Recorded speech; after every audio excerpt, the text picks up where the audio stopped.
Yo, what's good, chat? Hope we doing well. I know late stream, but we definitely need to get it out the way.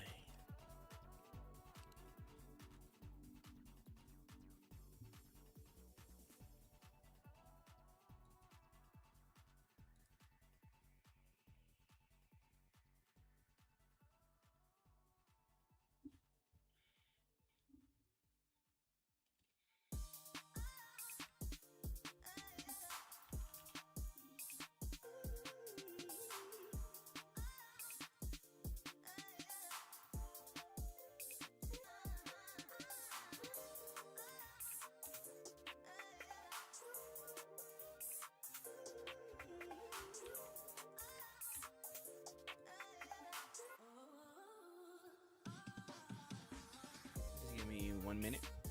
We'll be ready.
All right. We got anybody up with me? Who up with me?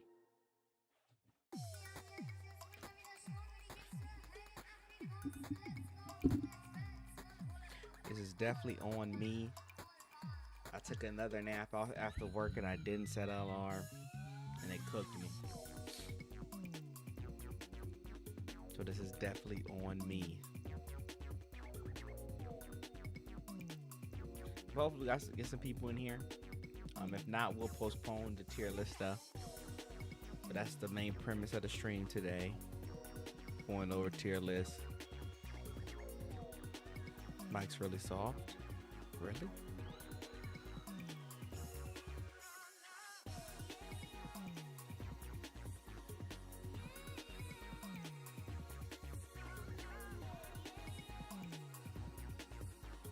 There we go. Okay. That makes so much more sense now on my video. My mic was mad low the other day.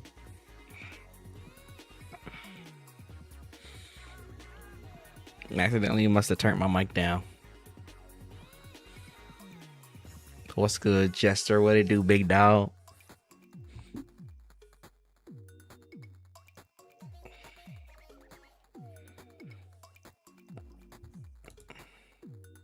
Phantom Power.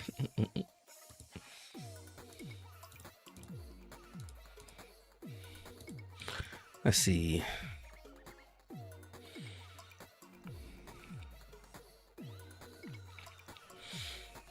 So we need to get this out and do this today, either today or Thursday, Wednesday, if we don't get enough people in here. Which I know, again, my fault. I was supposed to stream earlier, fell asleep, didn't set an alarm. I gotta stop doing that. But this week's a busy week. It is like video game Christmas this week. I mean, suppose we was guaranteed Billy, so the pools won't nothing crazy. Bro said I must see Despair. That's crazy. But this week is a busy week. We got the State of Play tomorrow. And 2 SKO trailer for Senna. So I'm gonna be focused on fighting game stuff tomorrow. Thursday. Is it Thursday or Friday? It's Summer Games Fest. Xbox has a showcase on Sunday. The Zenless stream got moved to Saturday for 3.0. Which has me thinking that we might get a Zenless trailer at Summer Games Fest Friday. Maybe a collab announcement. Maybe a collab announcement at Summer Games Fest for Zenless Year 3. We'll see.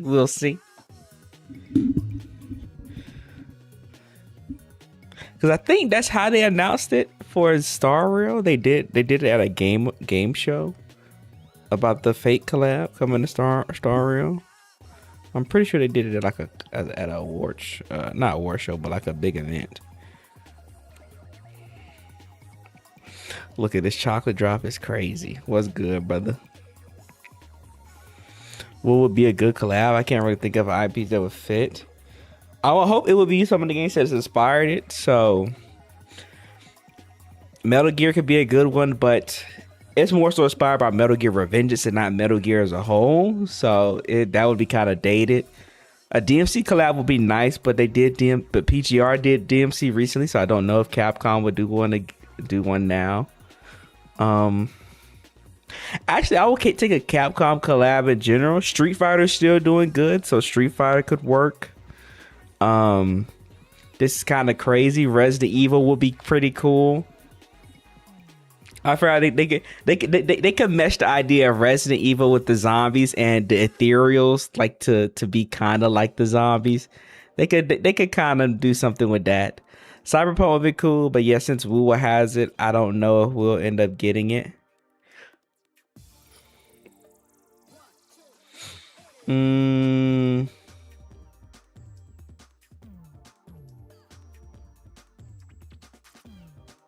Spook Shack visiting Raccoon City. That'd be funny. If we get DMC Trish later, yeah, they could do the opposites. I know people would definitely be upset because people would definitely want Dante Virgil, but they definitely could throw in some difference. They could do Trish Lady for characters. They could do Nero. I'll be super excited for Nero if they want to do a bit of differences in comparison.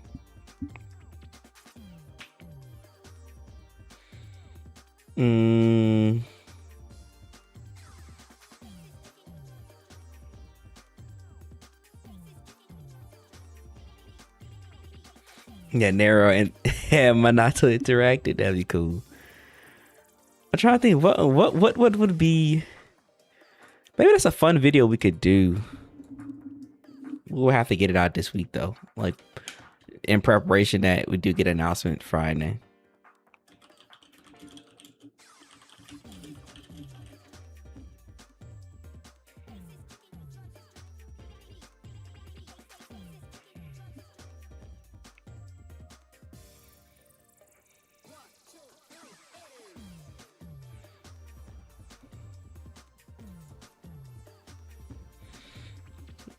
Let's see, what's another good collab idea?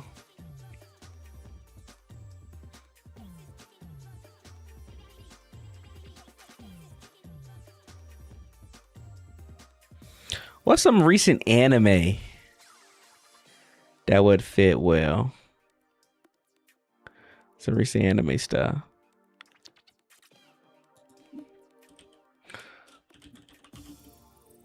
We could get like a JJK collab. I don't know if that'll fit necessarily, but that would be cool.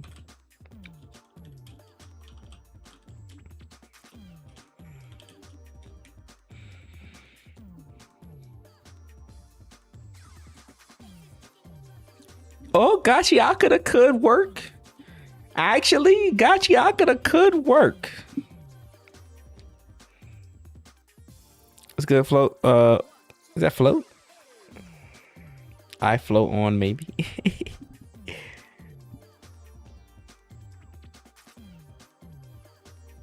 I want to make sure I'm saying that right. I feel like I'm reading that wrong. Spice and collab with Evolving Stars of Lyra. Yeah.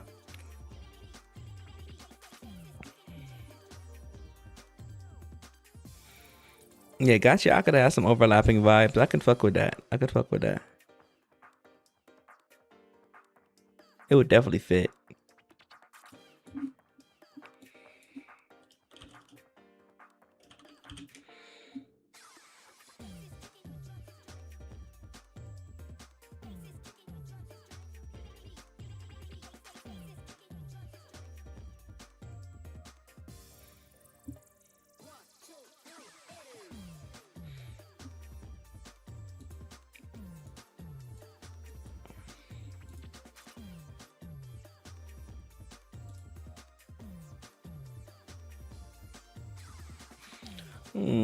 I'm looking at the anime list right now.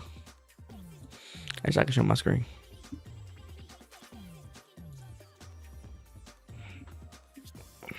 So what's your thoughts on Silly overall? Silly is a very good character. I think he's actually pretty strong. I actually have a video coming out tomorrow. I'm talking with Rezi about him. Going over a bit more on how we feel about him, but I think he's really good. I think he's faring pretty well against the other Rupture characters. I think he's a great Rupture character if you're needing to feel some Rupture, some place in Rupture for yourself. The only downside to the character, which is a Rupture issue as a whole, is that their team dynamic is not the greatest right now. No boobies though is an L. Why we need the boobs, the bobas? We can go without a collab without bobas, but I doubt that I doubt that it happened though. Why is Ninjala TV show up here? What the fuck?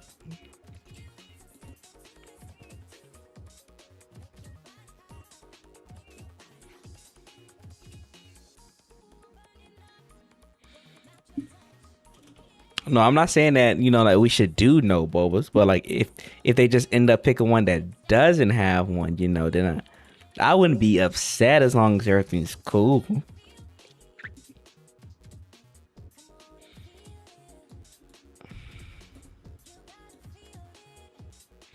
Funny enough, solo leveling could fit, but I wouldn't care about solo leveling.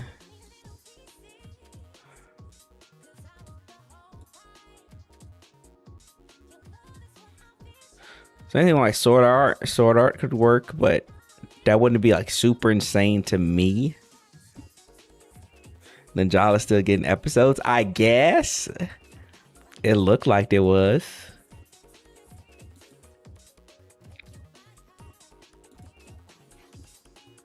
What the world? They're dating? If y'all don't know who this is, you're too young. I didn't know that they were together. What the fuck?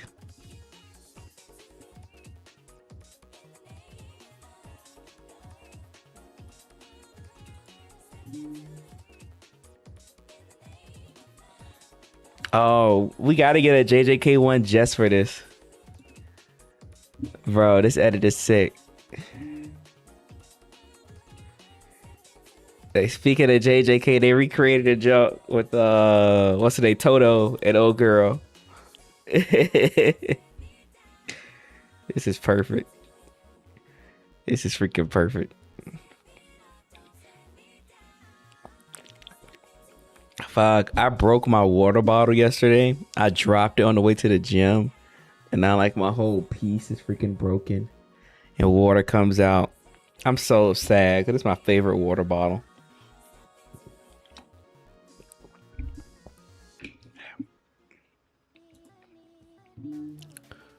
Alright,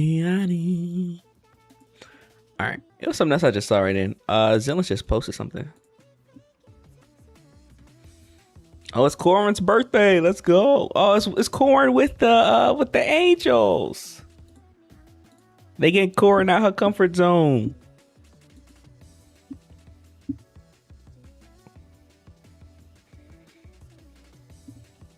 That's cute.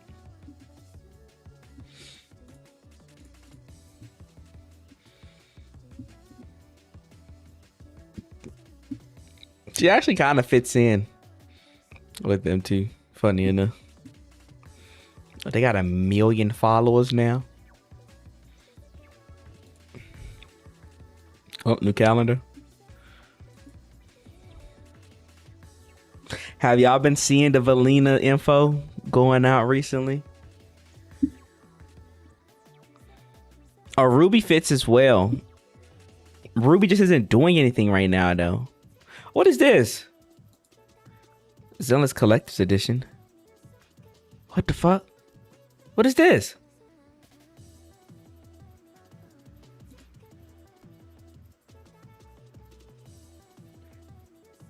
How much is this?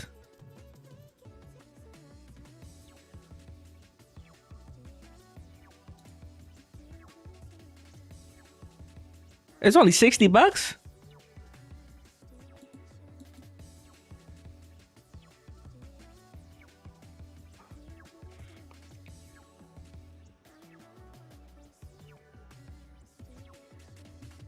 You get all of this for just $60?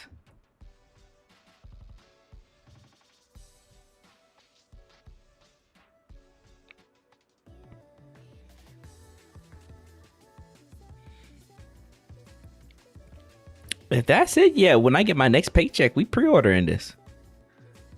If you get all this for just $60?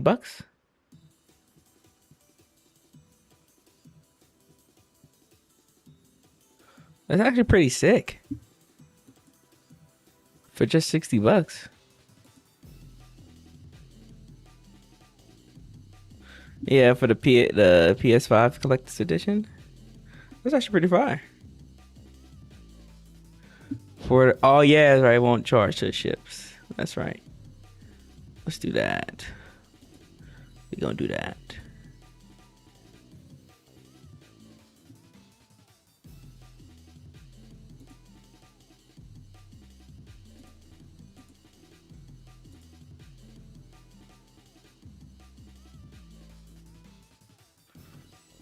Also, we were supposed to watch this the other night, but I did not watch it. There's something wrong with my... We'll watch this and then we'll start. Implant. The only cure is the Porceloid W engine awarded in the Hollow Champion competition. By a twist of fate, we ended up forming a team with Billy and case specialist Cecilia from Public Security. Mind you, I'm not caught up, so I don't know what is... What do you want to know? Why we so empty? But underneath the what you mean? Something dark. Well, we do a stream, so we got people on YouTube talking too. A Krampus judge named Premia had already begun to take action. We got Twitch, but we streaming late on a Monday, so it was expected. That's on me. Once the competition's over, you can come home with us, okay? It's just me on Twitch, yeah. It's all good. If we don't get out of here before the sweepers are back, we're done for. Don't come any closer. Didn't get to pet the little snake. Past? What do you mean by the past? It's nothing. You really are a little different now. To take back the W engine Romuald stole, we set out to track her down. She can freeze time. What the fuck? And to help us, Billy upgraded himself into a brand new form. That road only leads back to the old Billy. I mean, that's Billy at the top of the tier list. We're not gonna be that biased. reeking of oil, fear, and blood. A weapon. But now, on this brand new road toward the future, it's time for Starlight Knight Billy to make his debut.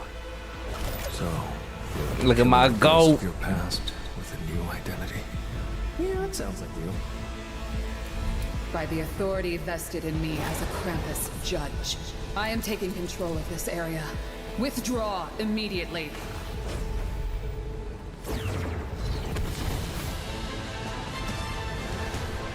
What the fuck? End this. Oh, is this how they get the new form thing? Wait, Oh, what the fuck?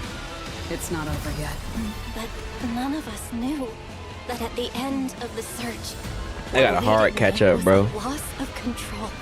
And What the fuck? return of that nightmare.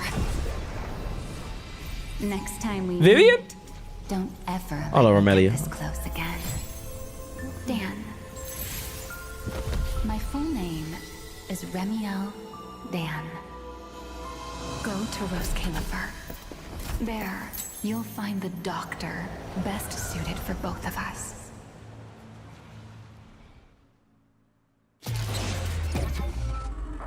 That was a nice little recap. Even though I don't know what's going on, I'm not caught up. That was actually engaging. Got me a little excited. Got me a little excited. Now, speaking of stoves, I do. Let me see if I can turn the chat on screen to help with the interaction a bit between chats. So that was one thing that I did do. Oh, hold up.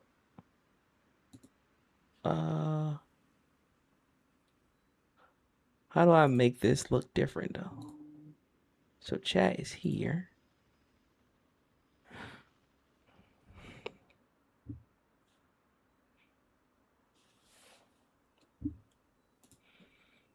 Y'all gonna sit here and help me while I fix chat.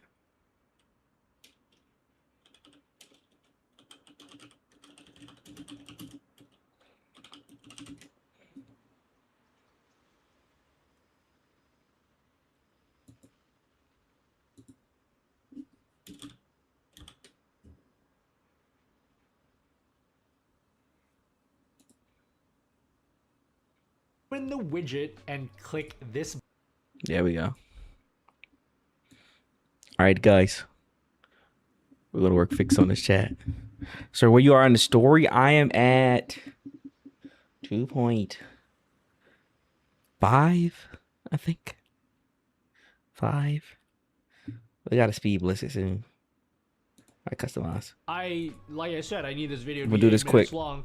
So we got like, what, 5 minutes to spare? So let me just show you all the customization options and features that I added. The widget setup page has a bunch of settings on the left-hand side that you can change, and there's a real-time preview on the right-hand side so you can see the changes as you make them. For example, if you don't want to see profile pictures next to everybody's names, you can just turn that off, and then it will update and refresh the preview. Each time you make a change, it's going to change. How do I... Oh, I gotta go to that website. Horizontal. We got this already.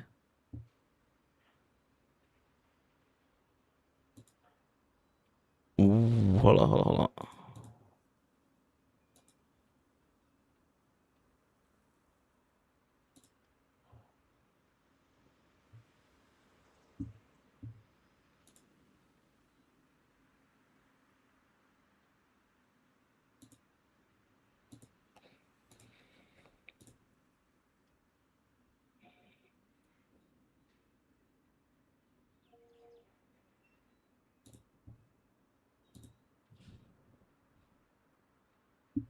Where my music?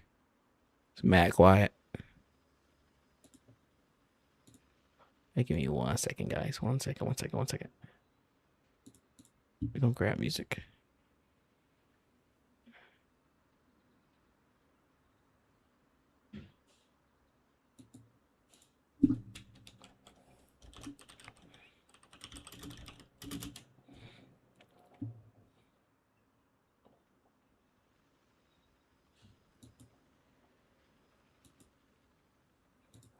Where is my music? Bam, bam. Close this out. Am I missing something? Oh, right here. There we go.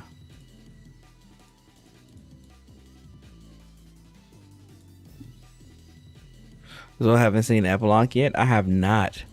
Wait, so do you just buy the new agents or crank out the events to grab some mini polys? I do a bit of both. Some people donate to me to help out. So like the boy Azure and a few others, they helped me get Cisia. I saved up a little bit for Billy, the extra polys I had. I thought you went on vacation already. That was last week, brother. That was last week.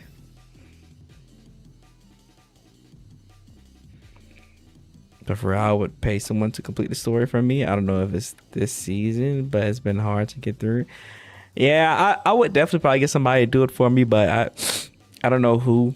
And I just feel like I wouldn't want to put that on somebody.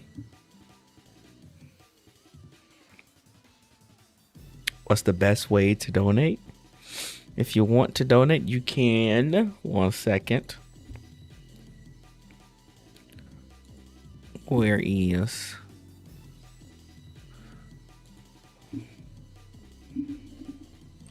You can do it through YouTube with the super chats and stuff, or you can do my PayPal. Do I not have a link to it in my, what's the name?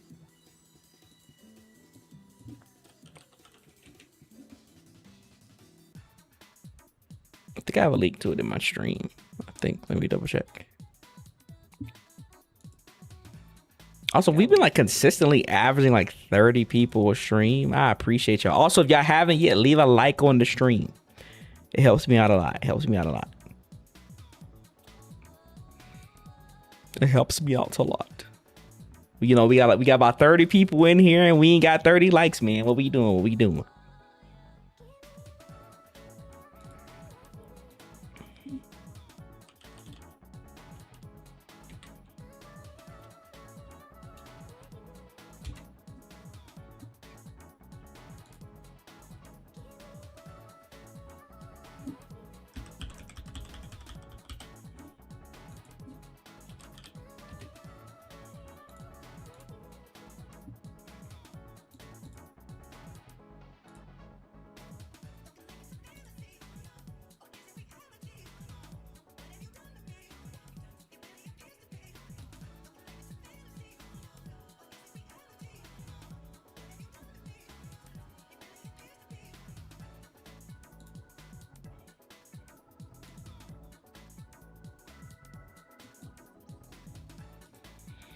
Oh, I forgot. I also have a Ko-fi.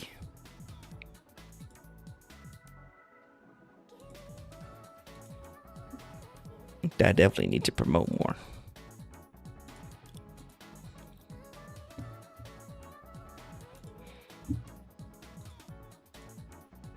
And put it in the chat.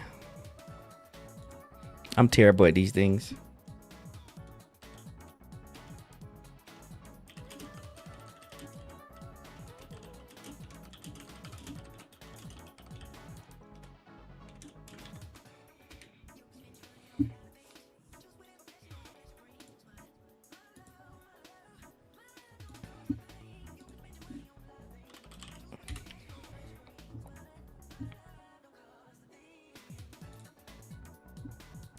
Nothing's required. Nothing's required. But if you would want to, I would definitely appreciate it.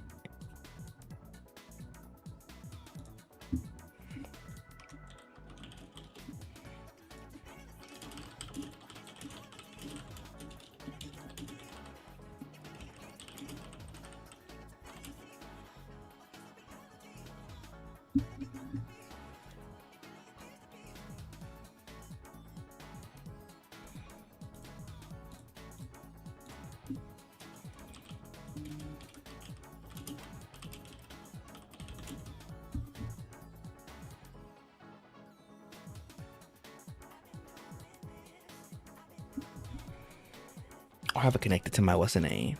Appreciate you with the donate. Appreciate you. I'm just setting this up real quick.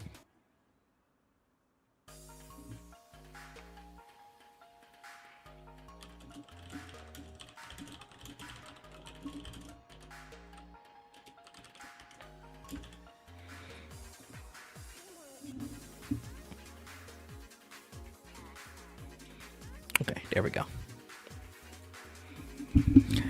Appreciate it, brother. Appreciate you. You didn't have to do that, but it's always appreciated. Just donate the ROG for the cause. What? Okay, let's see. All right, so to help with Twitch side, because I used to have this set up, but I don't know what happened to it. So let me fix horizontal chat real quick, and then we'll get into the tier list.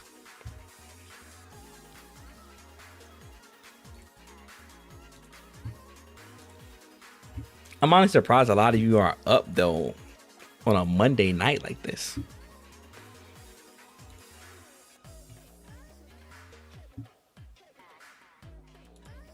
Y'all like ain't working school. Actually, no, I can't even say school. I guess most of y'all that got school, y'all would be out for the summer right now.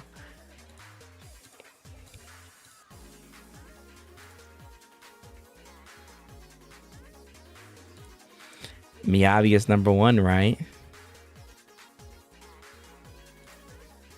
Unfortunate news.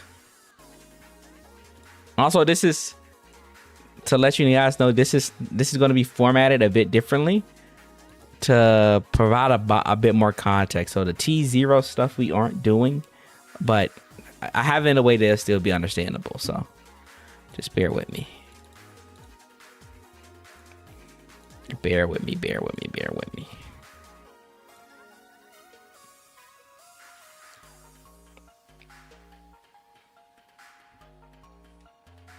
I work late, got you. I don't sleep till midnight to wake up at 6 for work. Hold on, is it not midnight for you right now? Well, I guess it's midnight for me since it's Eastern, so it might not be that time for you guys.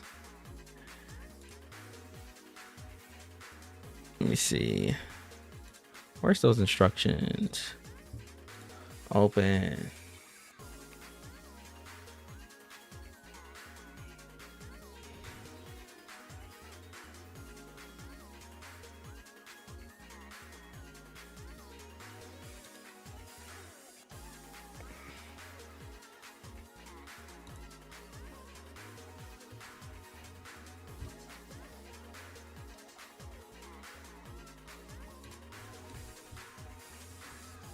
Click here, then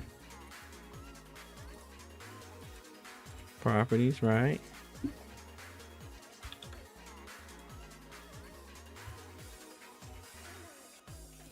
Oh, did that work?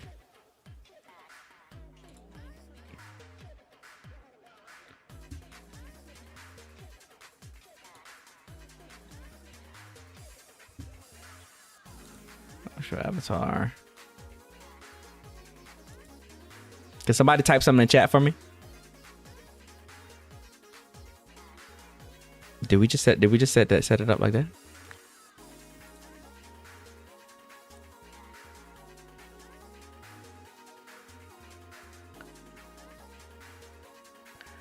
Oh, it worked. We're good. We're good. We're good. We're good. And I'm me and you gonna fight. Me and you go fight, Azure. All right, we got the chat back working. We got the chat back working.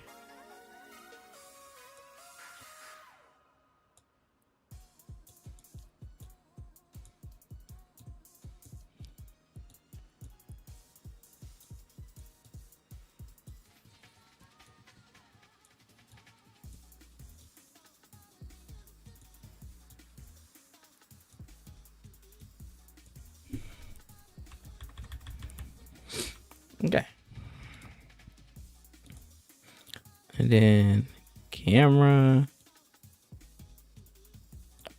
That just a bit higher. Bam.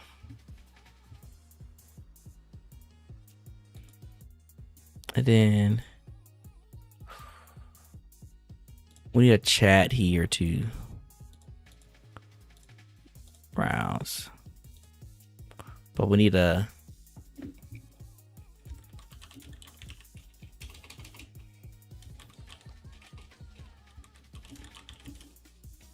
big chat here on this one, right?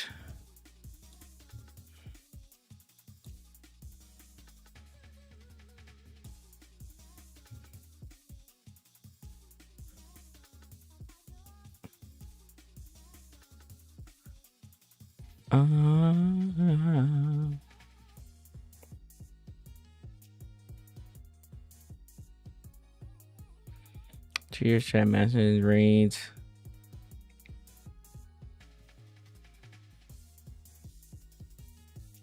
How do I make it non-horizontal now?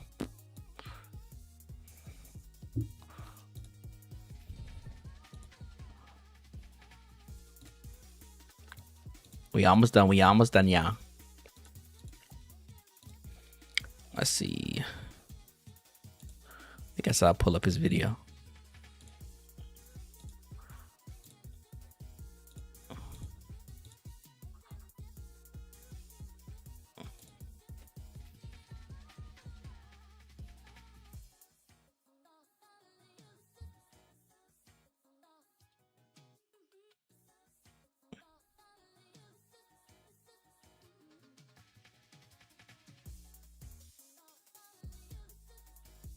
Oh, he got some really cool things that we can actually use here. We might have to indulge in some stuff.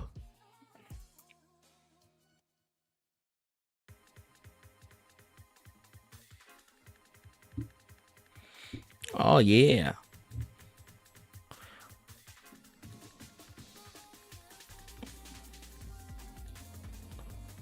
Yeah, yeah.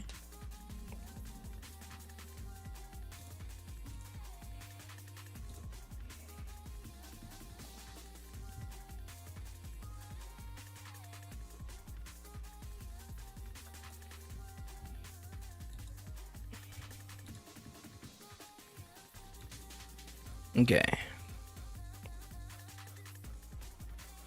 Okay, this is on. This is a new one, right? Copy this one. Bam. And y'all type something one more time. I think we're Gucci.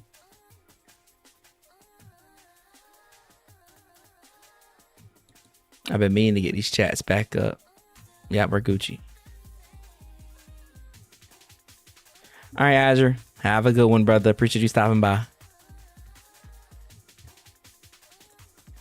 We don't have a background, though.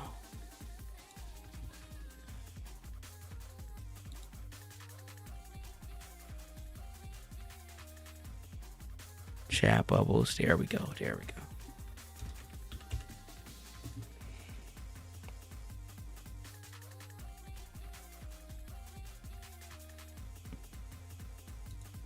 I kind of like the bubbles. It doesn't need to be anything fantastic right now. Actually,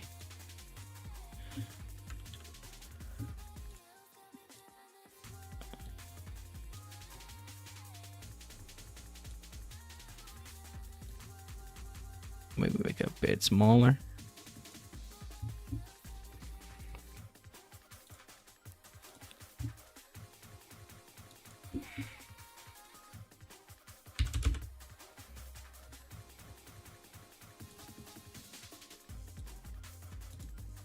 Every time I update, do I have to edit this? I think I did.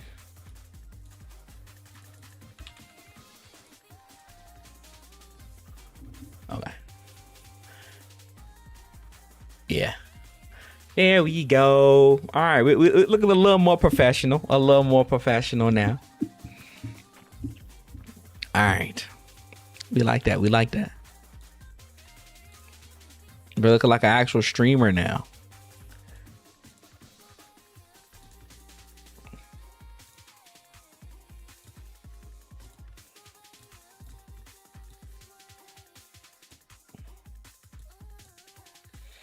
Now I just need to get alerts and stuff set up because I still have yet to do those. I might do that after stream. But let's go back to the game really quick. Let's do the dailies.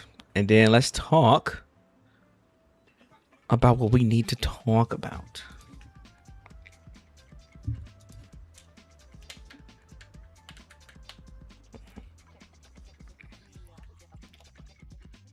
What is this?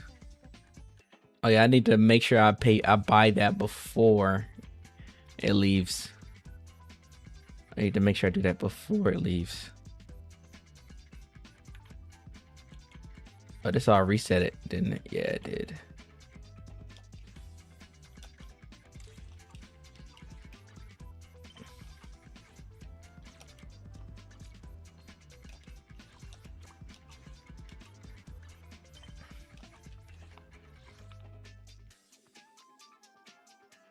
Hey, appreciate you coming to Phantom Soul Float. Welcome to the family. Welcome to the Soul Society. Appreciate you for joining. Let me see, man. It's so hard to skip S Billy. He's my favorite character, just so I can use my free-to-play Billy for season 3. Hey, if you can, get him. Get him. Also, what's good, Kevin? Soul Society, yeah. But it just worked well with my name, and then also I just became a Bleach fan. Like literally a year or so ago. So like it just overall works now.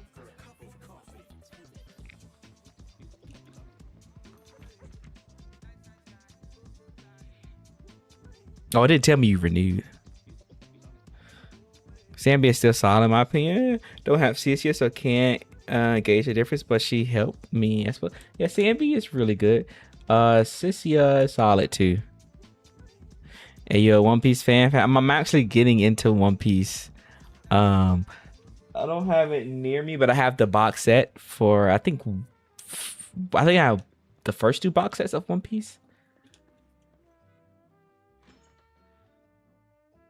So we're definitely trying to work our way into that too.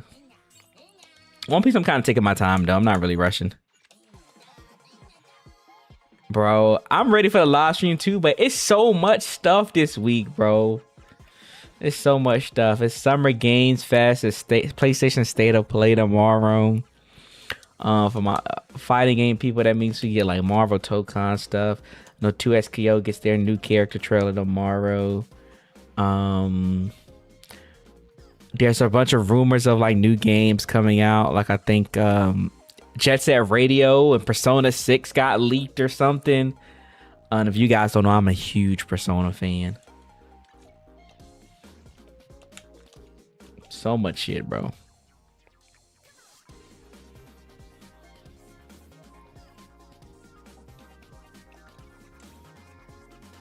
What's good, Ordix? The funny thing is, I think they pushed back, which this is big braining. I think they pushed back Zenless' stream for Summer Games Fest because I think they might show something about Zenless at Summer Games Fest. But we'll see. I got a feeling though. I think so far every year they've done it, or they show something every year at the Game Awards. It's one of them.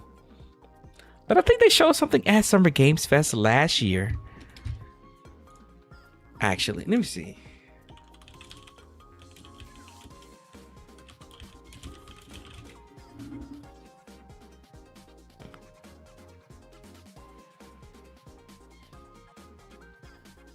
Yeah, they showed the gameplay debut of Zenless at Summer Game Fest 2022.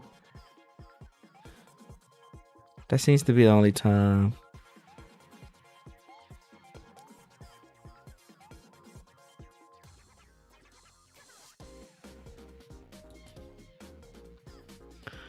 Yeah, that seems to be the only time they did it. Was 2022.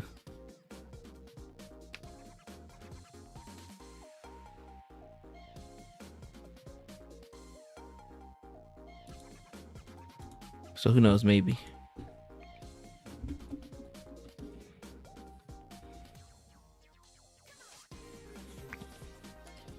Persona X Zenless would be insane. I would be so happy if that's the case. Actually, you know what? Since Persona 4 Revival is supposed to be coming, Persona 4 would fit with Zenless. It would actually fit pretty well. They could do Persona 4.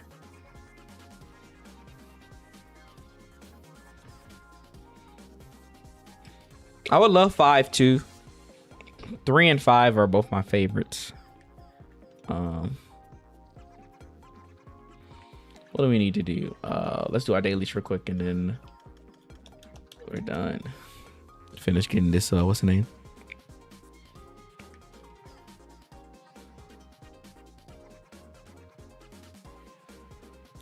They pushed it back because of the anniversary. Tiananmen Square. They do it for all the games. What's that? Let me see. What is that? I'm not familiar with what that is. Is in China? Tiananmen Square. Oh, okay. This is something in China. It's the anniversary. Got you. That makes sense.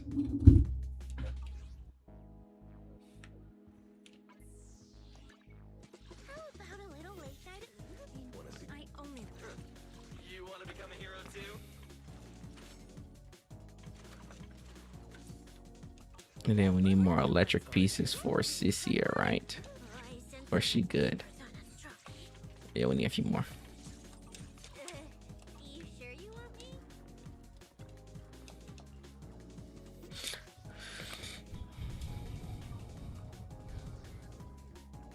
Wang Yu? I have not heard anything about that. We got trailers of it. We pulled Billy. He came home. Let's go. Let's go. Love to hear it.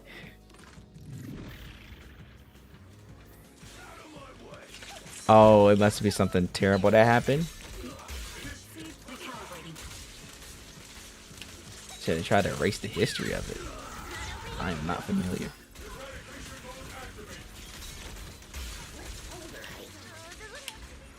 But doesn't Skip not doing anything on that day kind of, you know, acknowledge it?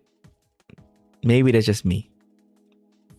But I don't want to get into the, if it's something crazy, I don't want to get into it.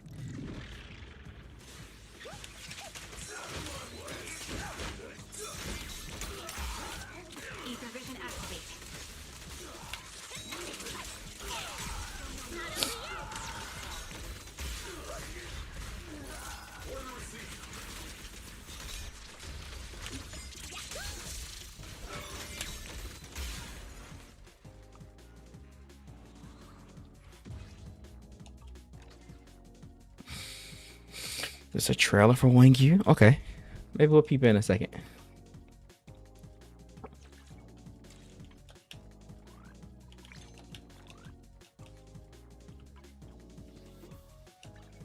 Alright, let's see. Cecilia.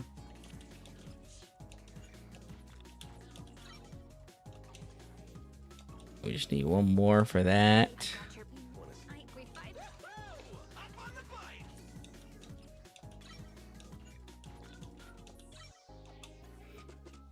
Same thing for Dodge. Need one more.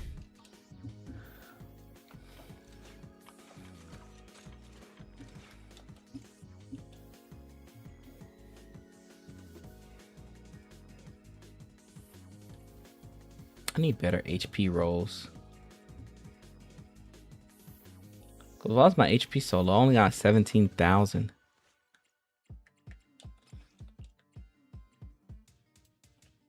Yeah, you need much better pieces.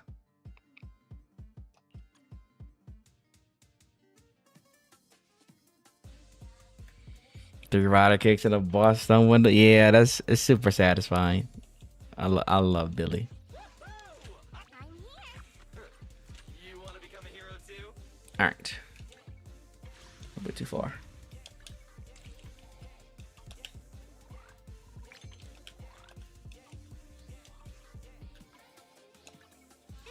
I think we're good now. Don't think there's any other characters we need to build up. I want to finish building Kalea just in case she gets buffed. Tier list in this economy? Tier list in this economy, brother. Especially in this economy. What you mean, bro?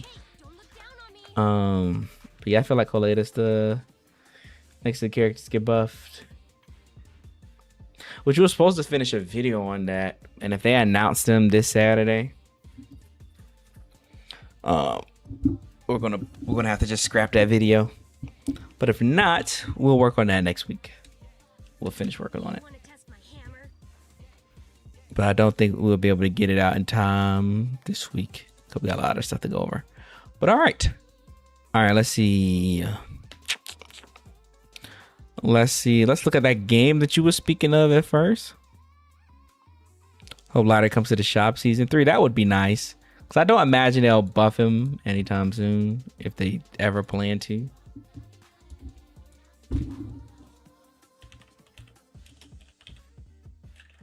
Wangyu gameplay. I think I've heard of this. Yeah, I think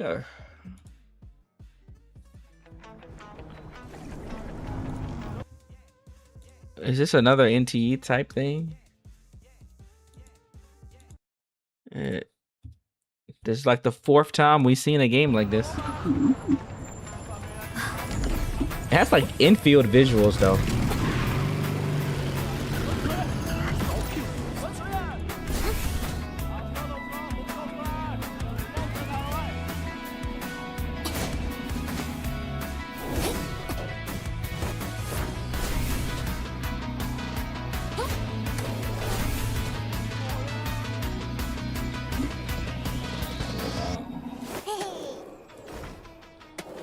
Ooh, roller skating and stuff, okay.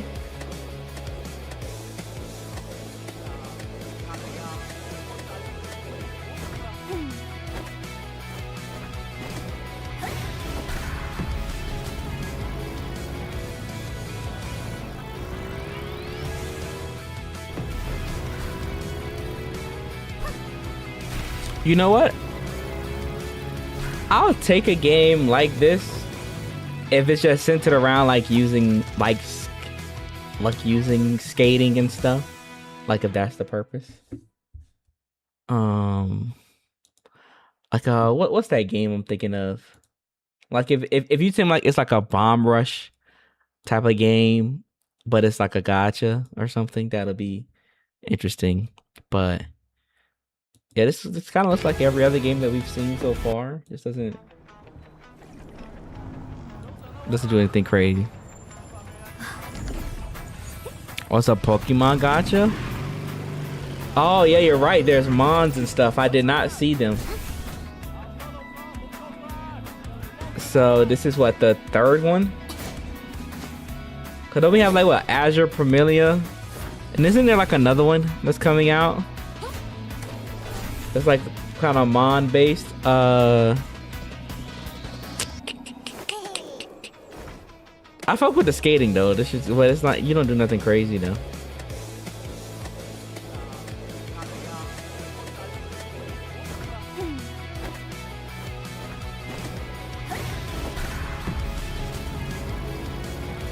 But I don't know. I'm low key. I'm tired of this visual art style. I wish other games would be a bit more creative and do something a bit more original. Everybody just kind of doing the same thing.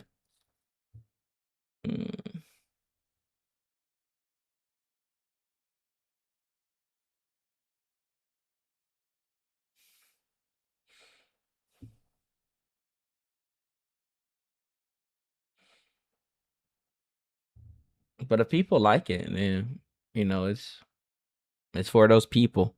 But I think all those people that like these games fall into the same audience. So at some point, one game is going to get left behind. Crazy Taxi Bagacha would be insane. Apparently, we're supposed to get information on Crazy Taxi soon. Funny enough that you bring that up. Yeah, it's getting a little fatigued.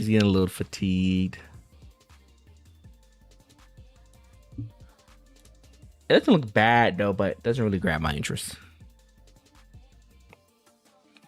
But all right, it's time. Oh shoot, gotta make this a bit smaller.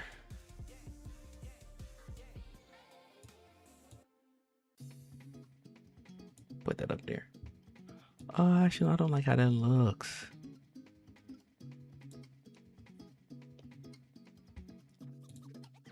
It looks a little weird, or it's right here. It's because I need to crop this now.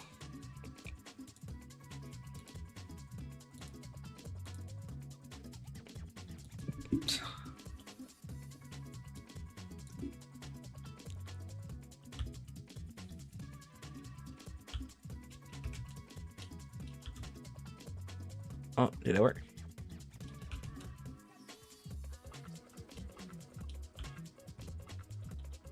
Is it 50? No, maybe a little more.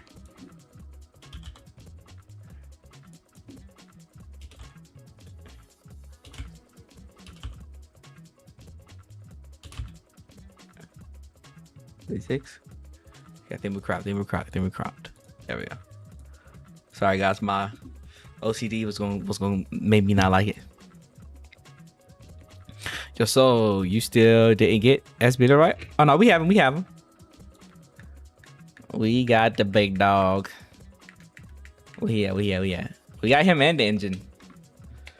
I do want to get copies of him low key though. Or I don't know if I should save for Verlina. Because I saw Verlina. I don't know if y'all saw. She's actually makes Bernice really good. She actually makes Jane really good. And that'll be my only reason of pulling her. Just to bring back older agents. You folded on me? What you mean I folded on you? What you mean I folded?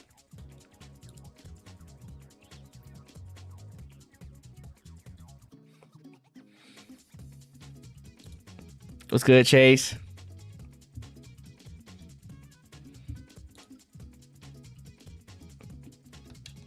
Over Promia, we lost to 50-50 on Promia. So since we lost, I just didn't get her. Unfortunately. I do wish I did get her though.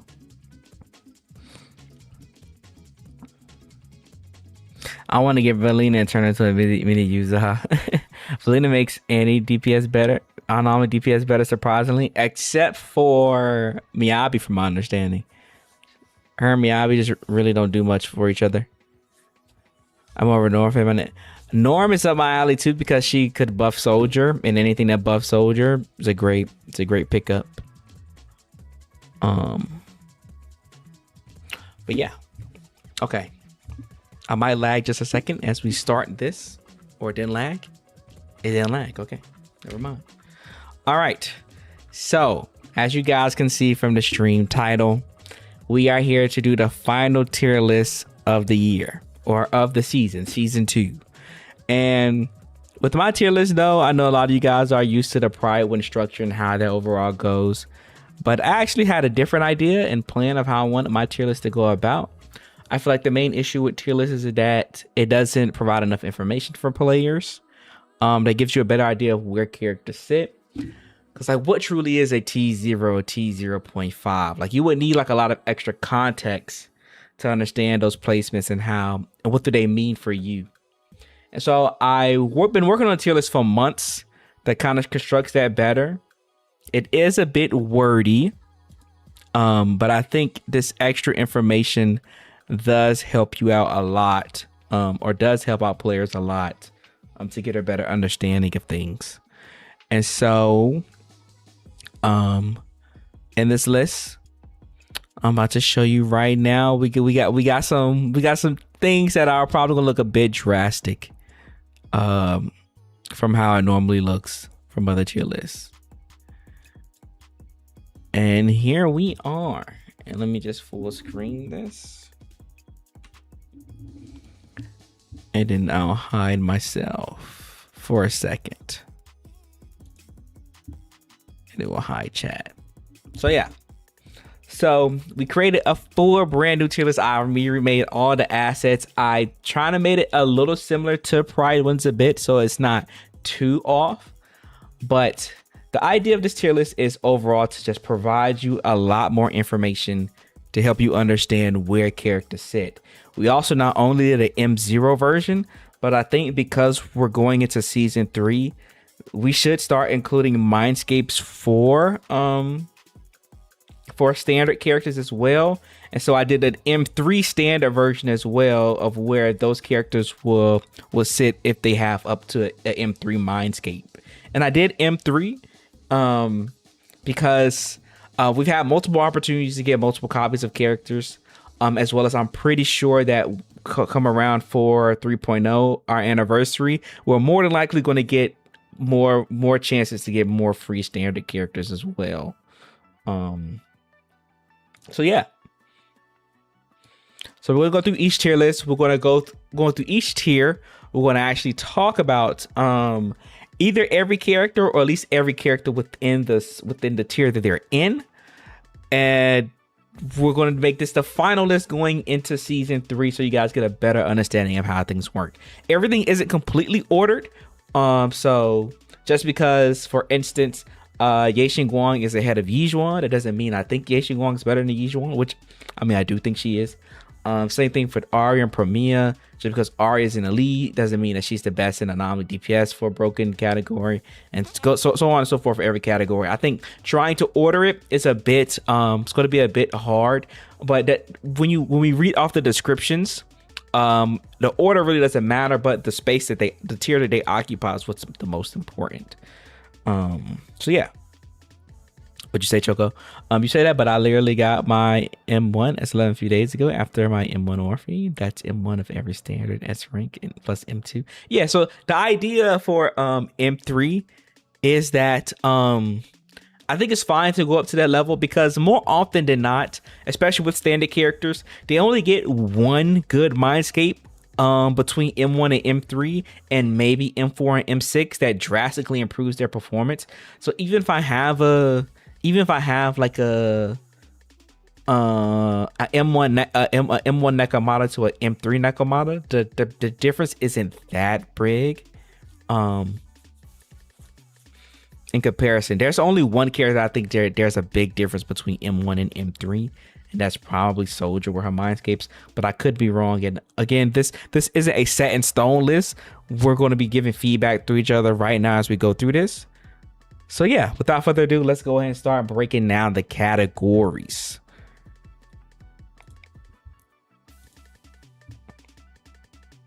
So first tier,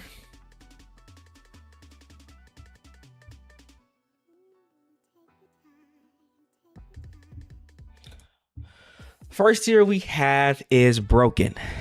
And by the description for Broken, these are units that are purposely overtuned in order to make clearing content easier and provide significant buffs that makes clearing for other units easier. Now, this overtuned could also be equated to buff shielding them and giving them major performance within the game, or just them as a whole within the kit being very overtuned. As we all know, our Void Hunters fit this description perfectly well, which is why Ye Xinguang and Yizhuan fits in this category. But that means what you guys are probably also seeing, and somebody put it in chat, they're worried why Miyabi isn't in this category. And Azure isn't here. It's unfortunate to say that I think at the stage of the game that we are right now, and then going into season 3, I don't think Miyabi fits this description anymore. I don't think she fits the Broken description anymore. And this is only because we've gotten a lot of content that is purposely made to make Miyabi weaker, as well as that going into season 3, the new mechanics that we're getting in Vortex, it doesn't provide much value to her at all. And this is very apparent not only in the mechanics and content design that they've been doing around the game, but because they've also made a support that they know that during this next few phases, she's going to be struggling. So they made sure to give her a support that complements her, which is Nagwan Yu. But that doesn't mean Miyabi's mid. Mid Yabi is crazy. We not doing that. Miyabi is still really strong. If we ever have content that's focused around shielding her, she is probably one of the best in the game. She actually still has like probably the best spread of being able to effectively clear things within the game as well. She's just not doing it in a, I guess, broken manner. You have to adjust the word broken to shield category. That's the only reason Miyabi drops down. We'll worry about semantics of wording later. I think for now, broken shield, whatever it's we'll with the descriptions we have, it is what it is. Premiere isn't broken either. Correct me if I'm wrong, based off what I've seen so far with her performance, she's basically been outclassing Miyabi within the dedicated content she's made for it. Am I right? I'm an English teacher, so okay, we'll do shield. We'll do shield. It fits the description either way. Why can I not? Oh, hold on. I'm not in the account. 1 second. Shield class. Yeah. So I'll adjust the description so we can, because I literally just said that shield buffs do equate to this as well.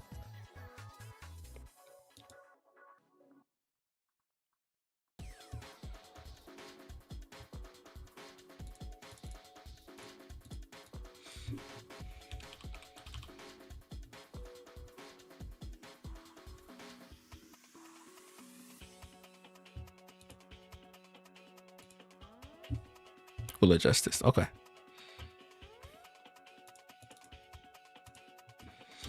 I was say, remember Premiere shield buffs are pretty good, to be honest, but I can see Premiere doing better in the future. Yeah, because we don't even have her best in slot support. Valina's right around the corner. So with her best in slot, she's going to be way better than before. Soon, if you don't have Valina, your Premiere is going to be significantly worse, likely slightly worse than Miyabi, which is understandable.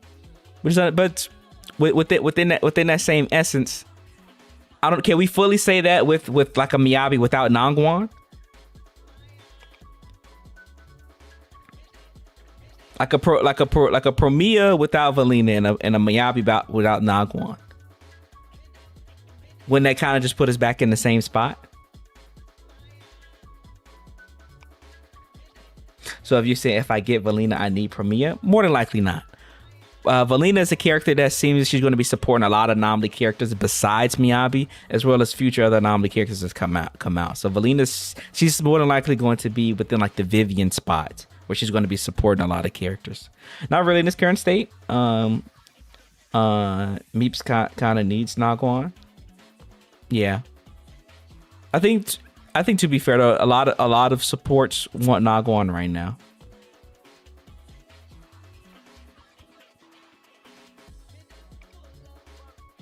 Is it super? All right, so are we thinking that Valina should drop down to gold standard?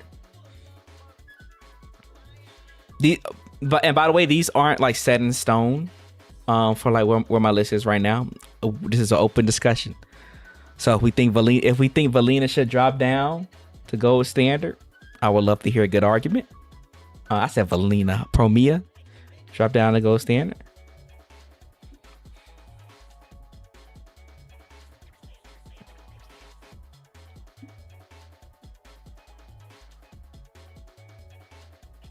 I think Nagwan is the only T0 DPS. Oh my god, Choco. Shut up. Shut up. Not right now.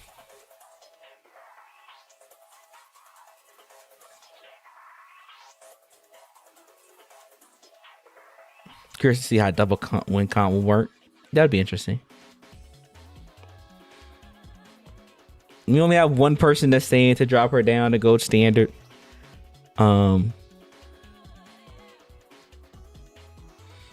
Yeah, this is for season 2, so where it currently is right now, which is honestly that's the best that we can do for tier list.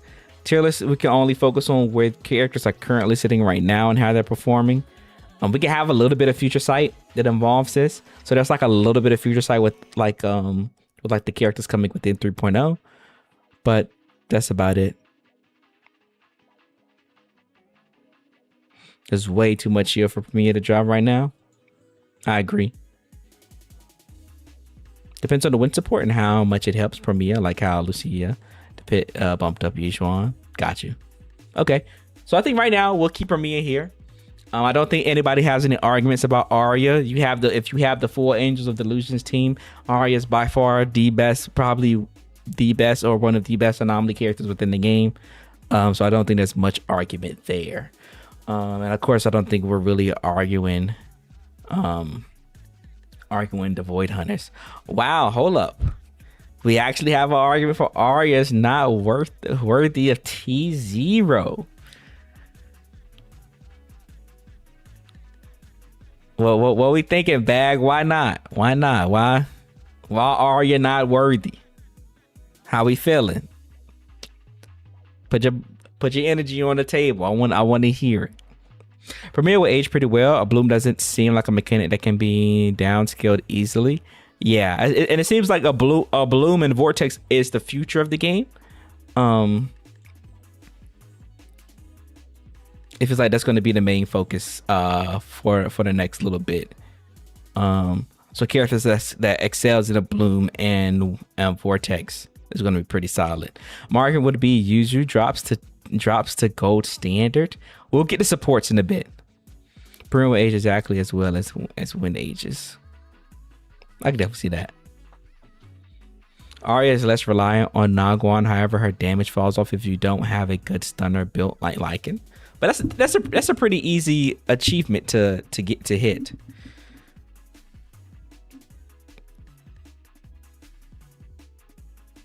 To have a good stunner like Lycan, that's a pretty easy threshold to hit.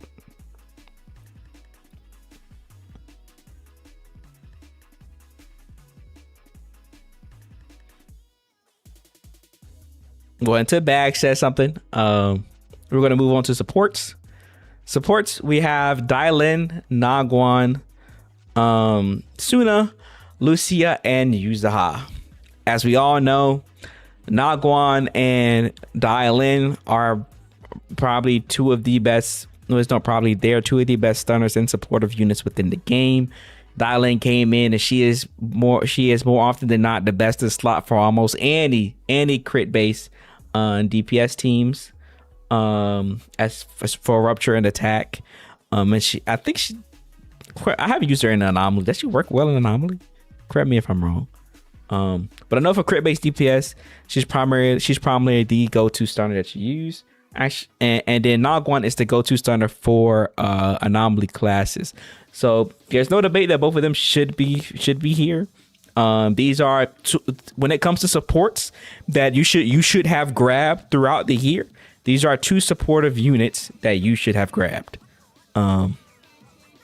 because they drastically improve your account so much. It's a night and day difference with having them and without having them. Suna is on the next in the next line where she is. No, Dylan's additional ability is meaningful increase to her overall power level. Got you.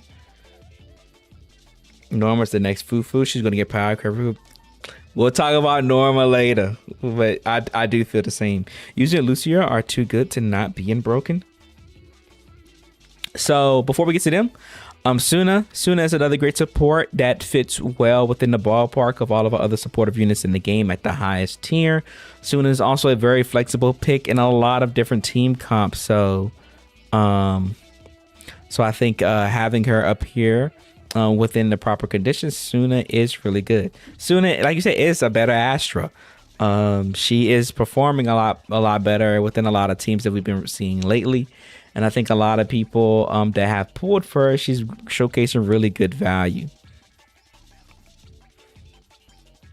I would move Lucia down considering her lack of team options outside of Rupture, because everyone else on this list can be substitute for each other.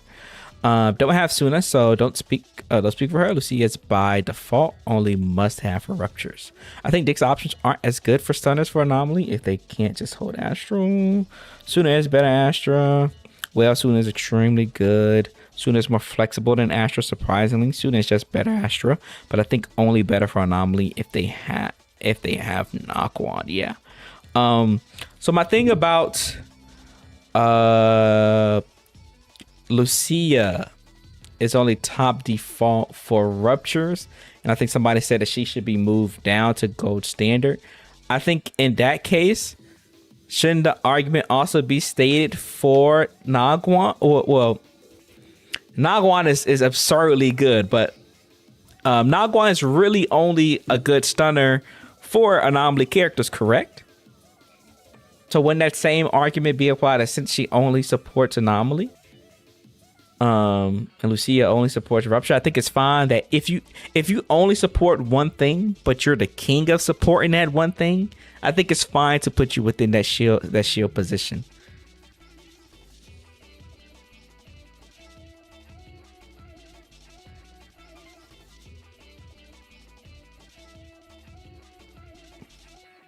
Just cute though. Yuzaha too. Nagwan can be used in this rotation for attackers as well. Soon a second alternative for anomaly team support with Nagwan. Depending on the shield, Nagwan can be amazing for attackers too. Y'all learn. I'm learning something new. I didn't know that. Depending on the I think Lucia being at the top is fine. You only play Lucia and Rupture, so she's always going to be performing well whenever you play her. Yeah. I think flexibility does hold value, but I think similarly, if you are the king at what you do and nobody's really matching you within that supportive category, I think it's fine to have you at such a high standard. So until we get another Rupture support that competes with Lucia, and also provides more versatility, I think it's fine that we keep her at the shield spot. That's a separate tier list, flexibility tier list. Yeah, if we want to go like full on focus on flexibility, for sure. I think flexibility does hold value within like a normal tier list in general too.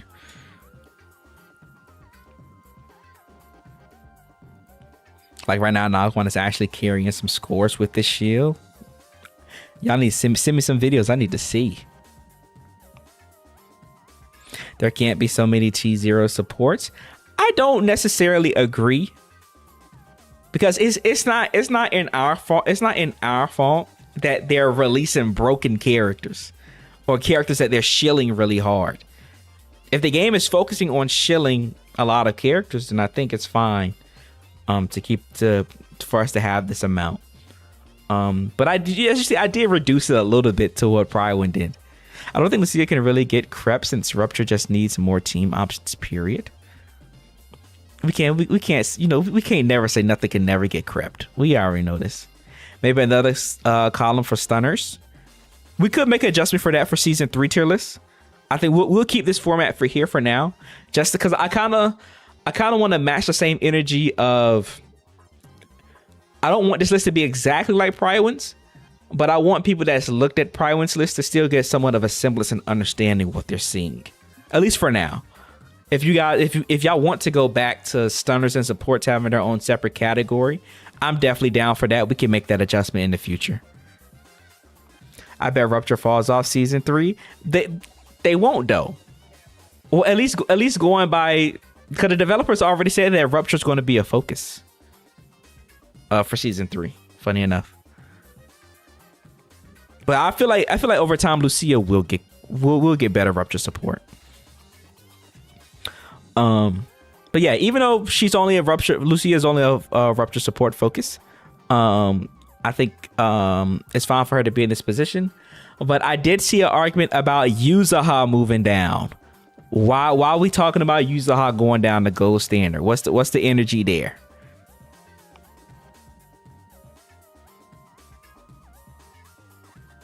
They have to release every single boss with half defense for that to happen. I'm gonna say both sides. My values on versatility with power might be blinding my judgment. I think I think there's a bit of, I think there's value in both, but it is hard. It is hard to balance. I think versatility does play a key strength, and I think if I would to order this, characters with more versatility probably would be in the higher order in comparison. So like for instance, I would probably put Dylan, Suna, and Yuzaha. Dylan and Suna will probably lead this category for me for versatility and teams that can be on. Nagwan and Lucia will be the ones that follow behind, and probably Yuzaha will be last. Yuzaha going down? Hell no. Nopers. Nah, Yuzu must definitely stay at the top. Yuzu too good. She's often Astro tier for attackers, yet Anomaly feels balanced around her existence. That is true. Everything, all of the adjustments that we got for Anomaly, like all of the slight nerfs they've been doing with how fast Anomaly build up happens, all of those issues are quote unquote resolved because of Yuzu existence. And this is with Yuzu a lot of times for people that aren't even having her W engine. You're just using some free to play options. but she's chained down by being the only anomaly support. Next anomaly support will break the game. True, but I think that's more of a future sight thing. That isn't a now thing. If Yuzu would be brought down a tier, you would have to bring Suna down too. I think I can kind of see that. I think that's a fair argument. That might be a little of a fair argument. The build up nerf isn't in Shiyu still, I think. So that's nice, but it still feels like a big gap between her and alternatives, especially for weaker anomaly teams. Definitely. Characters weaker anomaly teams without Yuzu feels much worse if you don't have her. Like you can see a significant difference. Even like in from what I see, like Miyabi teams without Yuzu, you feel a significant difference. When I play Jane, Bernice, and them, you can tell when you don't have a Yuzu on the squad. It's definitely there. Yuzu is the reason why Suna has the anomaly build up on her EXT. Ooh. Yeah, the anomaly build up increase was only in DA, no Shiyu. Oh, okay, I did not know that. That's actually pretty nice. That's actually pretty. And you know what? That makes sense because how well anomaly teams do perform in Shiyu currently, even older units. That makes sense. The top go-to options should be broken. I could see that. If newer players aren't using Yuzu, what other choices is there? Fair. At least at that level. Like as soon as your next best option. But like you said, Suna users should occupy a similar space with one another. Yuzu has become Seth. Oh my god. We know where that brother's at. Unfortunately. I'm sorry, EO. T0 Seth is no more. T0 Seth is no more. Yuzu has become sweaty in DA and Shiyu when playing with many gold standard anomalies. Nagwan makes clearing much more comfortable. Okay. Suna with Nagwan, Nicole with Vivian. Sukaku for Ice Anomaly. That's true.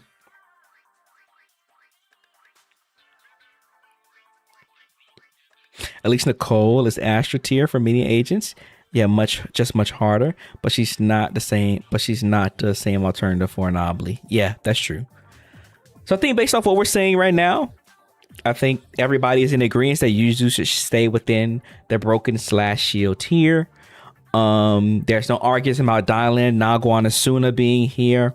Lucia, people tried to give an argument, but I think because of how much value that Lucia holds for Rupture and how much of a focus Rupture has right now and in the future, there's no way we can drop her down.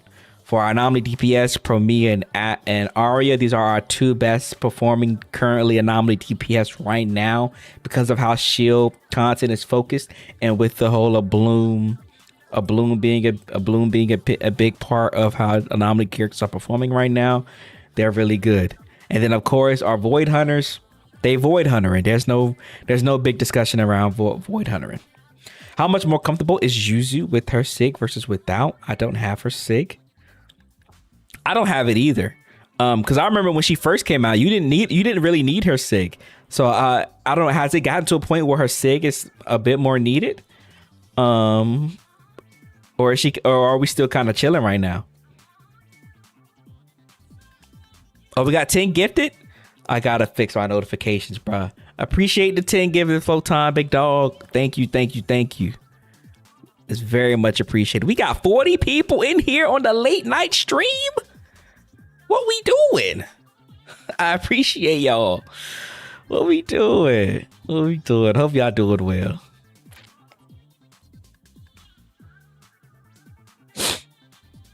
You just guys P1 Cradle.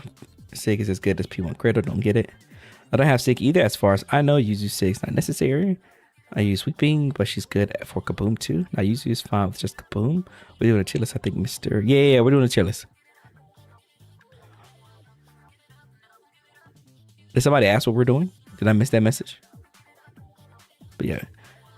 You just think it's mostly cosmetic. Get it for the hair. Got you. Okay. That's not as easy. See, that makes sense too. Yeah.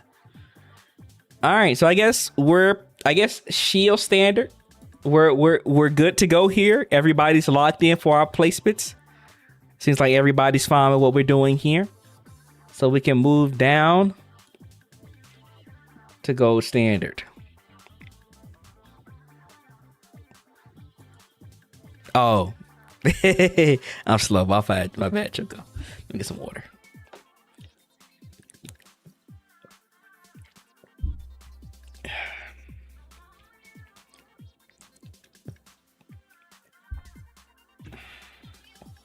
All right. Now we're on to gold standard. These are units that effectively clear the content that they are made for and or provide great support to do so. These units are also at a healthy strength that most units want to achieve or reach. So gold standard characters, these are generally the characters that you see a lot more often than not within the game because there are so many of them that sit within this place. As well as that they perform really well within every content in the game. They aren't really struggling. They aren't like over succeeding like the shield focused characters across the board, but they are doing really well. They are doing really good overall. And while we're in a discussion, heavy investors also fit into this. So we'll talk about both tiers at the same time because heavy investors basically go stand up part 2. But I made this. I made this a separate list because heavy investors are units that meet the gold standard but require more investment in either learning their kit or building their preferred teams. So this means that when like picking up Haramasa and Banwei, if you're somebody new to the game, if you're somebody new to the game, you can notice that there's a drastic difference in performance if you don't know how to properly play Banwei and Haru.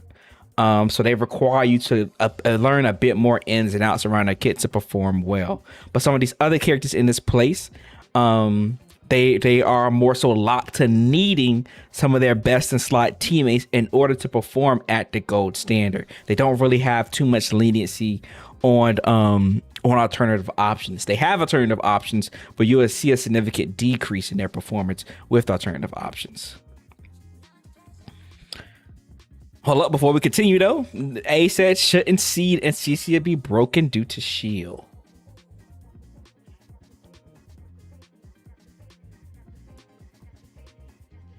Should they? I don't know.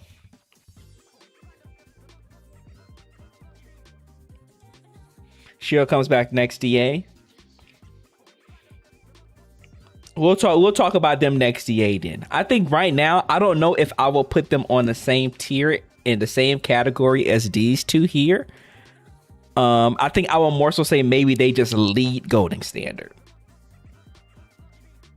Maybe they lead Golden Standard, but I don't know if I'll put them in Shield / Broken right now. But you know what? Let me do that.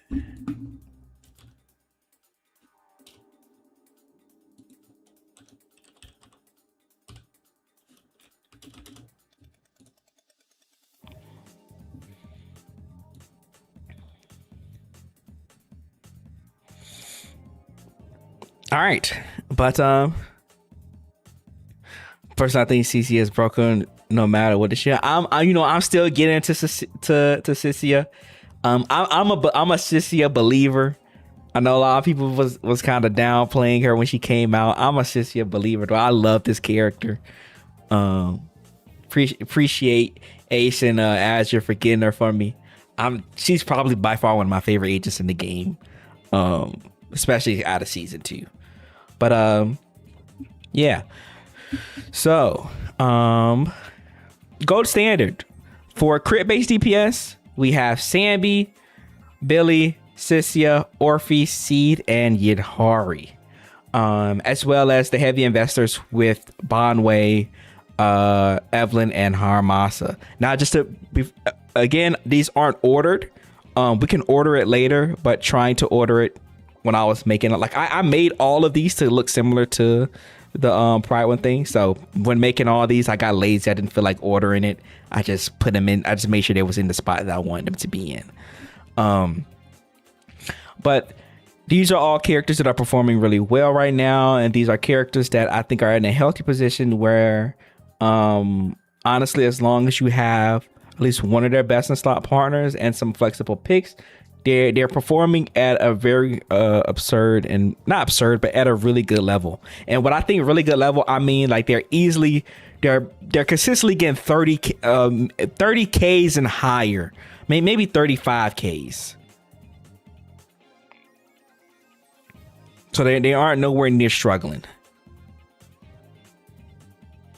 And I think that's a really healthy spot. If you're hitting 35 to 40-ish K consistently without really struggling too much, I think that's a pretty solid spot.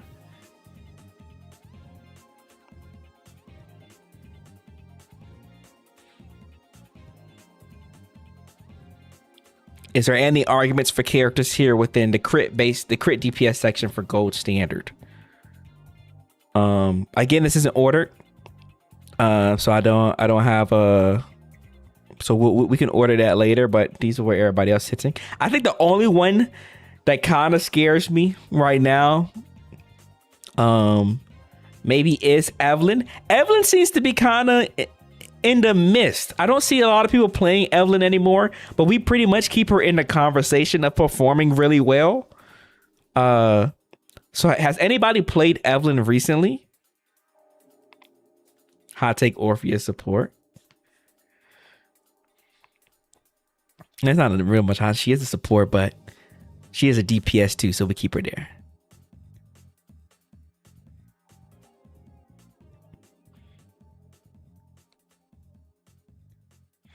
Yes, M6 S11 Mogs Evelyn, but we ain't talking about M6 S11 right now. Eve might go to not need to clear. Eve needs to go down. She is not up there anymore. She's almost Jué tier. Is she that bad? No. When using her fire-based content, I need to see some numbers before I say she's that bad.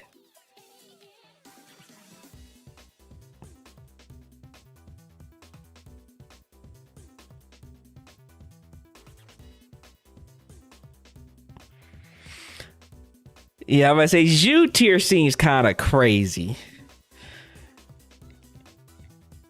I get like 22K, 28K, no engine. No SIG, I mean.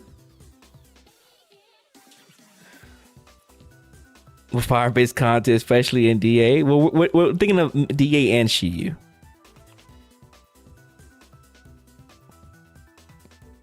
Eve is pretty buffer line nowadays, which is fine. We're so always in tier lists. We're going to be considered in their best, how they're performing in their best possible conditions, as well as neutral based conditions. And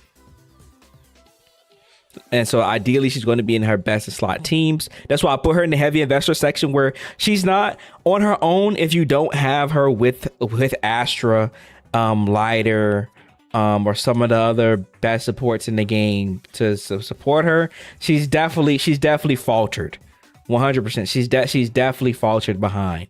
But I think overall she can still give you a good high 20Ks, good 30K when it's her time to shine. I can push 30K on Thrall and his Hellbait rotations of DA. Okay. Yeah, I think that's fine. Yeah, she definitely requires you to master her mechanic. Yeah, I need Dial-In on the team alongside Astra. I think that's fine. She got a bump with Dial-In release too. Yeah. I think Evelyn's the only questionable one here, but I think we can keep her here for now. We'll definitely have her be on the lookout for her in the future on where she's sitting. But yeah, she's definitely one of the more questionable ones. Haru is about just as good. Well, that's the thing. Haru, heavy investors, and gold standard is still basically the same tier. This is basically gold standard and gold standard 2. But heavy investors just means either you have to heavily invest into their team comps, or you have to heavily, or you have to be really knowledgeable on how to play the characters properly. Pretty much sweating. And for the most part, Banwei and Haru are the sweaty characters within the game. And so in order for them to perform as well as those characters, you need to be pretty good with them. Because I think Haru and Banwei both sit in that position where if I give a regular person to play them that doesn't know the ins and outs of them, they're going to see a significant difference in those characters are going to perform significantly worse than go to standard use because they're just harder characters overall.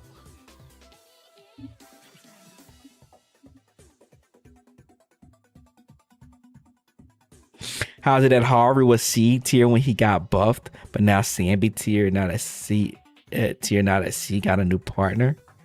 That's funny. I think they're pretty relatively close. Yeah, ease of use does factor a bit in this list. That's why the heavy investor section was created.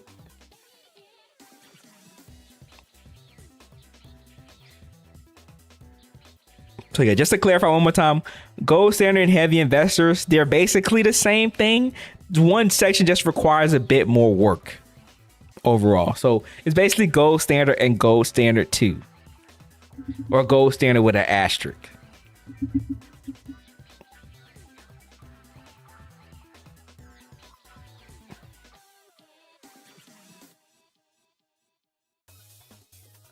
Haru has always been about as good as Sambi since his buff. I can see that. Haru has been cooking. The buffs have been very good for him. He's definitely one of the characters that has felt a lot of has seen a significant impact in his performance due to his buffs.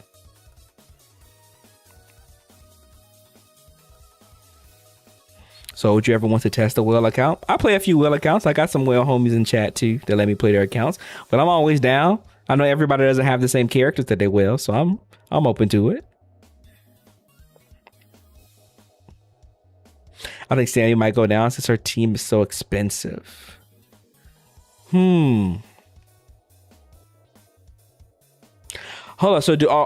So Ace, you are the Sambi guy here. So are you saying that Sambi is a heavy investor? You think in order for her to perform at a gold standard, she needs her team?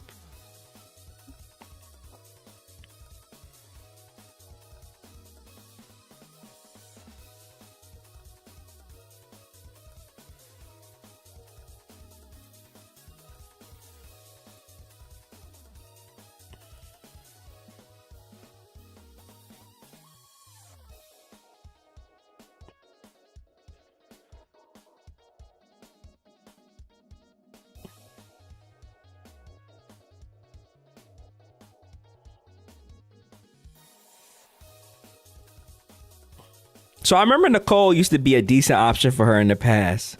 Is this no longer the case? Like, does she see a significant drop off without Orphe? Well, of course she probably does. Is she? Would you say she's struggling to get 35k ish marks in her desired matchups if she's lacking an Orphe?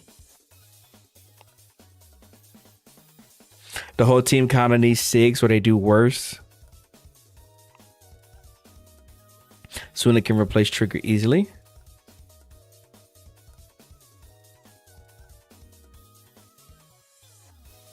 And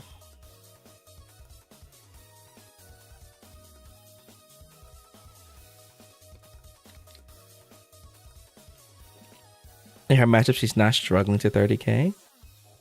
Okay. What about alternatives like Dylan? Like Dylan, Astra, what do we say, Suna? She's still solid. She's not getting as high as Seed or Sissia. Yeah, this is order, so she can still be within the range.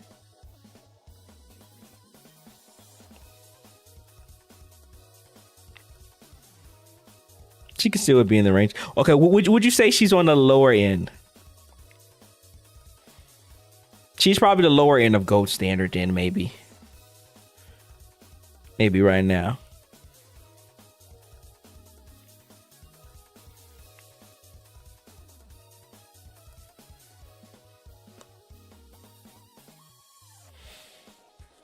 See some struggle. It's okay.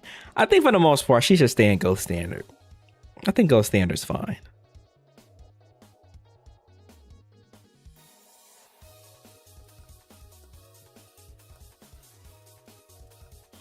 Yeah. Hey guys, just to be fair, I do value Ace's opinion a lot because he is one of the main Sambi mains in the community. So he plays that character in and out. He like how I play Soldier 11 every day, bro. More than likely plays Sambi super crazy. But I think she's fine at Gold Standard. I think with the mix of his opinion and you guys, I think she's fine at Gold Standard. She may be like on the lower end of Gold Standard, but I think she sits fine where she's at.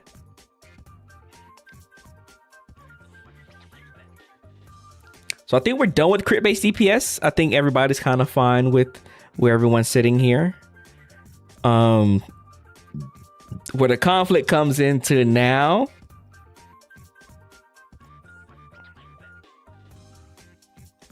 Does Ace play M0 though, or has Mindscapes? You play both, right, Ace? Yeah, he plays both.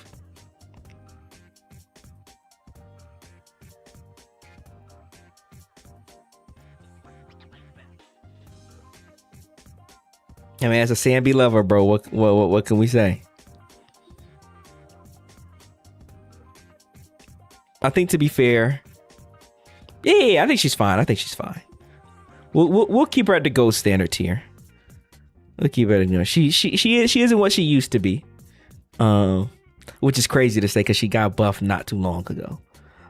But she's still doing fine. Now for the hot topic, the hot commodity. We talking about anomaly DPS, and this is really only a hot topic because of one character. I know everybody that sees in the stream that's hurt. If you're a Miyabi lover, it's time to accept it. It is time to accept that Miyabi is no longer where she used to be. She's still really good. She's still really good. Still by far one of the better characters that you can invest into, especially if you want to vertically invest and get mindscapes in a character. Miyabi still has some of the best mindscapes in the game. But she has faltered. Miyabi and heavy invest. Good luck playing without Yuzu or trying to learn Lycan as Sukaku. Light has a good opinion. Hold up. Not only has she been anti-shield, but she does require some of the best in the game. But I guess where are we sitting? I haven't played Miyabi outside of using some of her best performing team options, and I am a bit more lenient. With her team options because some of the options that you do want are very like common picks that the general community will pull. Like the pull value of Nagwan Yu is super high, so a lot of people that invest into Anomaly pulled her. She really isn't a niche pull pick. Same thing with Yuzu. Yuzu is a defining support unit for Anomaly, so most people that invest into Anomaly pulled Yuzu. So she gets a bit more leniency there. The fact she has more teams than like Premier is pretty nice, even if you have to play hard to get performance. That is true. She does still have a lot of great team options that even if the score performance varies pretty heavily, she still sits at a comfortable pace of clearing. Miyabi also has a very good clear percentage across the board, even when it comes to non-anomaly content. She isn't over clearing like crazy, but she can still pretty much give you 20Ks in solid team compositions. So I think like her spread across content is still really good in comparison to a lot of other characters, even if she isn't over excelling. So I think that's still pretty good. I do like the argument though of putting her in heavy investors. I do like that argument though. I think we will be getting to that point soon.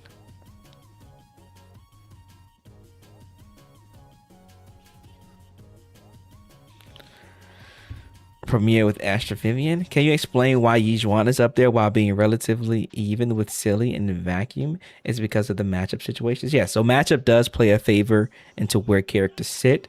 And what overall content is designed for them. A lot of the Rupture-based content is designed to work with Yijuan, and Yijuan most time it's either neutral or it's in her favor. I don't think we only have but so many Rupture bosses that are weak to physical and that aren't resistant to physical, if I'm not mistaken. So Billy sits a little lower, I think. Yeah, and even when the content isn't shilling her, she still performs really well. Silly is really hard to see where we need to see Silly without shield in later patches to see if he sits in a broken shield position, but I think so far not much. She's kind of stood the test of the time lately.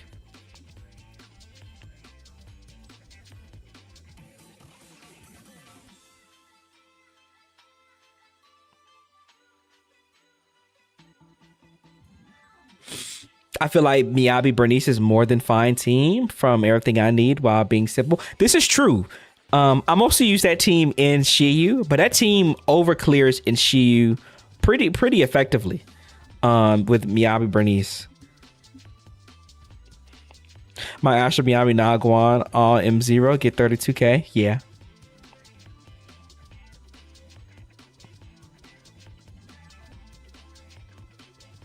The fact that you can play Miyabi into both the anomaly and crit content is fantastic. Yeah, that's one of her strong suits.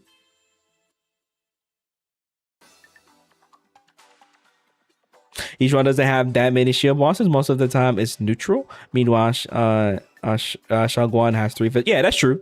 That's true. I'm not saying that I'm not saying that Yijuan and what's the name are the same exact level.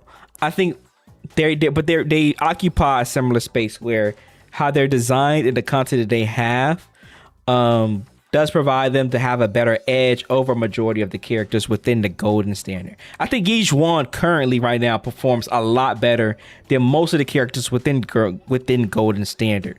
Again, we need to wait more time to see Billy. But of course, there is a difference between Yijuan and Yexin Guang's performance because Yexin Guang is definitely more shield recently.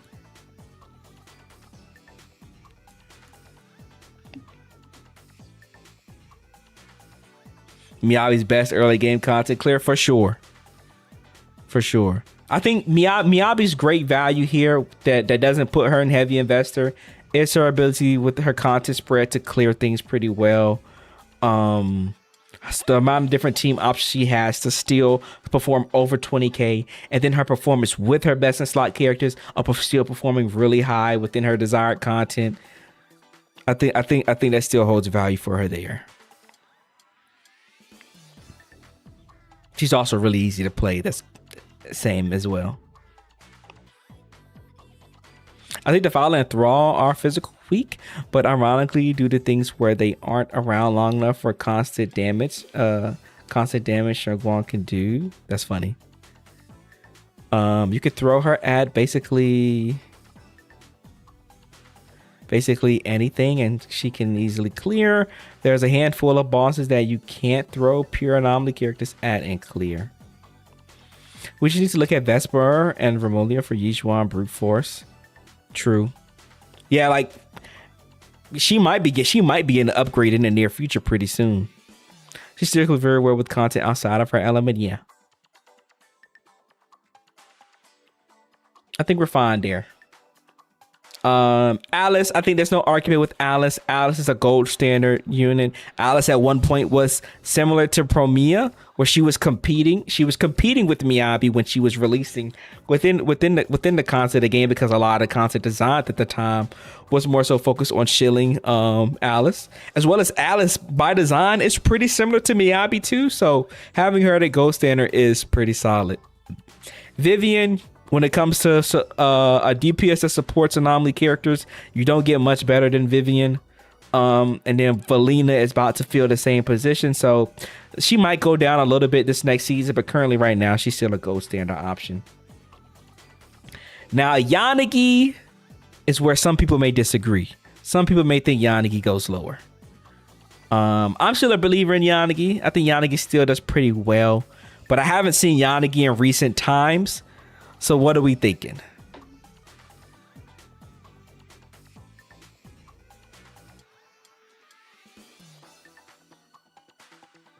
Yanagi is on the last string of gold standard. You might be true. We might be true. She might be on her final straw.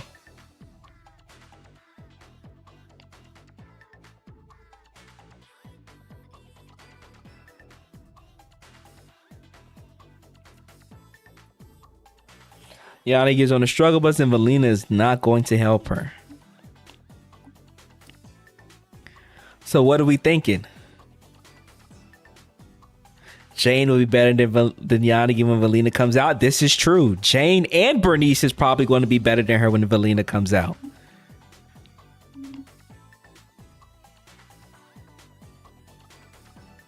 I don't know if y'all seen. We don't talk about leaks here, but I don't know if y'all seen the Valina Bernice gameplay that was floating around Twitter the other day.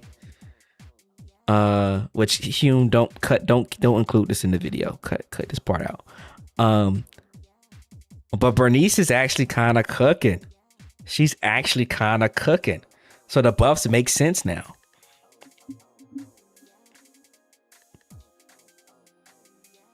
Wait till Cloud. When Valina comes out, if you like Bernice, pull Valina from what I'm seeing. Valina's cooking. Valina and Bernice is cooking. The buffs actually matter. The buffs actually impact her in a good way from what we're seeing. So that's really good. So we're saying we're going to keep Yanagi. Will we keep Yanagi at gold standard, or will we move her down to heavy investors? Cause will we not say she's in a similar boat with Jane, that in order for her to perform at a gold standard level, you basically need her best in slop options? I said slop. Best in slot options.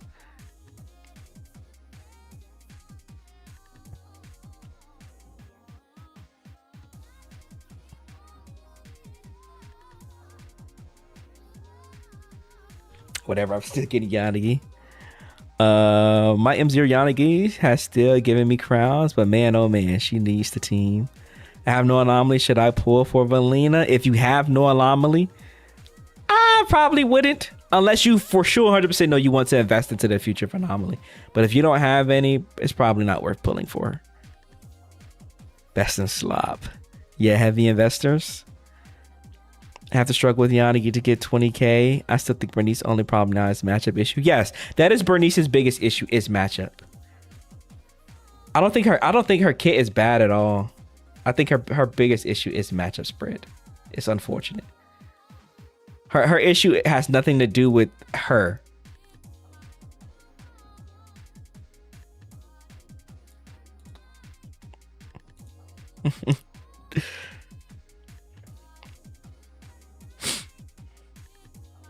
She's like a PlayStation she's gathering dust because she got no games.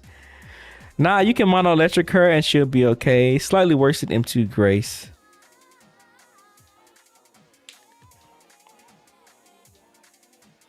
A lot of Yanagi issues are a lack of shield. The fire curse. What's good, Zeno? Oh yeah, what's good, Toki? And what's good, Cod? Even though I did speak to you. Hope y'all are all doing well. Also, if you're new here, be sure to subscribe. Exclamation point Discord if you guys haven't joined the Discord yet. And leave a like on the stream. It helps out a lot. Bro, I hate that I broke my cup, man. It makes drinking out of it so weird.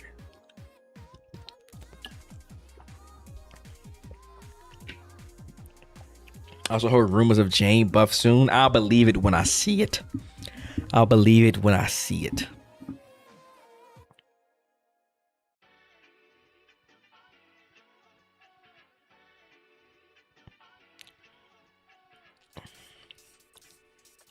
Surely my M2 Sukaku DPS will skyrocket. Okay, so I think so far the only change we've made on this list is bringing down Yanagi. Yanagi is a heavy investor similar to Jane and Bernice, but the funny thing is that Jane and Bernice will probably be moving up to gold standard quality once Valina comes out. We'll see though. Anomaly tier list good. Anomaly tier list good. I think we can move on to supports then. All right. For supports, this is where another difference in Pride Win tier list comes into play. They have had Astra at the top of T0 for a long time. And I think this has been a change that should have been made. Astra is not on the same level as our newer supports in the game. That is just not the case anymore.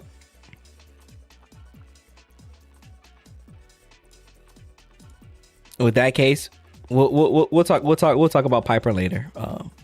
We'll get to that next. Because I could be wrong about Piper. I don't play Piper much. But yeah, Astra is no longer at the top of the echelon when it comes to supports. She is still a good support, and she can definitely still get you some good clears. But she's definitely sitting in that gold standard realm of supports, similar to our lighters and our Lycons. And Zhao's. And from my understanding, her and Zhao are pretty close to one another. With how well they support agents. If correct me if I'm wrong. But she still is really good.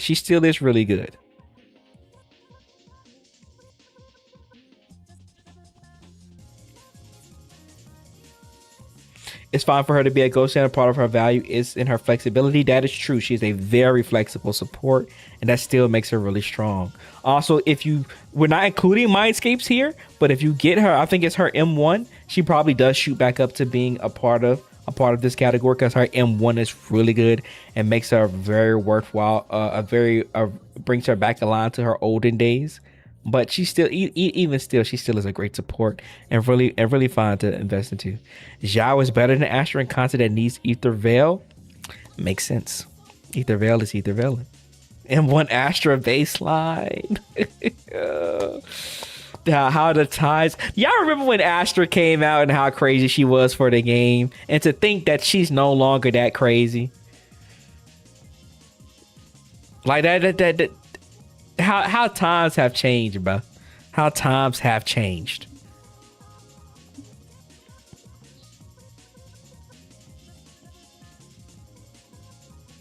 I'm surprised a lot of casuals have M1 Astra. I'm not too surprised, because out of a lot of the characters that people invest into, whatever are the category defining characters within the game, free-to-play players tend to invest a lot into them. So like, for instance, all the best supports in the game, free-to-play players are more willing to get Mindscapes for them because they'll last very long. Same with Void Hunters. You'll be surprised how many free-to-play players have copies of Miyabi, and they're doing fine because getting copies in them allows those characters to last a very long time.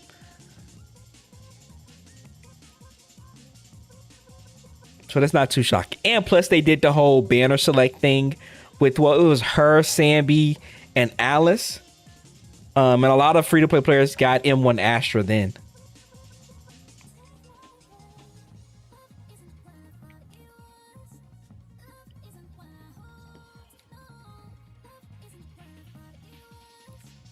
I'm still more happy and comfortable playing Astra than playing Suna. I can see that. I didn't board Suna, and I still play my Astra. She's still really good.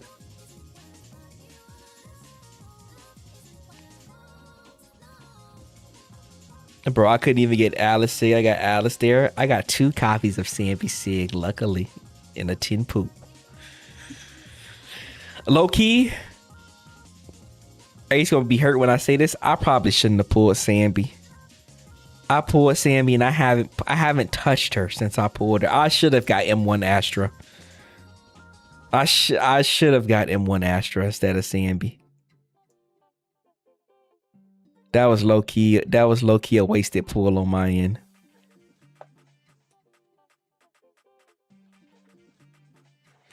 I hate the triple ban so much. No guarantee A rank agents, no tickets refunds. Yeah, it was that was an unfortunate part. You shouldn't have an AoE Oball back soon. That's true. That's true.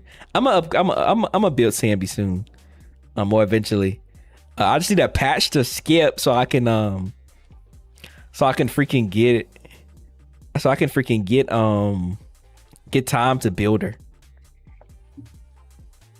Sambi ain't Oball. She family though. She family. She family though. Regretting Sambi for Astra as well. It's just because M1 Astra means more support for the characters that I like playing. That's the only thing. That's the only thing. But enough of Astra. I think all of us are pretty set on Astra being where she has the gold standard. She's still a really great support. Still does really good. So if you have Astra, definitely you can still utilize her and still do very well with her.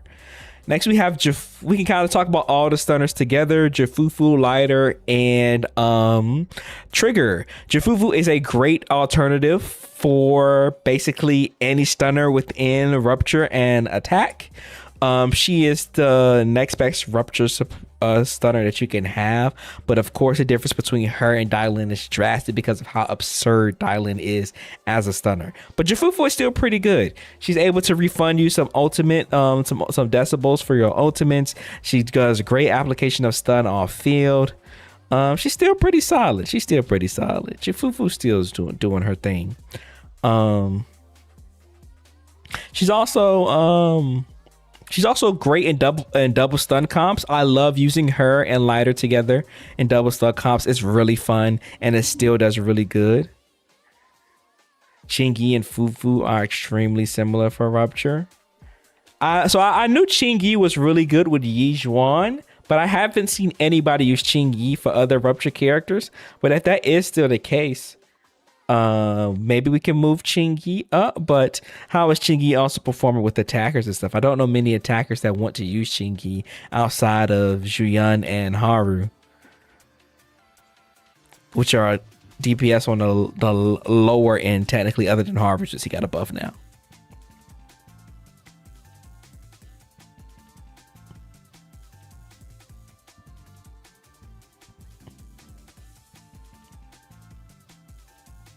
And speaking of off-field stunner capabilities, Trigger is also doing really good as well. She can slide into Anomaly and Rupture teams if you don't have any other options.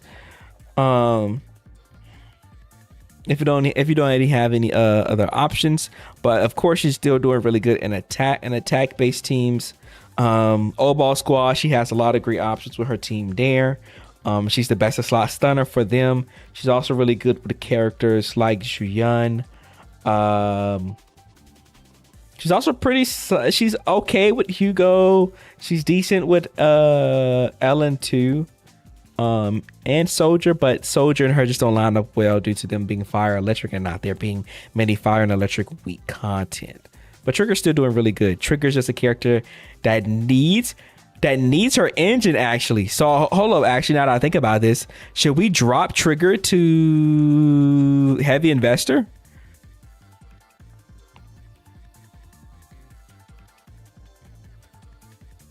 Trigger might be a Heavy Investor, yeah.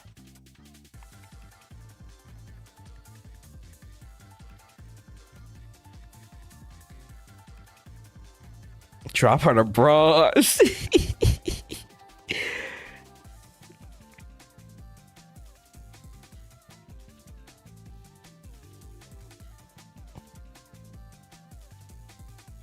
Trigger must have her engine sagging. Trigger often doesn't outperform Nicole unless you have Sig and M1.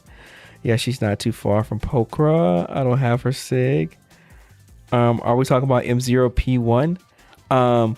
So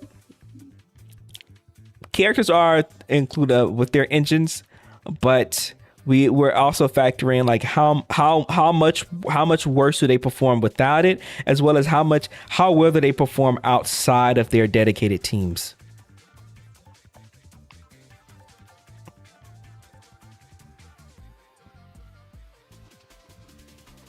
I don't remember how well M0 Trigger's performing. I have M1 Trigger and her engine, so That's why I'm kind of asking y'all how we align it there.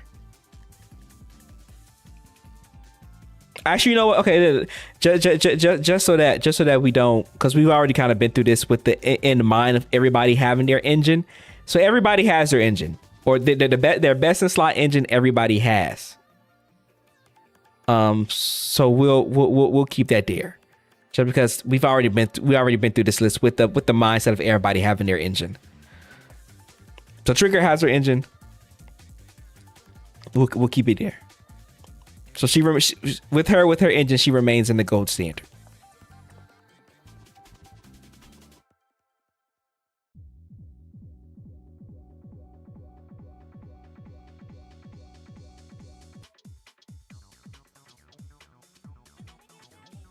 To be real, Trigger is competitive with Astra on Seed Orphe to me. Yeah, she is. Then gold with Sig. Okay, we'll stay there. Now I skipped my boy, but we was gonna talk about him. That man, Lighter. Lighter is still really good in fire and ice comps. He still performs really good with his desired teammates. Even though Dylan does nudge him.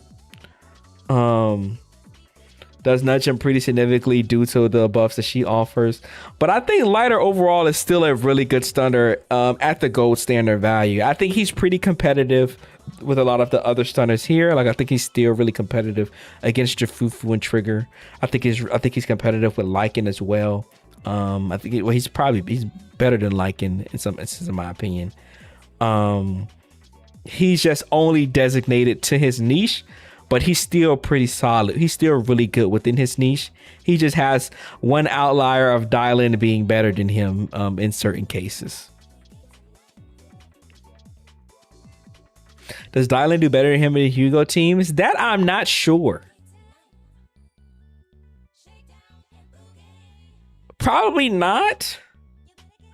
Because because at M0 I don't think so, because since Hugo immediately ends his stun window after EX and Ultimate at M0, having the extra ultimates really doesn't do insanely much for Hugo at M0. But from my understanding, M2 for sure. M2 for sure.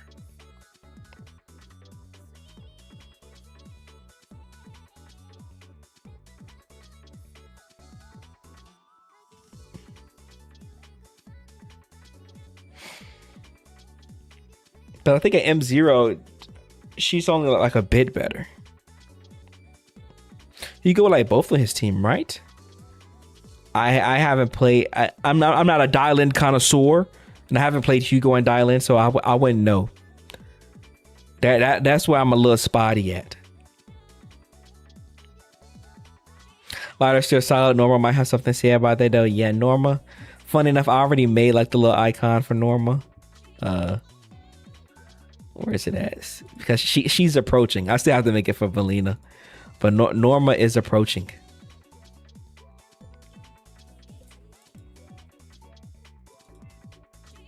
Where's she at? There she go. Norma is approaching. She will be coming soon. She will be unfortunately attacking my brother again. Fufu tried to attack him, he survived, but now we have 2 munchkins trying to attack him. He might be on the decline again.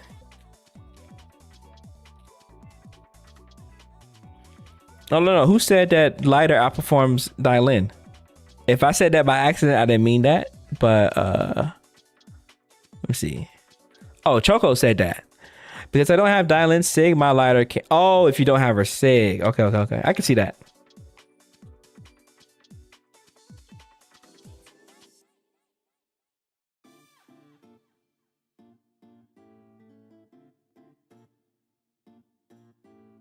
That Lighter's surrounded about 3 fire Labubus in the fire star economy.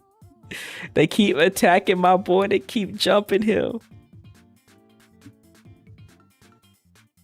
Now I can't remove the little male agents I have left. He's gonna be fine. We're gonna be good. Pretty sure Dylan Sig isn't a big increase, but doesn't it make it easier to? I think it just mostly makes her easier to build, right? It's like to get the crit rate that you need. Because if you struggle to get the pieces that you need for the crit, for the high crit values, it's going. I guess it is going to be a bit tougher. Is it? Is it a big significant difference? I don't have her engine either, so I'm not blessed with the dial-in engine. I wasn't able to get it. See, it makes her much more comfortable. Got you.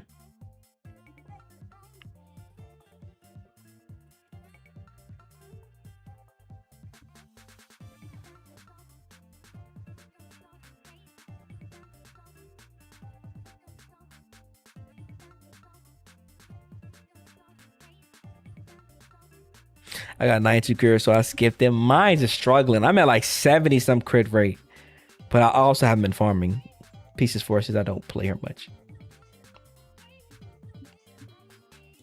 But Lighter's still really good. He's at a gold standard. He's still really comfortable. It doesn't require heavy investments on his teams in order for him to perform well and help his team performs well. He still helps clear the golden standard quality, especially as someone that indulges in using Lighter basically every day. Zhao, free to play support that all of us got for free if you were here when she was given for free. I don't know if you could still get it for free now, but she's a great value support. She's very similar in value to Astra, especially if there is ether veil buff shields, and being paired with agents that need ether veil, she is a great option. But outside of that, she kind of just sits there. But she is a great support to have. And the same as Lycan. Lycan on the Pride list is actually down here, much closer to the silver standard characters that I have down here. But I think Lycan, with his recent buff, his ability to support characters really well, like Yidhari, and like Promia, still at his M0 P6 level. I think Lycan is in a really good spot where he's still able to provide gold standard value.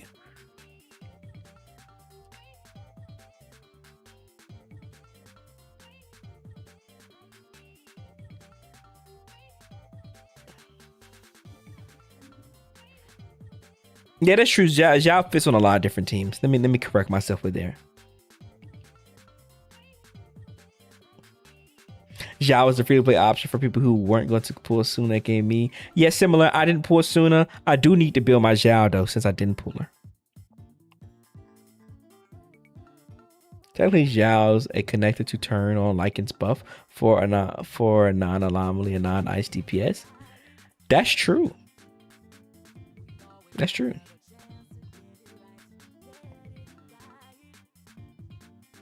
Yeah, that is a weakness of her ace. She does not activate a lot of her teammates' additionals. That is a clear weakness of her, but she's still pretty solid. Yeah, by far, Lycan is still probably the best standard agent in the game with how well he synergizes with so many characters, even at this stage of the game now. Especially ice agents.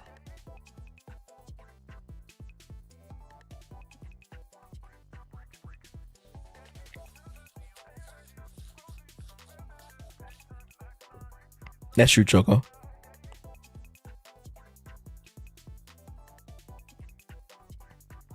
I do recommend Zhao Sig, but I don't know if you get in your first 10 pool.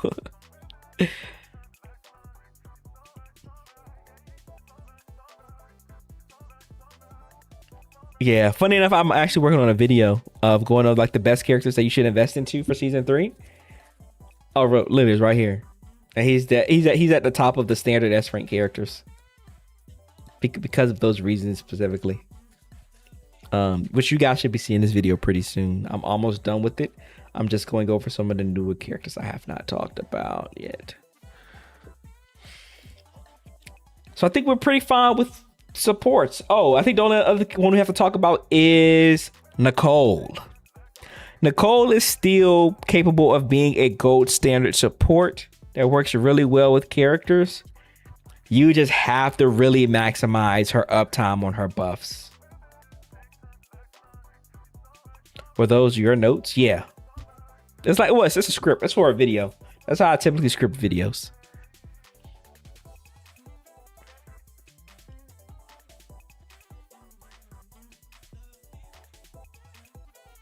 Nicole is still in gold standard, in my opinion. Would you not say she doesn't need to, you don't need to maximize her uptime though to maintain that value?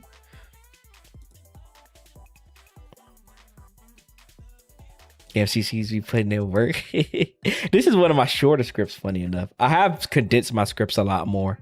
It used to be very, very chunky. But to be honest, to be fair, that script was like a remake of like one I did a while back.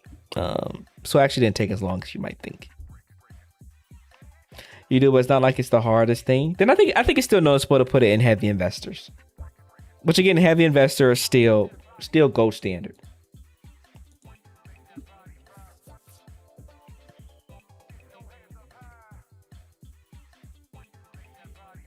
Yeah, you need to be much more active with her. Which I think for players that continuously play the game a lot, that's not that hard for us.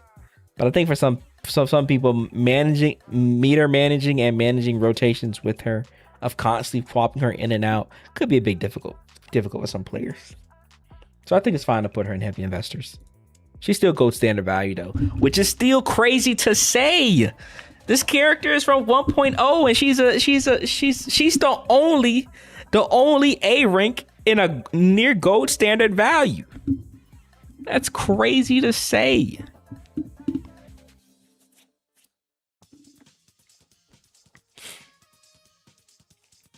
Actually, we might have one more A rank there because you guys somebody pointed out earlier. We might have one more.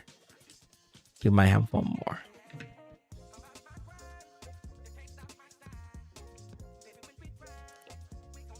Oh, maybe two more. We'll see. We'll see. Even if it is easy, the others are even easier. So still a significant difference. Yeah, I can see that. Nicole seems like a good placement. I struggle with Nicole and Shu, to be honest, but I have made her outperform Astra and DA often. Oh, okay. So gold standard and heavy investors, which seem to be locked in. Oh no. Okay, I'll look that up. We seem to be locked in where they're at, how we're feeling about their placements. So these seem to be really good. And we're going to keep them there. So now we can move on to our last two sections, which I think is a section I'm still excited to talk about. These are characters that are currently doing pretty well still.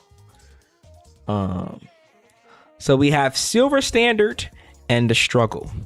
First up, we're talking about Silver Standard. These are units that can clear the desired content with very little to no issue, but can be a bit more reliant on higher teams and skill investment depending on matchups. So these are characters that without a doubt need the best of slot options that they have in order to just clear. So the range for this is 20k and higher. What's good, Yo Jimbo? What's good, brother? What's good? And these are also characters that probably require you to be a lot more skilled with them. So first off, for crit DPS, I see immediately Ace said S11 should be up there with Evelyn at M0. At M0, are we sure? Are we sure at M0?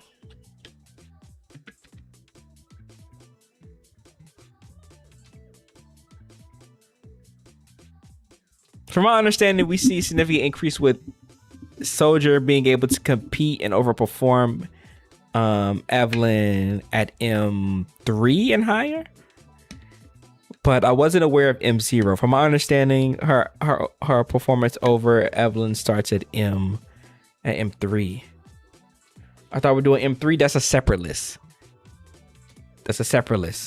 So I still want to keep an all M0 list for S ranks for players. There's going to be new players who are going to be jumping into season 3 first time playing ever. So we still need to have an M0 list, but of course we'll have a separate list for M3 as well.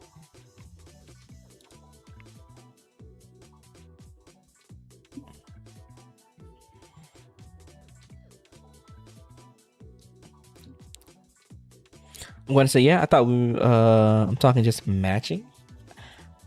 I'd be content with Ellen being placed in heavy investors. M0 Soldier 11 isn't better than M0 Evelyn. M2 Soldier is better than M0 Evelyn. The skill execution factor in for this because Evelyn is easier than SLS to optimize on. Yes, skill does factor into this. I do think it takes a bit more to optimize current S11 now than Evelyn. I think S11 is easier to play than Evelyn. I don't know. I think Evelyn is easier to play. I think maybe it's I guess you could say it's probably harder to get to optimize the chain attacks maybe. But I don't think that's an execution difficulty. Like it's not hard to execute her chain attacks. I guess it's harder to build enough resources for her to get the extra chain attack she wants in stun.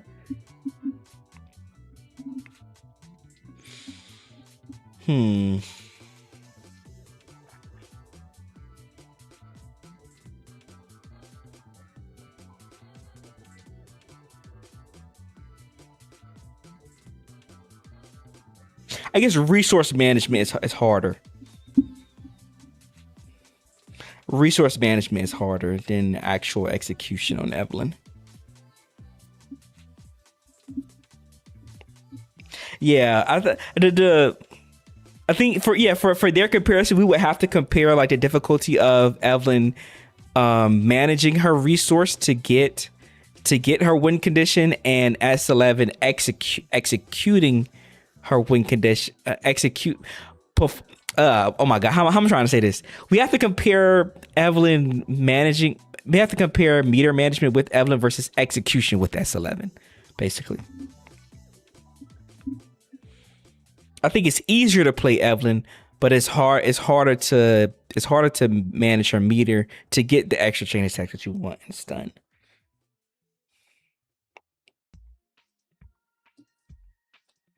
Yeah.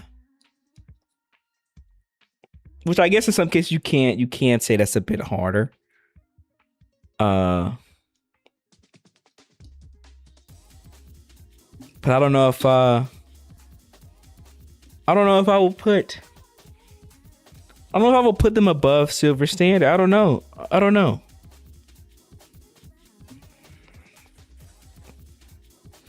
Yeah, actually, yeah, that's true.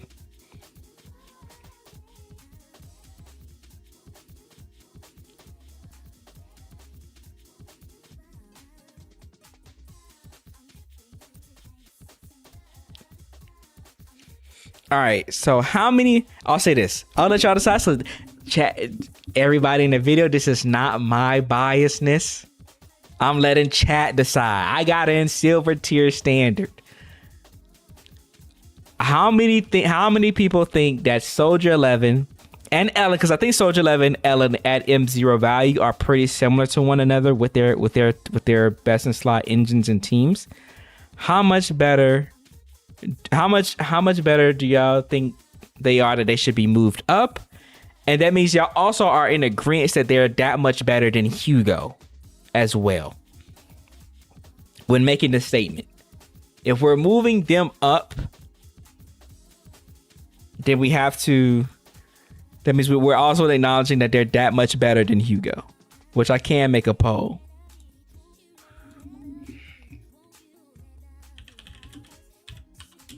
Move down, Hugo.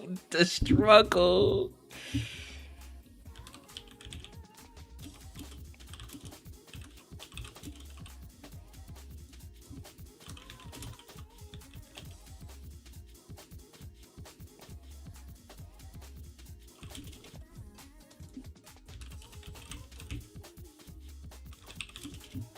All right.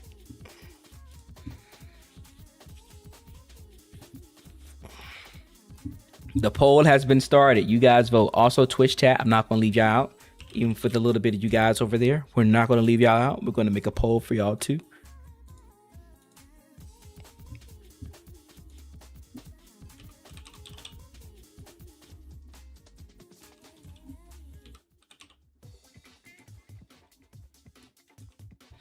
How the fuck do I make a poll on Twitch? How the fuck do I make a poll on Twitch?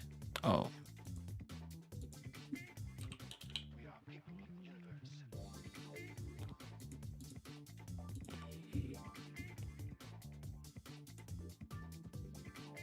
Is anybody still on the Twitch side? Is anybody still here? We still here on the Twitch side?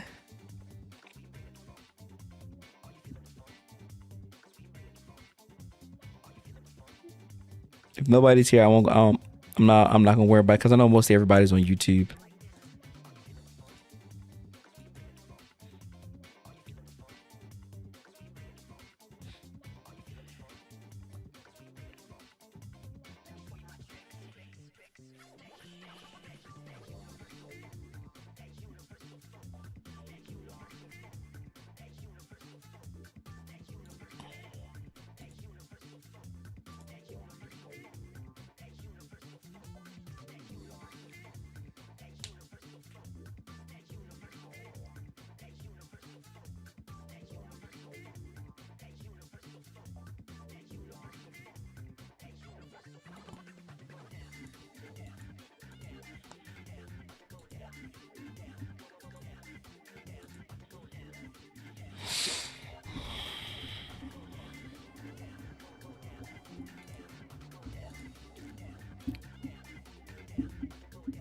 Just young and big 26. No, we not doing my girl like that.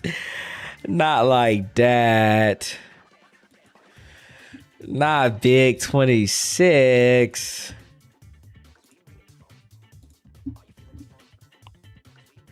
Seeing heavy investor. Heavy investor for the most part is winning, but not by much. I think it's winning by like 1 vote.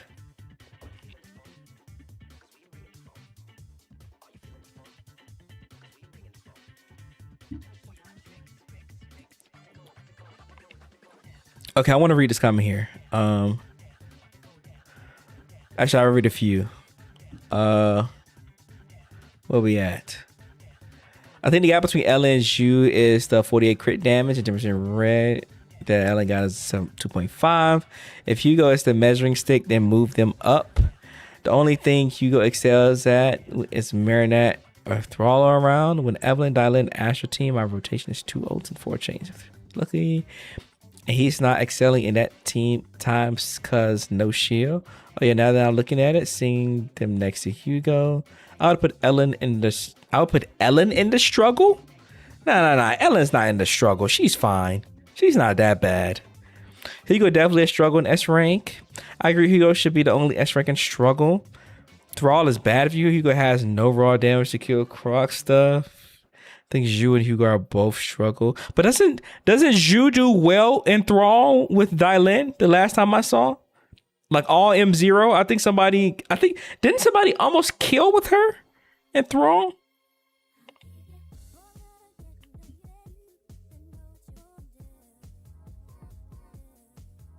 Yeah, now she definitely needs Dylan for sure. For sure.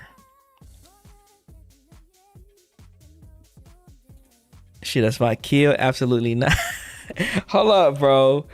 Nah, I could have sworn. I could have sworn. Okay, that was like when Thrall first came out. Oh, no. It was 40k. It was 40k. I'm lying. It was 40k. It was 40k. It was 40k. It was 40k. I lied.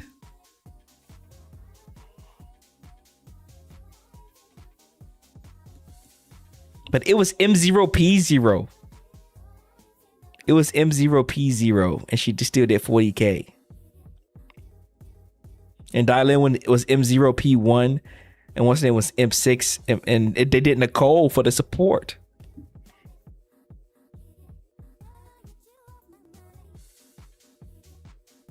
Look, I'm just saying, bro.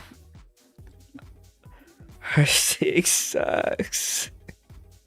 I was like, but she's dead. She's dead at in-game at F0. No, we not. Is that what we saying, bro? Hold up. How did this conversation switch from Soldier and Ellen to shitting on Hugo and Juyun? How did we get here? How did we even get to them, bro? I understand Hugo, but how did Juyun get put into this?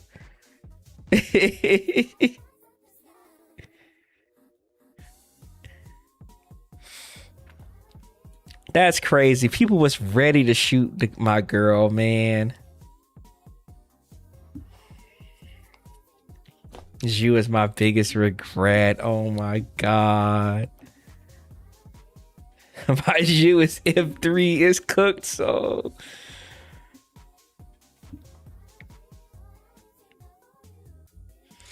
All right, so based off the votes from what we got,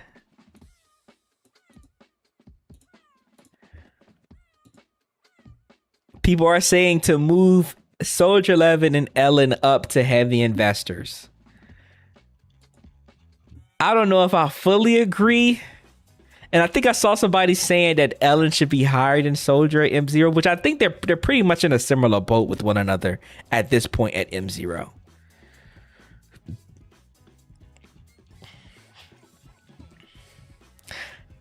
So are we saying,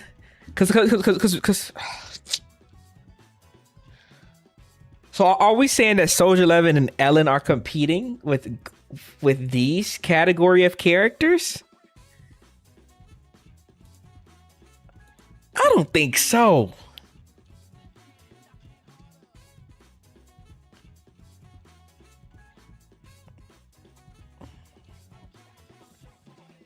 At least at M0, I don't think so.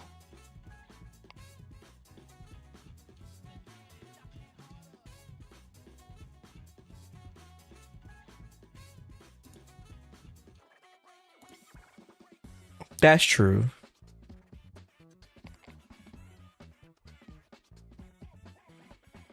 Ice does have more favorable matchups. That's true.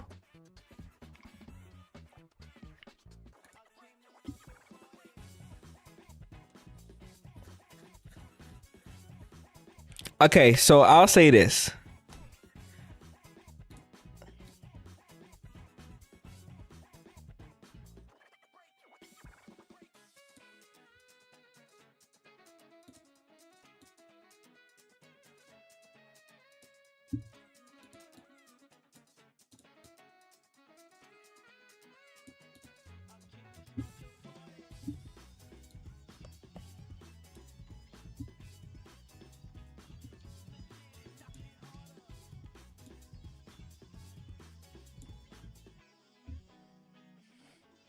But what will we call that tier, Ace? What will we call that tier?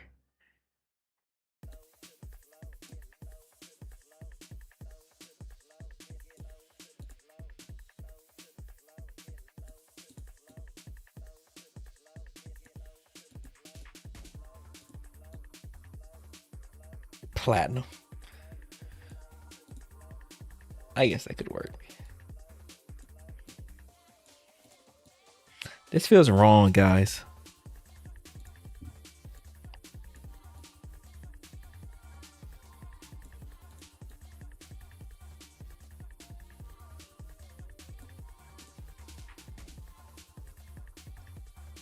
This feels wrong. But there is some truth to this.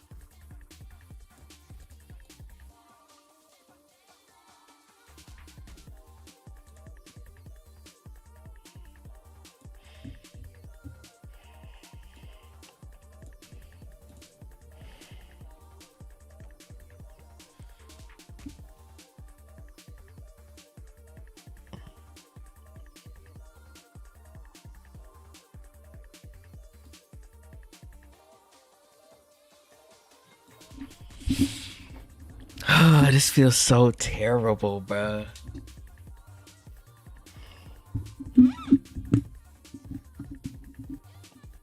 She understand in 26. They might as well make her a standard agent. We talking like this. So we'll do this.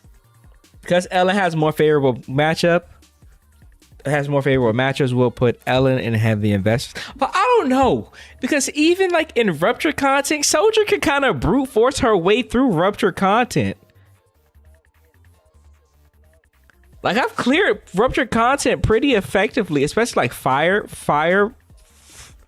rupture content. She's done pretty well. Even with Isolde, even I seen her clear. Somebody posted her clearing the Isolde fight in Chiyut this rotation as well. But yeah, it's not M0 though. It's not M0. It's not M0. Yeah, I got Monskis though. But yeah, this is M0. This is M0. Okay, so we'll say Ellen at M0 is a heavy investor, and she's slightly better than Soldier, but she's not too much better. And she's not like exactly near the performance of the other gold standards. So she's at like the bottom of gold standard. We'll also make the shift that Hugo and Juyan are on the struggle bus. Hugo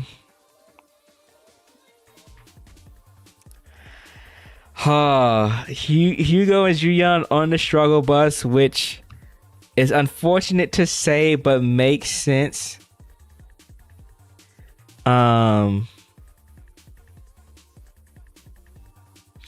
Juyan doesn't have much favorable content that allows her to perform well without heavy investment.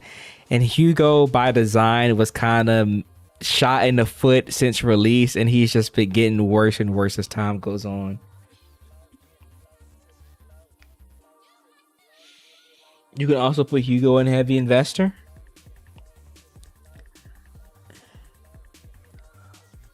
But this is from an M0 perspective. M0.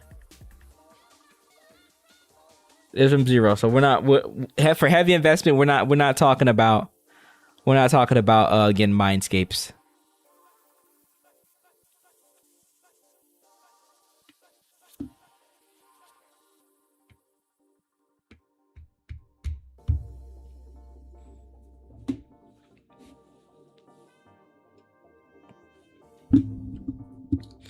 They just got extremely dated, bro.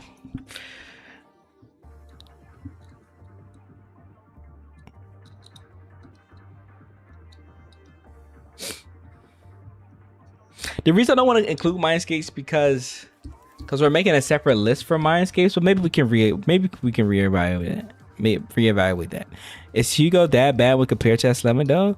We still talking matchups and best of slot teams, right? Yeah, that's what like, I'm a little shaky on Hugo. I don't know if I would put him to struggle.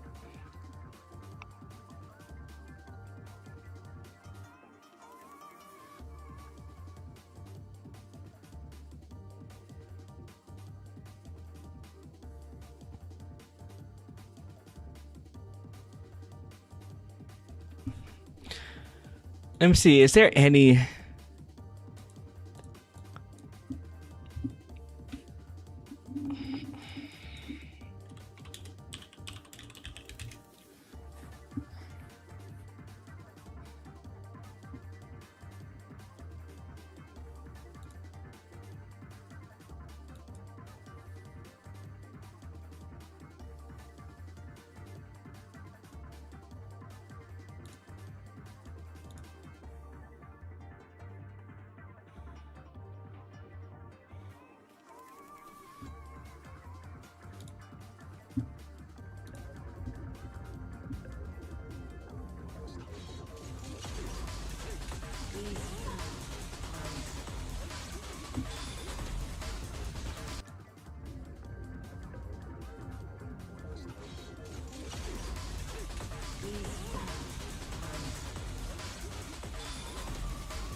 This boss has a minus 100.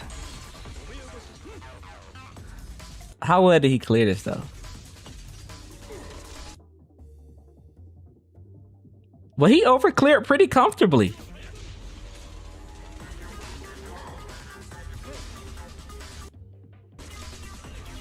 He overcleared pretty comfortably.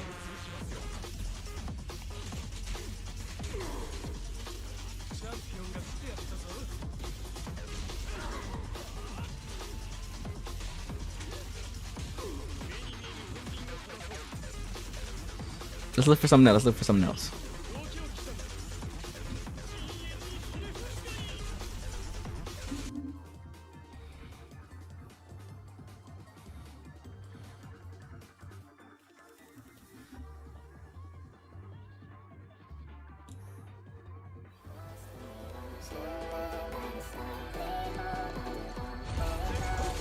Well, they're all M0. This whole team is M0. This is all M0s.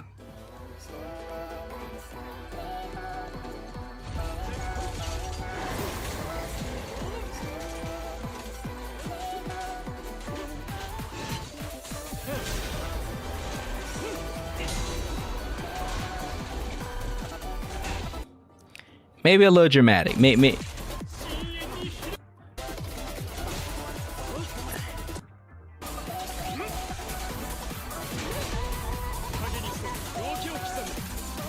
Maybe a little dramatic. Maybe.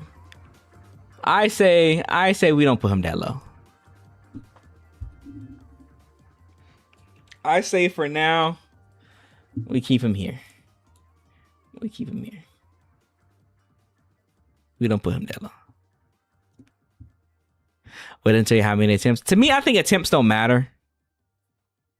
I think attempts is fine. If it takes you forever to get the clear, as long as the clear is possible to me, I think that's what matters. If it's possible, that's what matters.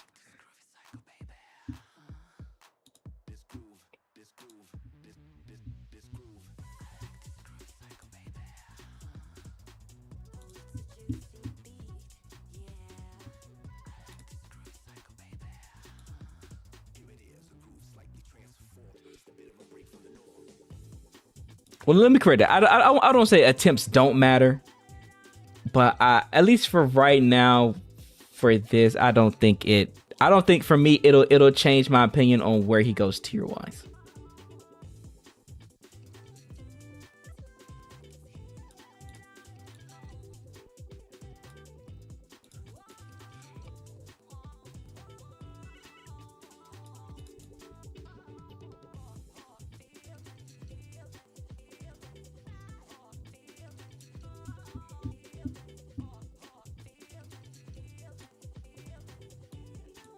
I think for now, it doesn't really affect where I'll put him tier-wise. Oh, no. What did I... There we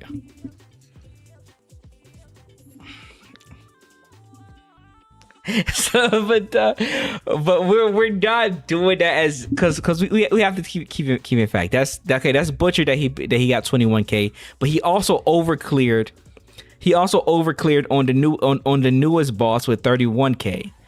So even if we factor other multiple attempts, he's still easily clearing with one of his lower invested teams. At least within one current matchup that matters. And then Butcher being here in the cycle, I think that's fine. It's an anomaly. And I'm saying Butcher is an anomaly based fight too as well. So it's not even like these are like favorite fights for him either.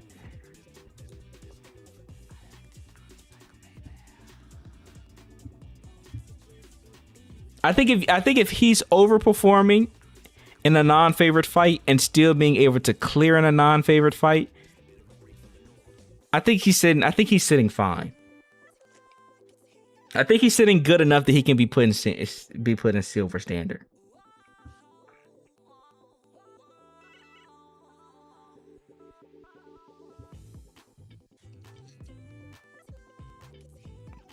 So we're now looking at M0. Oh yeah, we can.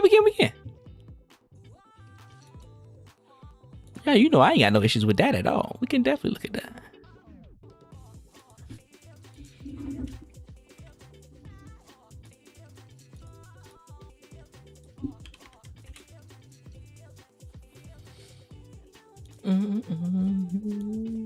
Okay, this one.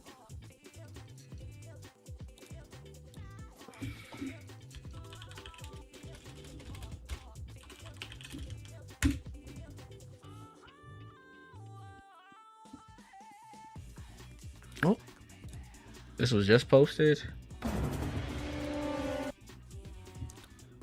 Let me see. Is this M0?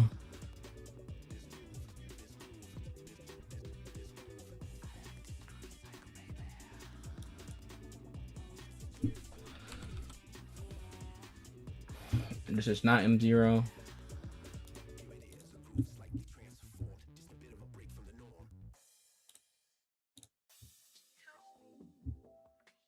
It's the same guy. It's just probably not M0 again.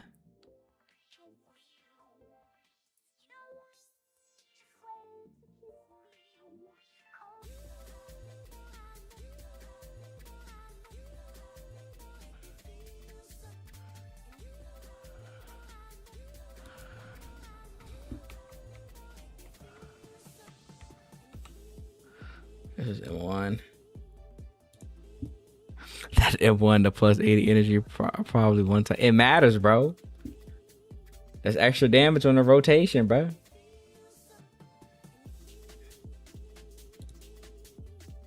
Actually, let me use the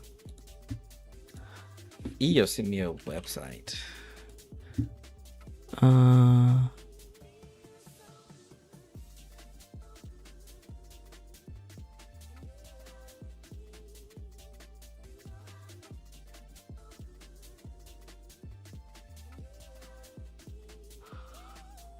Fuck, I don't know where. It's a website that like people post like their runs and stuff. I don't have it on me anymore. I don't remember the name of it.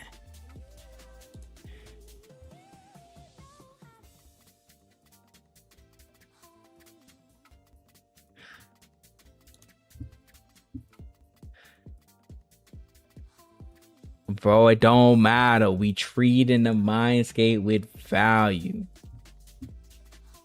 But we can look at how did she perform with this? What was this? This is Shiyu. She's 30k in it. Is this all M0s? Who's the team? This is Suna. Lighter. Suna. Suna M0. Suna's M0.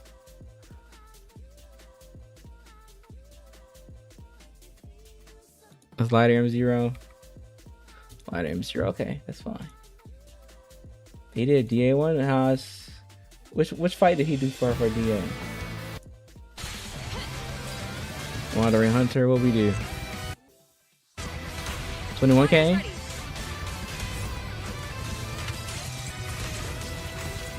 Non-favorable matchup. And she did it with Nicole.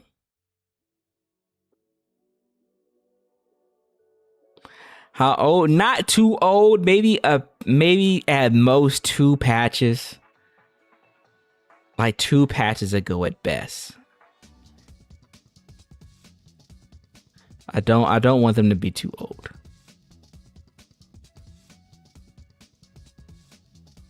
Is the trigger M0? The trigger is M0. Okay. This is the archive. There you. Thank you. We're able to search by characters, right?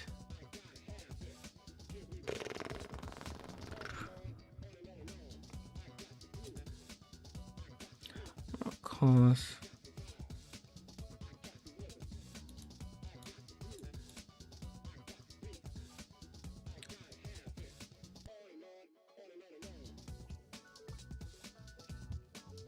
Where the fuck is Soldier? They don't have her up here? What the fuck?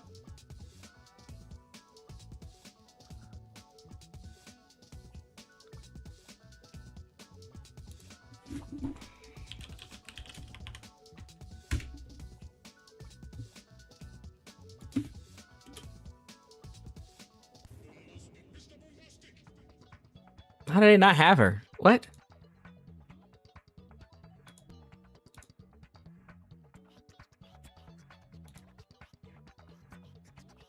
Confusion. Or has nobody must have updated, nobody must have uploaded anything for her.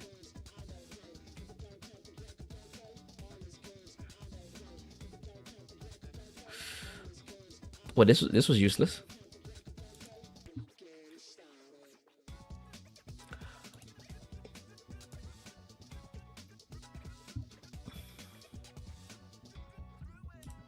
.8. Okay, what's this? No, this is the M2 soldier. Can't use that. This is the M3 soldier.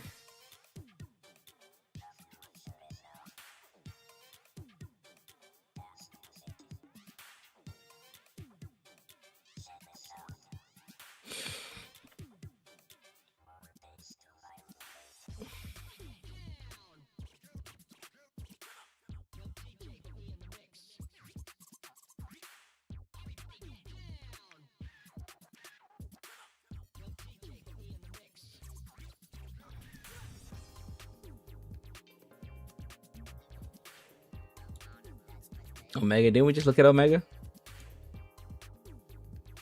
Yeah, we just looked at Omega.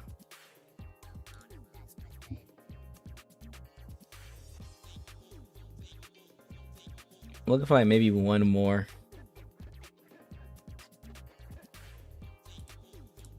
Okay, this is Thrall. What we get on Thrall? Dual Lighter, Astra. 20. 27K. 28. Okay.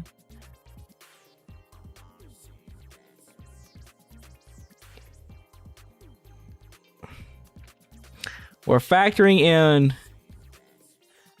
Yeah, you got M2. So we're factoring in that we'll say that she's getting like an extra 1 to 2-ish K from M1.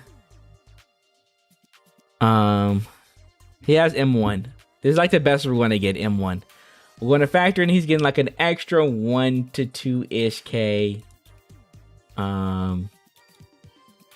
from M1. Which roughly puts her at favorable fight. She's getting the high 20Ks, above 25K. And then non-favorable fight, she's getting roughly 20K exactly. And for the Hugo examples, he was getting a roughly about, he got 20K, about 21-ish K. And Butcher, but another non-favorite fight, he got 30K. And so, at least to me, with those comparisons, at M0, they should sit similarly.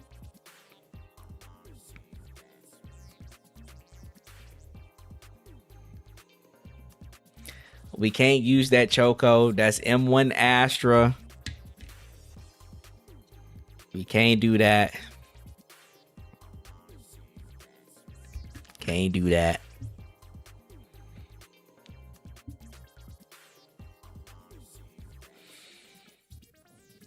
Because if his ceiling in a non-favorite matchup, it's still clearing above 30K, and then they have similar lows of another non-favorite matchup, sitting roughly around barely clearing over 20K, and then her second one is like sits in the middle.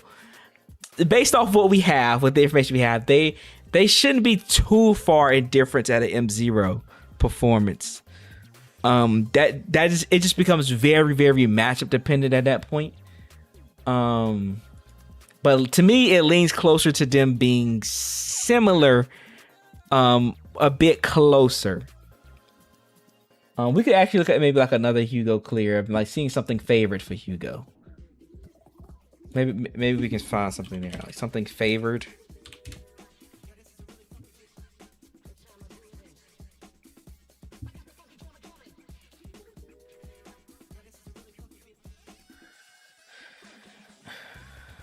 Yeah, but nobody plays this nigga.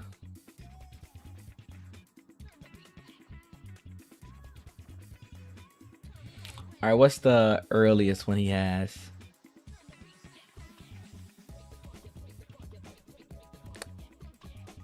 Three months ago. What patch is that?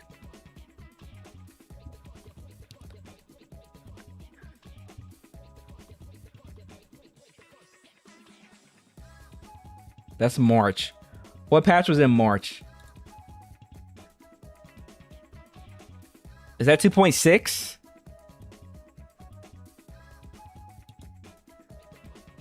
Is this Butcher again? 2.5.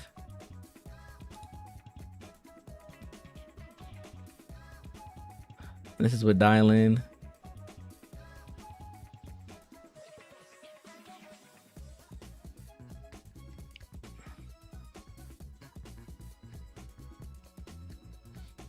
About 25K.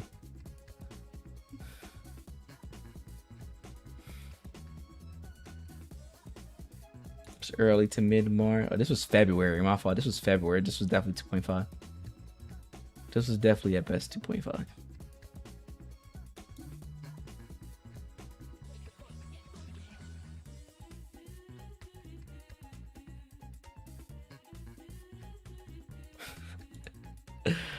Okay.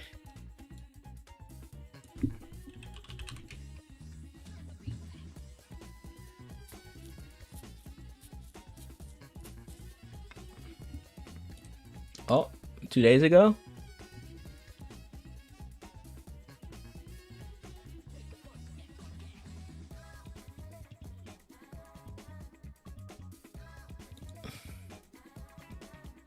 M0? M0? M0?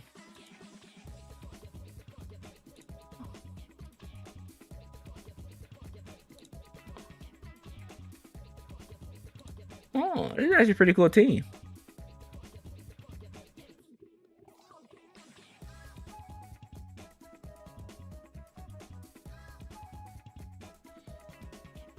This is a pretty cool team.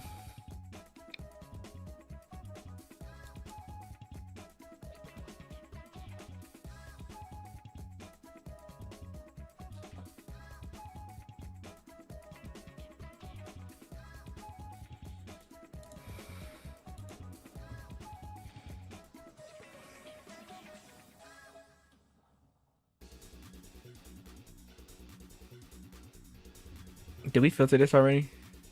This month.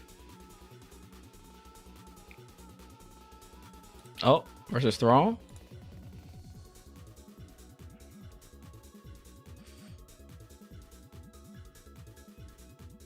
Oh, wait, did we click on this one already?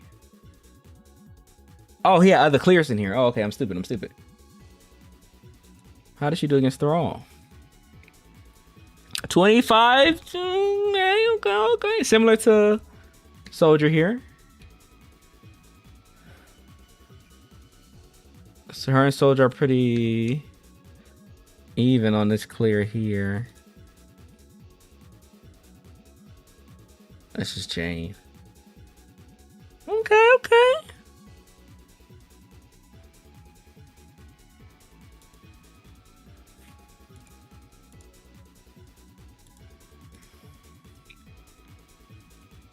10 days ago? Let's see, Ella, what we doing?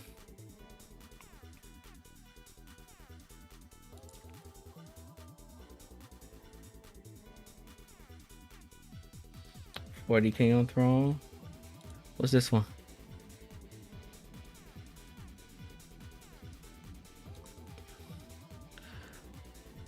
It's just barely 20 with Lycan.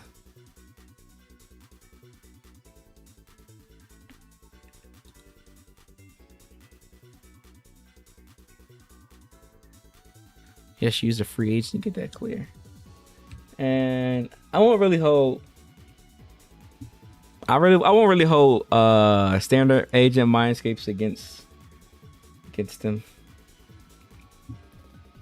Standard agent mindscapes don't really do too much.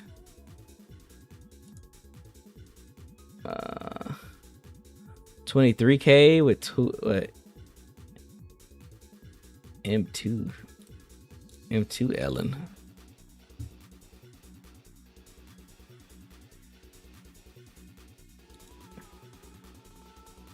Yeah, this is no hate to them. This is a actually, no, this team, I don't know why run Orpheus on this team.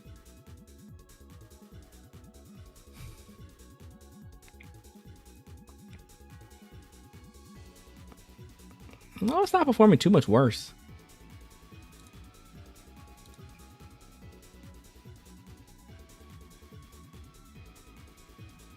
$50K. Oh, M2 Nagwan, that's right.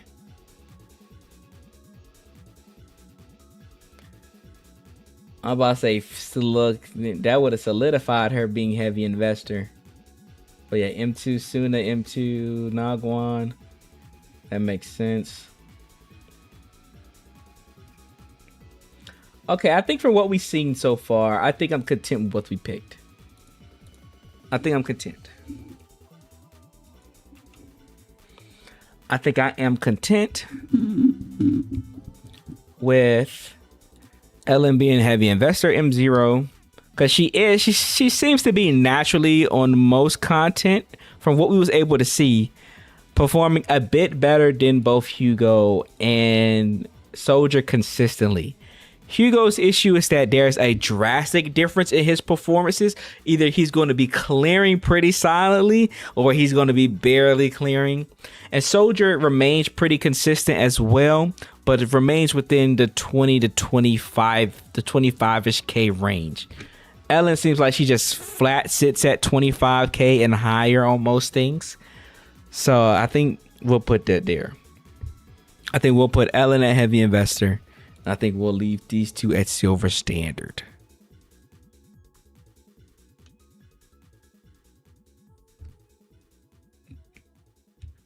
I think we'll leave that there.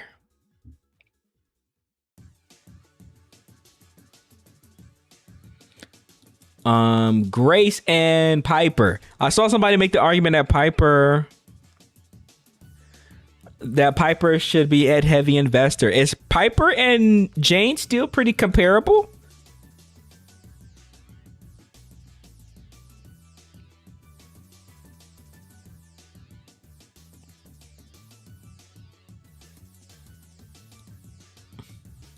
We can't put Jué at struggle. If Hugo isn't there, well, how is Jué doing? I guess that's one thing we got to go check.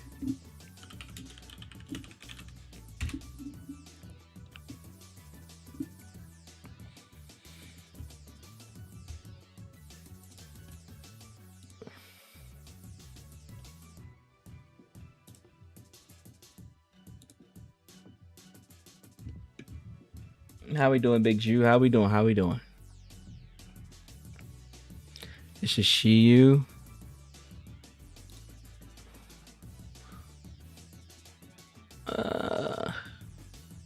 26K in Shiyu. Okay, that's decent. That's decent.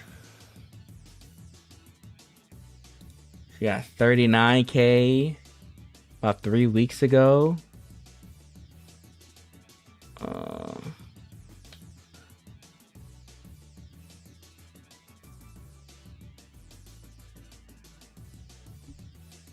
It seems like everybody's just doing Shiyu. She seems to be pretty good Shiyu.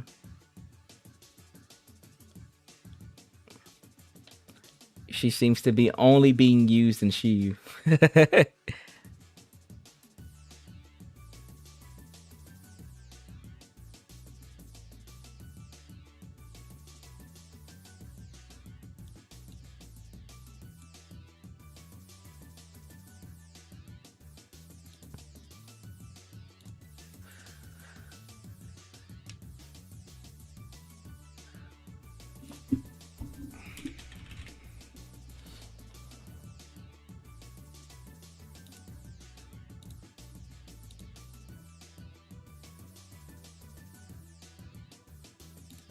Oh, hold up.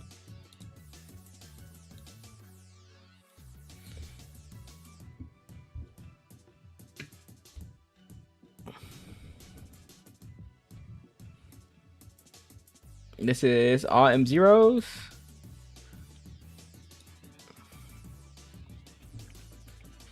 And he got 32K. He gets Vesper with Dylan. Actually, this is the go-to Jué guy, actually. So if I want Jué stuff, I should probably just look at him.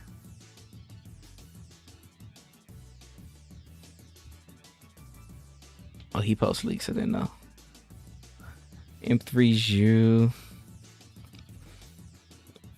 32K.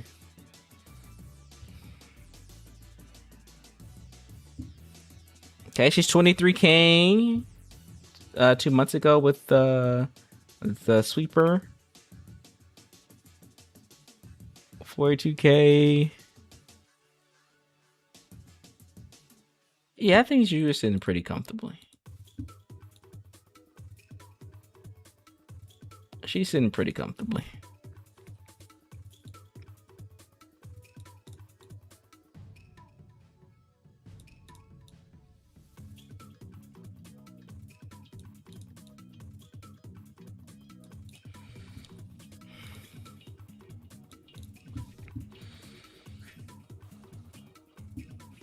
Man, I hate y'all. That we're back to where we started, basically.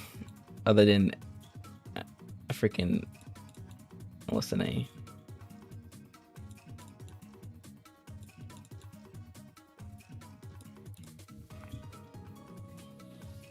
Based off one guy who mastered it. I mean, we don't have much other reference. We don't have much other reference.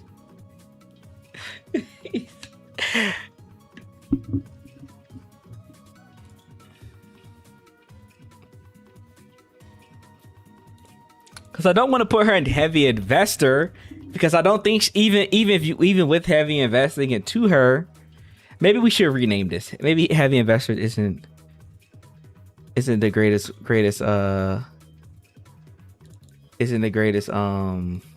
wording for this. But she's definitely performing worse than the gold standards. I would say.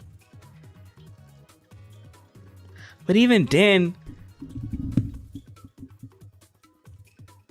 I might put Ellen back down because she was actually doing pretty comparable numbers to what Ellen was doing.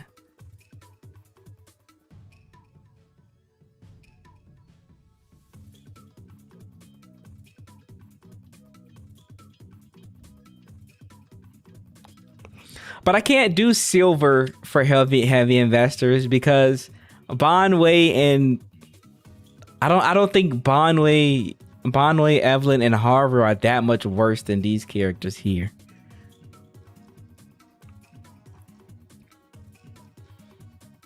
We'll think of a new name later.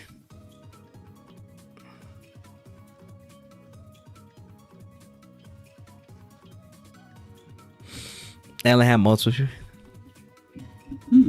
Let's group them all up. But I think there needs to be a difference in understanding that you have to be good with these three characters to get this level of performance.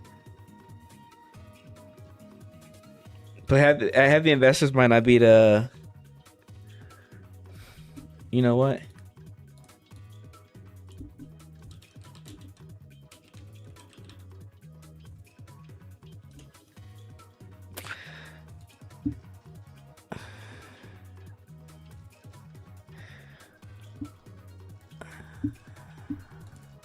Maybe that might not be a good naming either. I don't know.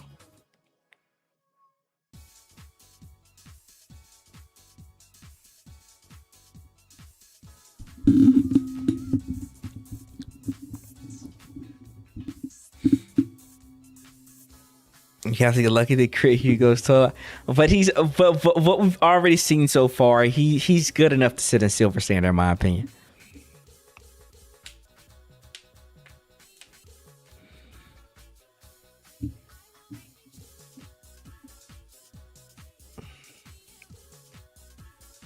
I think he's good enough to sit.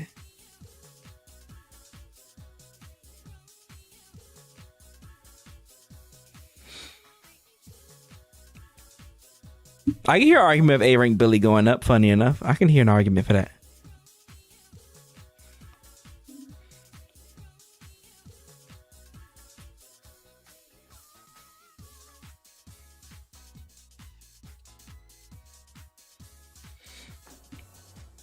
Yeah, it was like gold standard plus or something. We'll keep it there. Maybe that's a better name.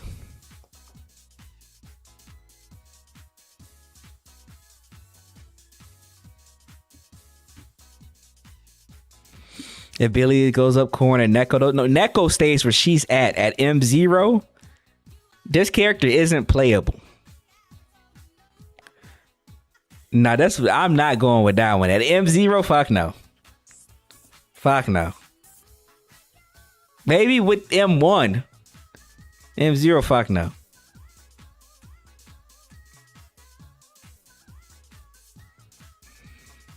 Fuck no.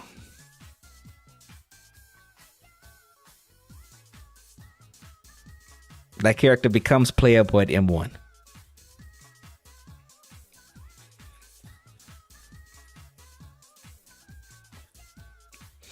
You gotta show me, bruh. Because if we talking about rare footage, I don't ever see this character played at M0. that is super rare footage.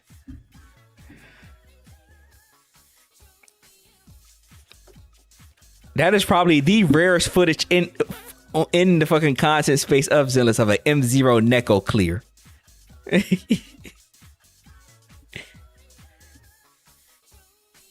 That's like I could see more of an argument for like any of the other characters here, honestly, because you'll see a lot more invested teams for them.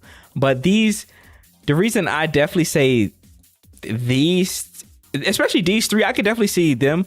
But more often than not with these three, I see that all of the supporting agents that you have of them, they're normally limited characters with a lot of mindscapes. But I do see a lot more clears with Billy at lower cost. I wouldn't be surprised if Corn can too, but my reference is Corn Zone most of the time, and Corn Zone most of the time has mindscapes on their supports, but I'm not sure if they have like an all M0 account. But to kind of bring us back because we do need to wrap this up. It's about to be 3 a.m. Soldier, we're gonna put at silver standard. Jué, Jué, and Minato all at silver standard as well. We don't really have to argue about Minato. Minato performs really well at M6. He definitely performs better than the struggling characters at his M6 value and his best of slot teams, because his team is the same as every other Rupture character within the game. So he's pretty much favored in those positions. He does pretty solid. He does well.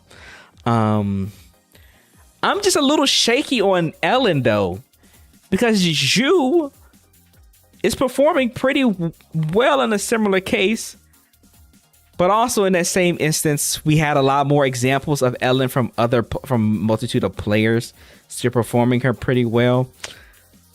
For me though, I'm going to drop her down. For my comfortability and confidence and recommending people when talking about tier value, I'm going to leave her here. Everybody may not agree, but I'm going to leave her here.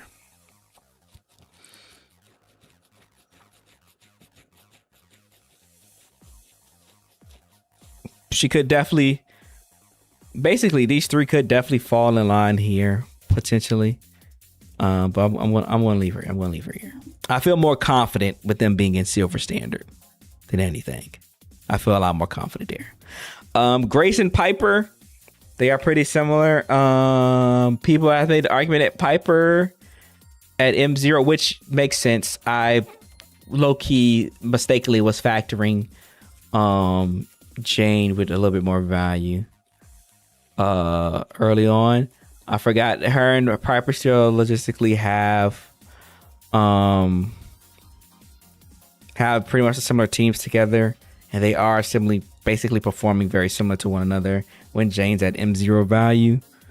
So I could definitely see Piper in a very similar case.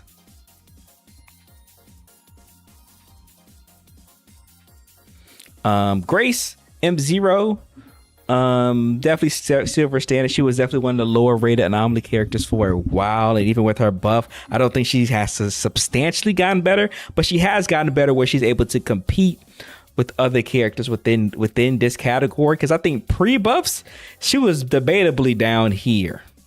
Pre-buff, she was debatably down here. So I think she's a lot better now, or a bit better now.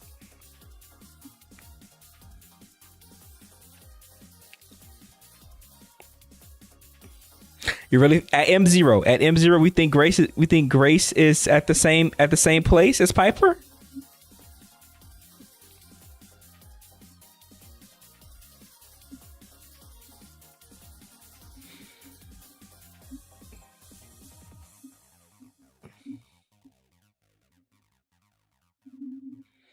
Yes, shield buffs. The buffs have been shielding Grace to do pretty well.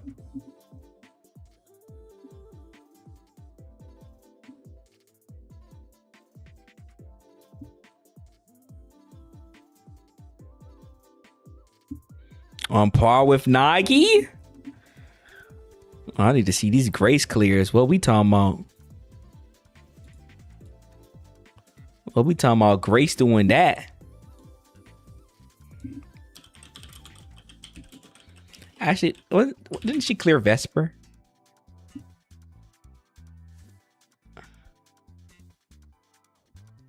She did 24K.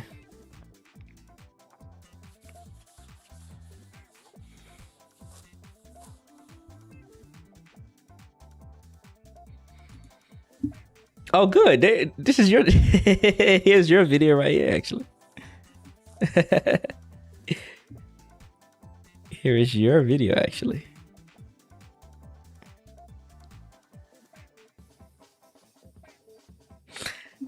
Yanni get. Look, we ain't even gonna lie, bro. We know she not. We know she not there no more.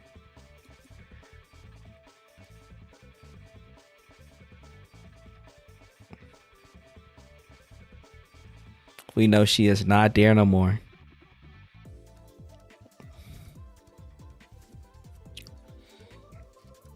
I don't know. This is still civil standard level of performance.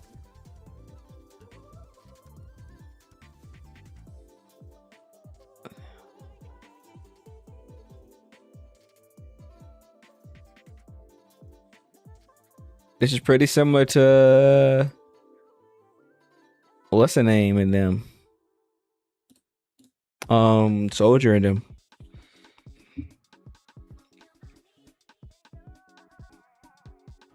What is this one? Oh, barely 20K.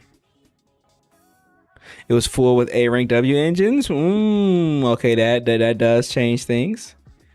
That does change things.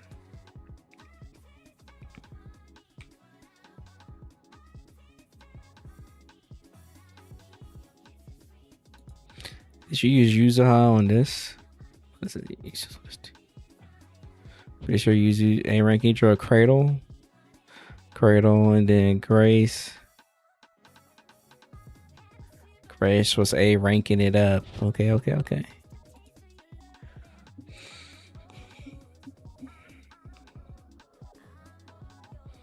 For shits and giggles, let's check Nagi's clear. Well, I feel like we're trying to slander Nagi.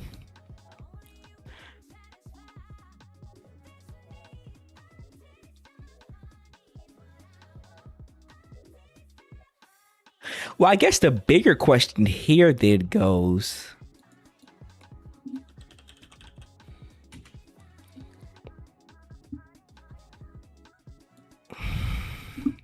maybe we have these rated too high. Oh.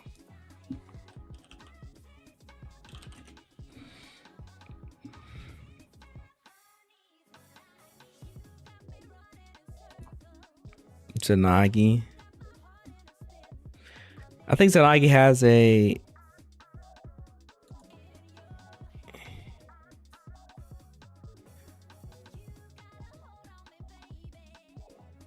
how we do Zanagi? What we do at the end?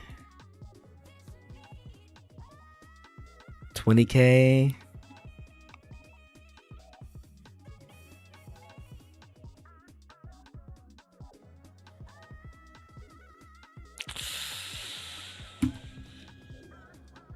Nagi might be a little too high. Nagi actually might be too high. Nagi might gotta get dropped down. We might gotta be realistic. A little more realistic. We're showing a little too much love to Nagi right now.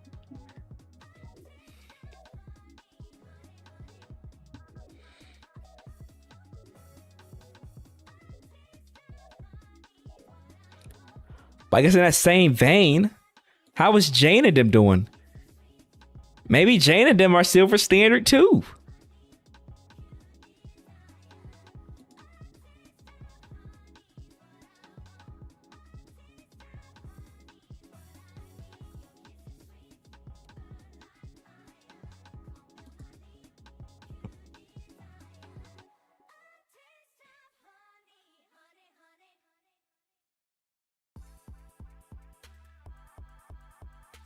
Mind you, this is a rupture boss.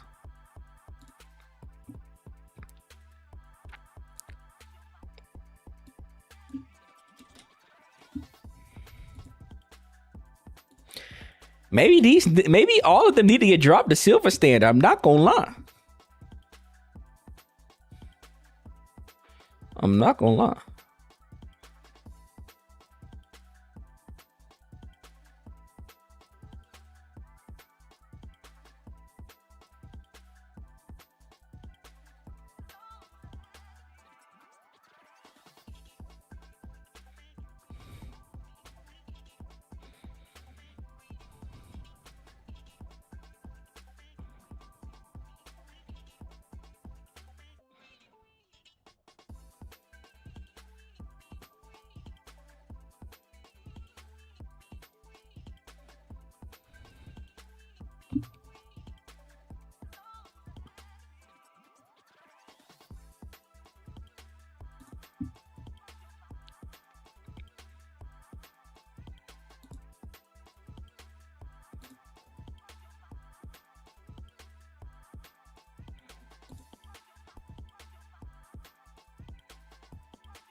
Nah, we can't do that because her numbers are pretty similar to everybody else in silver.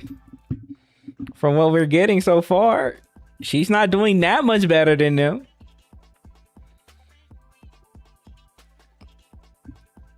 She's not doing that much better that she needs to go into gold.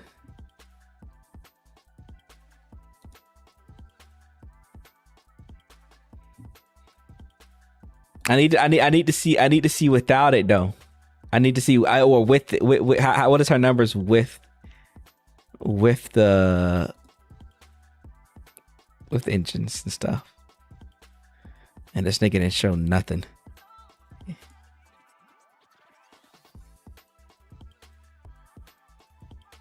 Yeah, he didn't show W engines.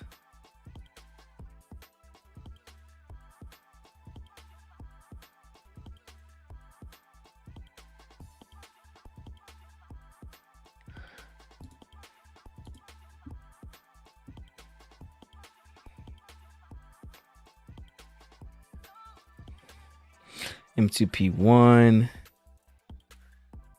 Like, this is 2 weeks ago. Like,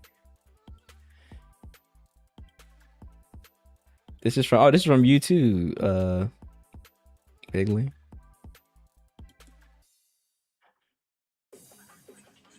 $20K. Okay. Nagwan A rank engine. But you got Mindscapes on Nagwan, right?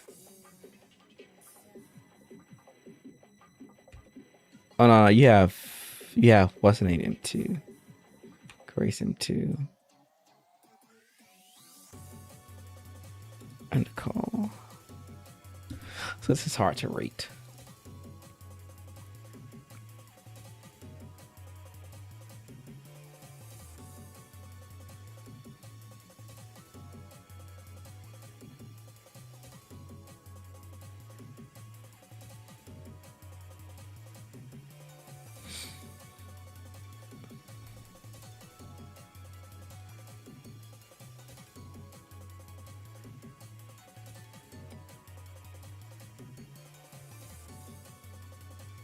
Bro, what are these videos?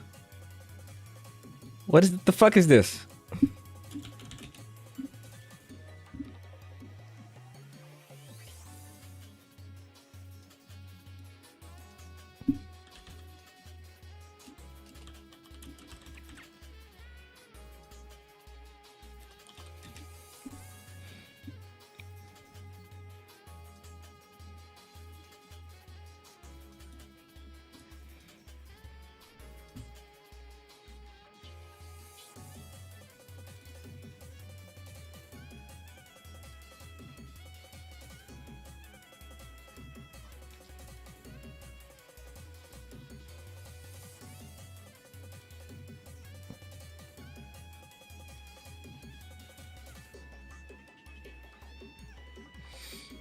So this M3 Grace.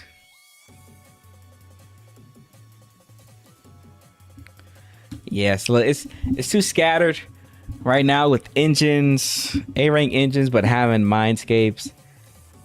I'm confident in leaving Grace here, but low key. Well, this isn't ordered. Low key though. You might be here too, baby girl. I'm sorry.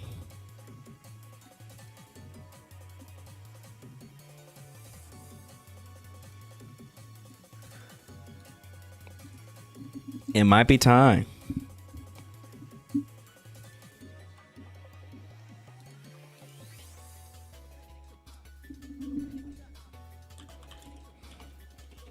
It might be time.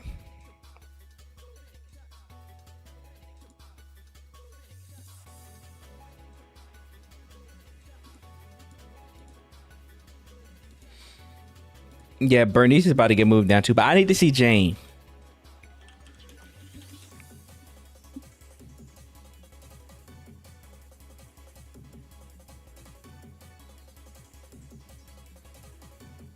What is Jane doing right now?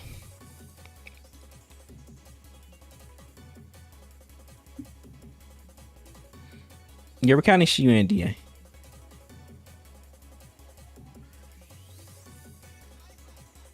This is Jué? What is that girl, Jué? What team is this?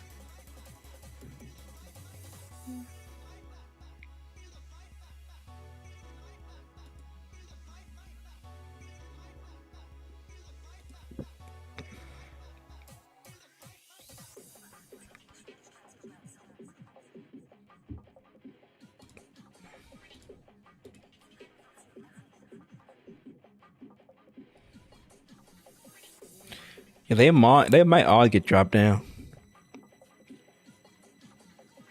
I'm not gonna lie. They all might be silver standard.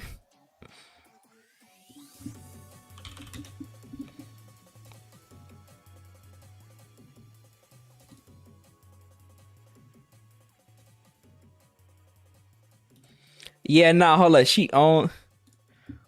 What's Vespers?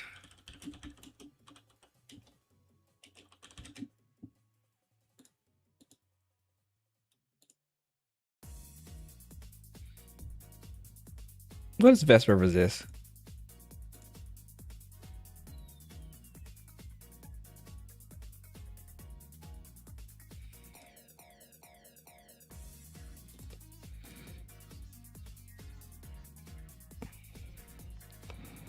Silver is like 20k. You're mostly sitting within the 20 to 25k ish range.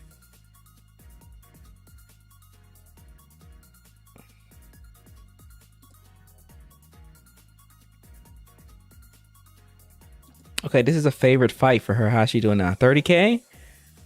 Okay. This is a favorite fight. Hold up. Didn't they show Vesper in the preview? And this is with Seth. She's still getting 30k.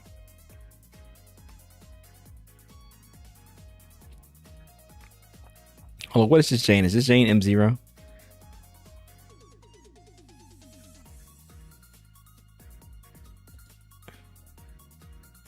Oh, this Jane is M1.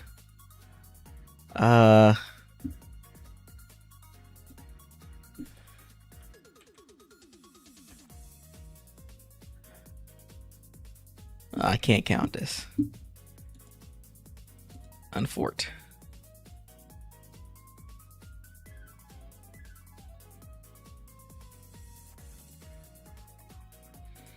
Yeah, so that's about 25k then without M1. Didn't we just look at this? Yeah, we just looked at this. Here go Jane 8 hours ago for Shiyu.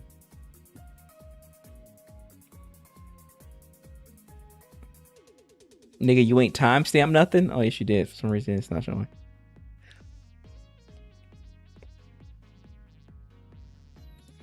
How we doing in Shiyu, Jane?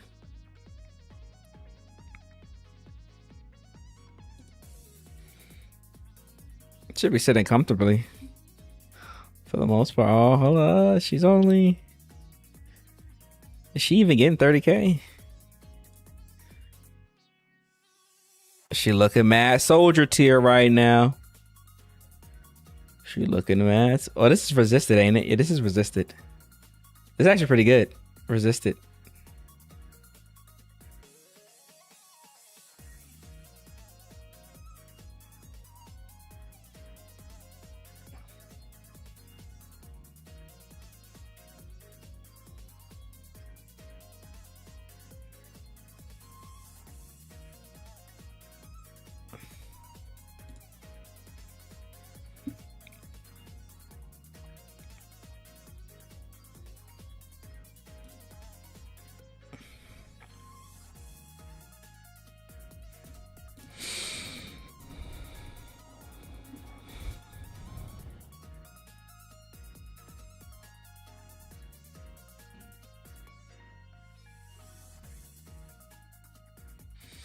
With Seth.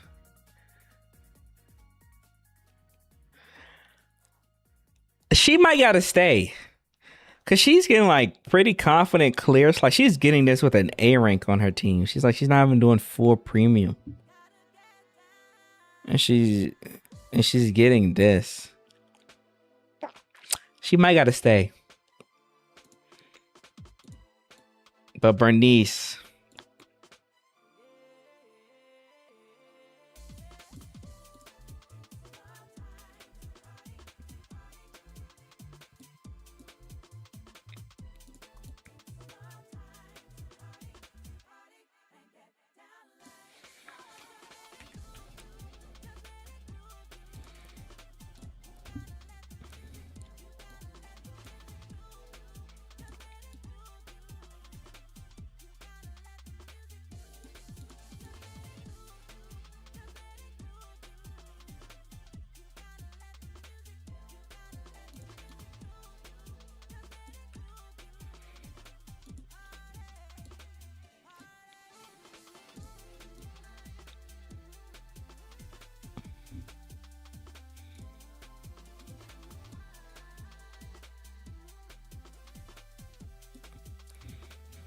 The grace erasure is real.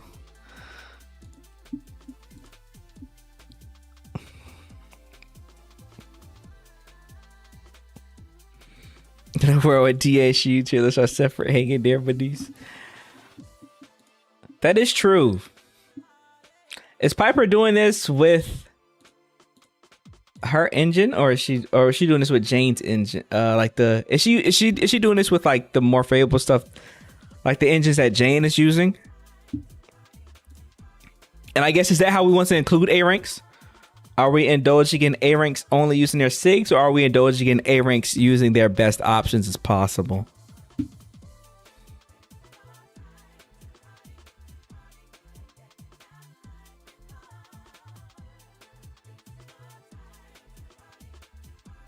They should both be using Alice's engine.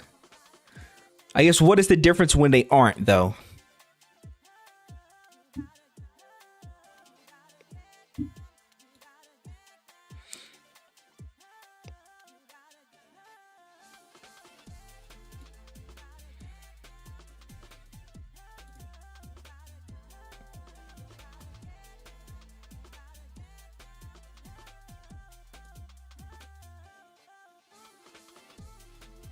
Because I guess we kind of can still put Piper here, because she that does fit the gold standard mantra.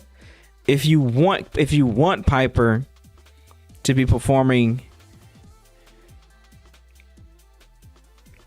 if you want Piper to be performing at a super high level, if you want her to be performing at a gold standard, she needs a heavy form of investments.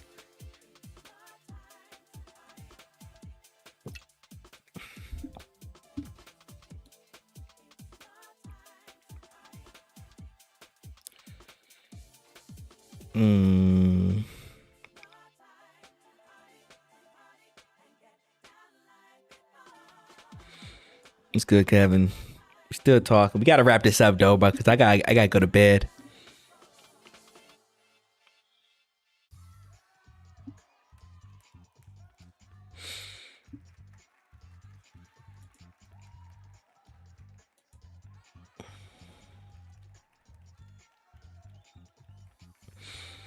You gonna hate this. This recording like 2 hours some change.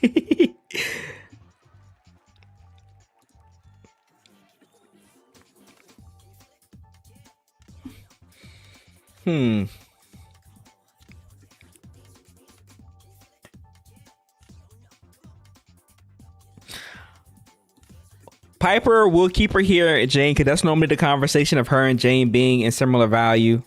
We'll keep her there, but we'll definitely come back and reevaluate when season 3 starts. We'll reevaluate.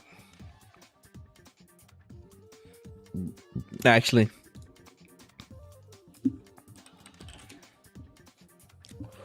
have we had anything about Piper in the last few months? Okay, Piper here.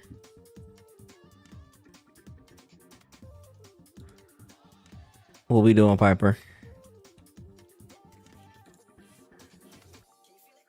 Comfortable 20K. With what engine though? We'll be rocking. We'll be rocking.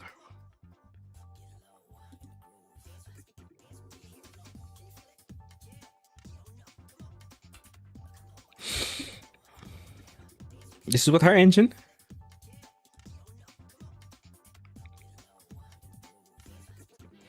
Ooh, Piper 8 days ago.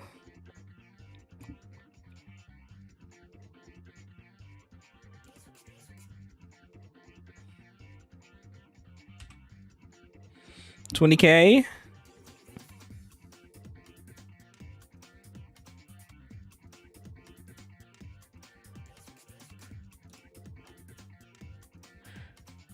Oh, is Vivian on an A-Frank engine too?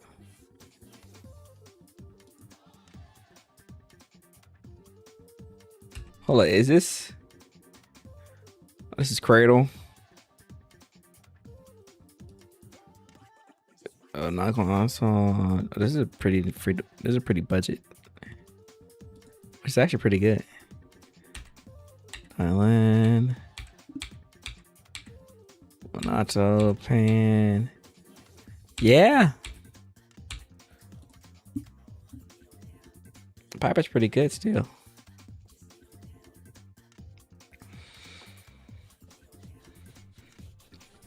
But though in those clears, Jane was running A ranks too. She was running an A rank engine as well, if I'm not mistaken, or she was running compiler.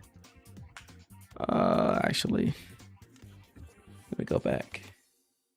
I'm pretty sure Jane.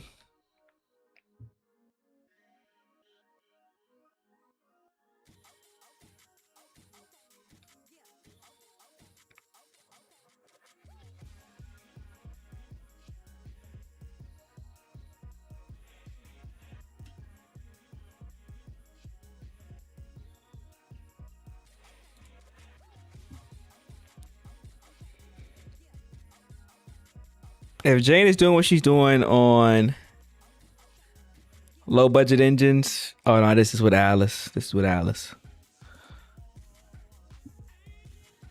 This is hard. The lower list is actually harder because we need a lot more information to pull from.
Okay, hear me out.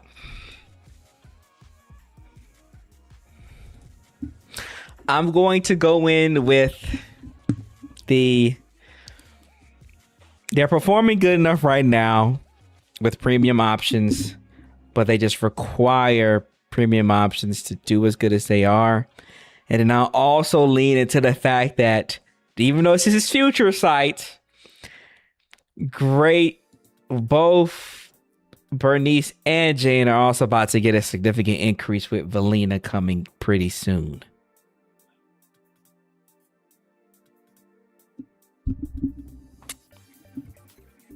Basically cementing their gold standard plus position.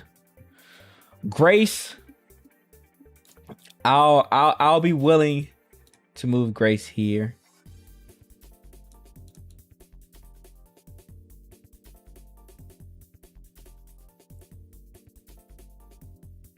We'll entertain it there, which we'll do the M3 list another day. But it's not too different to move Grace up and Yanagi down, but I can't do that because her and Yanagi, from what we've seen at M0, is pretty similar.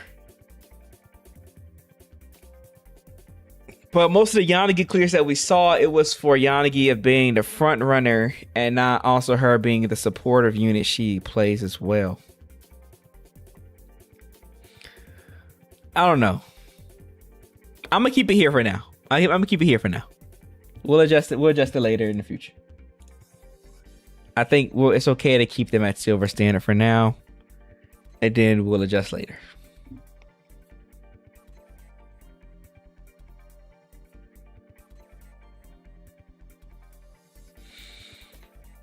I need more concrete proof that they're doing better.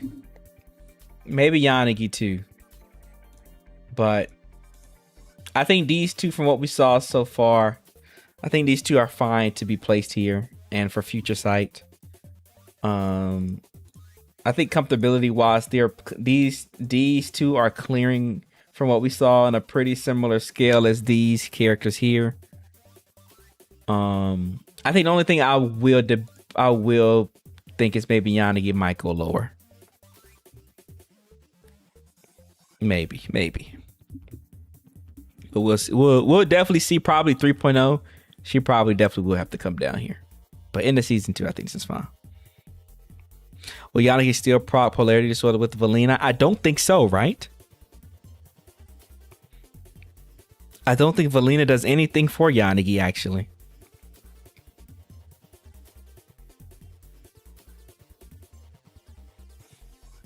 Oh, she can still polarity? Okay. Maybe. We'll see. All right. And then for the last section, I don't think it's much argument here. I think we discussed maybe Pokora should go up. We feeling Pokora should go up with Nicole. Her. Well, I guess in that case, should Pan and her go up then?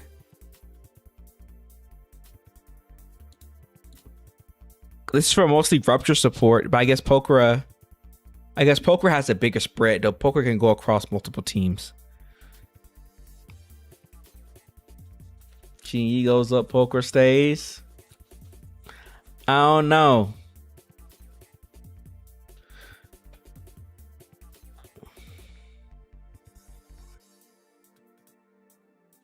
So Kaku goes up. I disagree on that. I think Sukaku's only value is ice. Is ice with Miyabi. And I guess maybe Promia. But I think if your limitation is character specific and not class, I think you struggle, Buzz. Your value is and Ellen. But is she really giving much to Ellen? Because Ella would much rather have somebody else than her.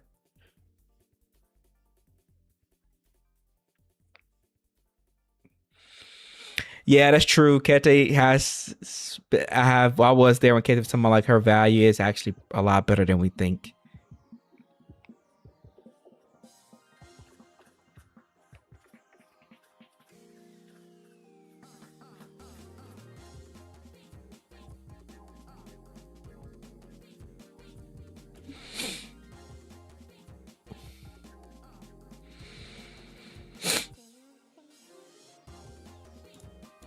So are we thinking this maybe?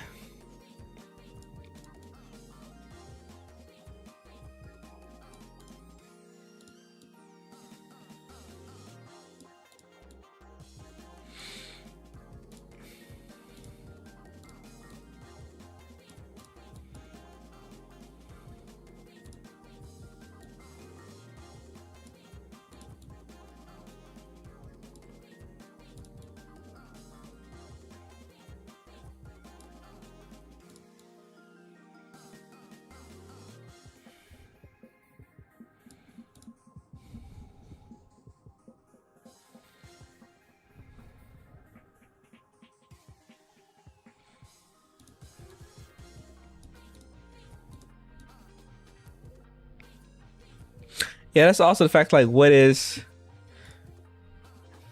how well is poker helping clear, like how is poker clears looking with teams where she's supporting? Like I can imagine her being, I don't know if she's that much better than Pan though.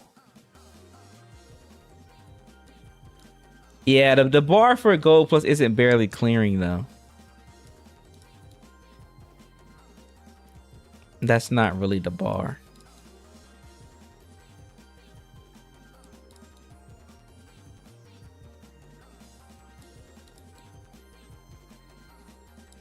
I gotta see poker numbers. And I'm tired of looking right now, but because yeah, I feel if poker goes up, Pan gotta go up too.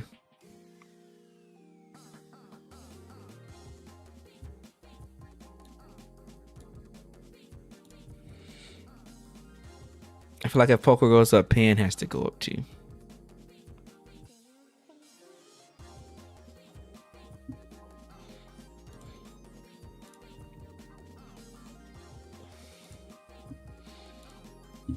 We can see.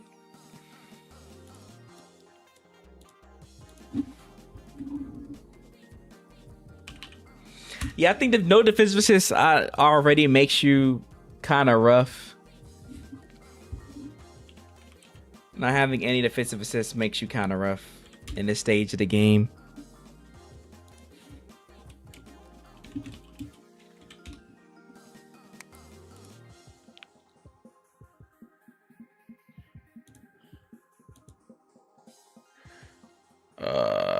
Chingy. It's gonna be hard to find,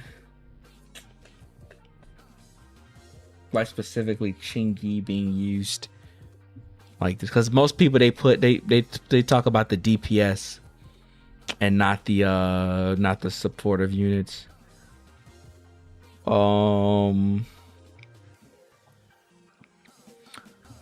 Bro, where's that link that you sent? There you go.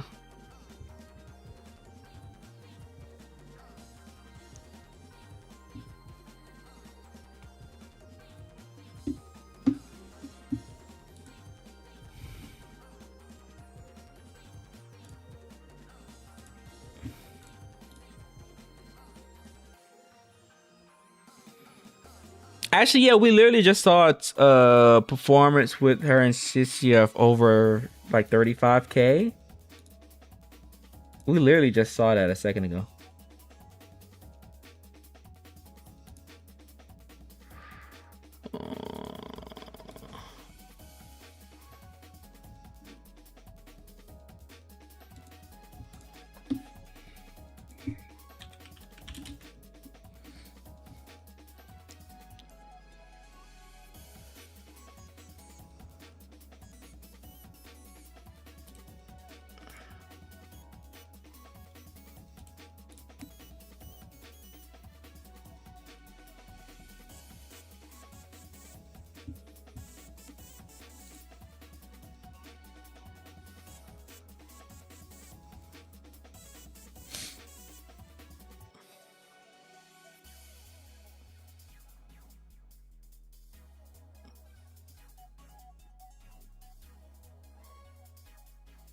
$25K ish.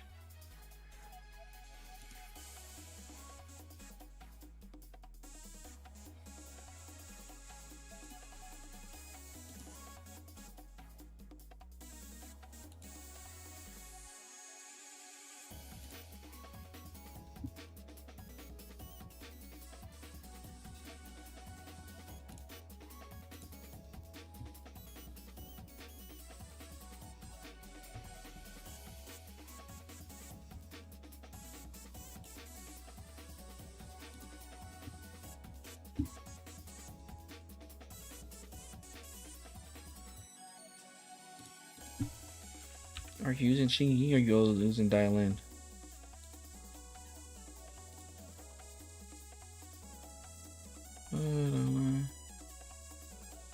Trigger.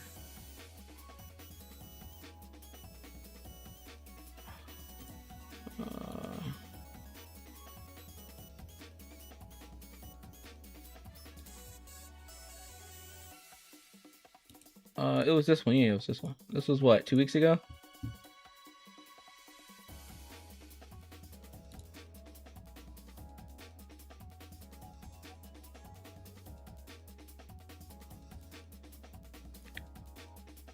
This is Hunter.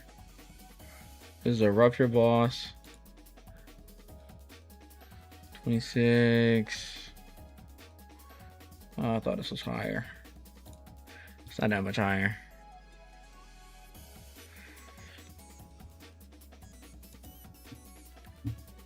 Yeah, I'm not convinced.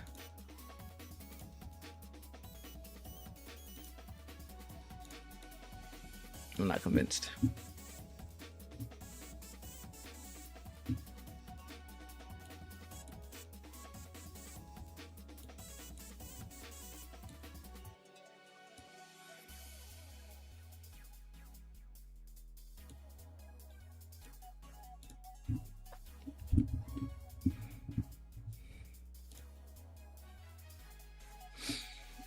I'm not convinced, unfortunately.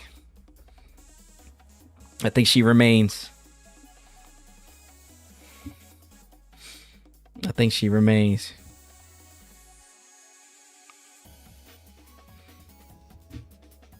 I think she remains. Again, this is not ordered, by the way. I will construct it to look ordered later. But this is how we feeling. I think this will have a bit of disagreements here. No Rupture team checking, but bro, there is what Rupture team specifically? What, like, you gotta give me, like, who uses Chingy? Give me something. Who uses Chingy?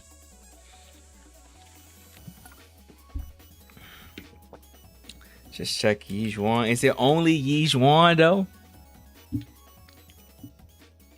And are they still? It's probably gonna take forever to find a fucking Chingy clear with her recently.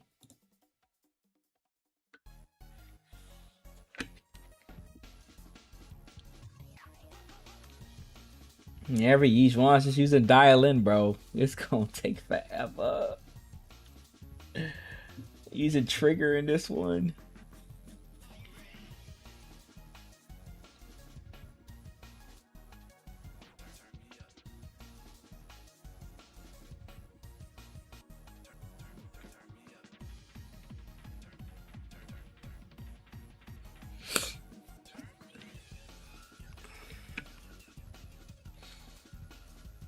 Yeah, bro, not a soul is using Chingy anymore.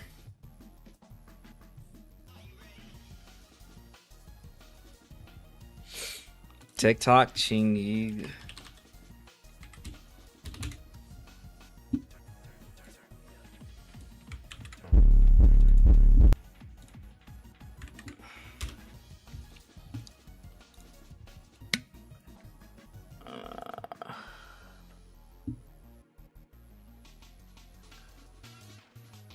But bro, he has M6 Chingy. You can't use him.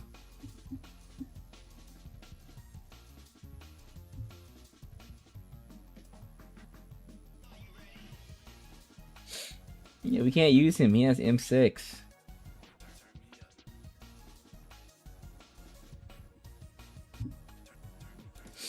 We can't use him for reference.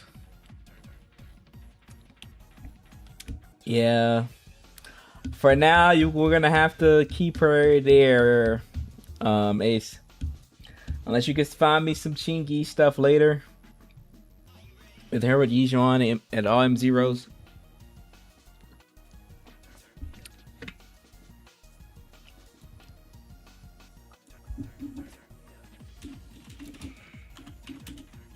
I doubt we'll find anything.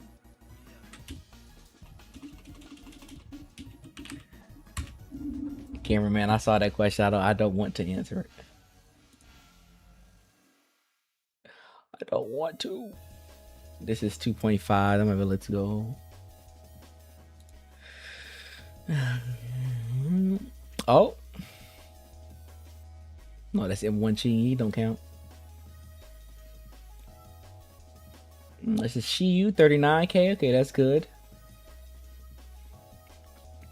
Haramasa. Shinyi, 27k. That's solid.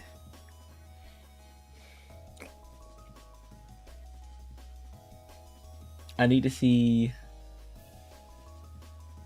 what the DA looking like. So look, this 3 weeks ago. This 21k. This 20k. This Mindscapes, can't use that. M0 Haramasa, 34k. So 4 weeks ago. That's not too old.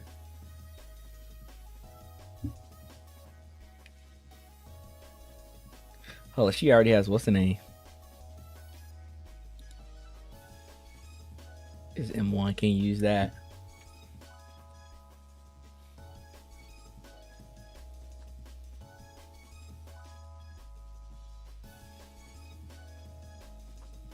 Yeah, we ain't got enough information to support the claims, unfortunately. So since we don't have enough information to support the claims, we will keep Chingy at silver standard. But just in case somebody, because I know people don't listen and read to what people say. This isn't ordered, but I know somebody gonna say something.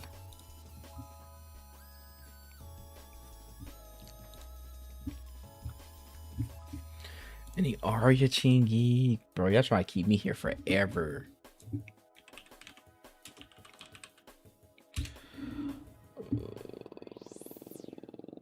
Two months ago.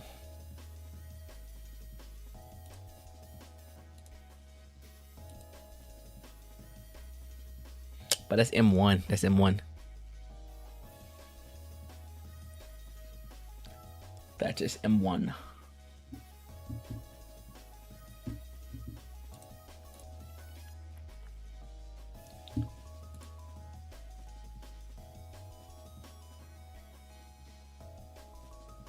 Like a job. She is nowhere to be found. Yeah.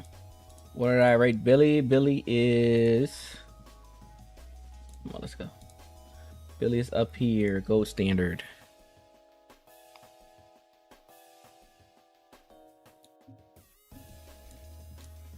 We'll put Chingy here. Yeah, we need more supporting evidence of some of the other characters. And so because of the lack of supporting evidence and with a little bit of evidence that we do have, I think all of these characters comfortably sit here within silver standard of M0 at their M0 value. These are still really good characters, but they're pretty solid.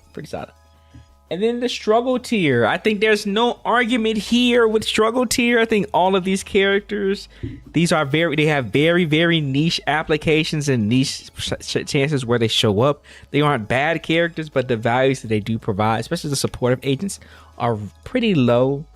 But they can still be decently good in some cases.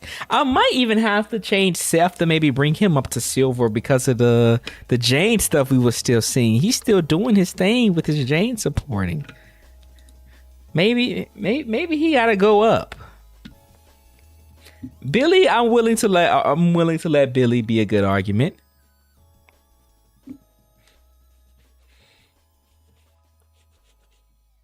Do we think Lucy and Seth should go up? I think I'm okay. I think I'm okay with arguing to let Billy go up here.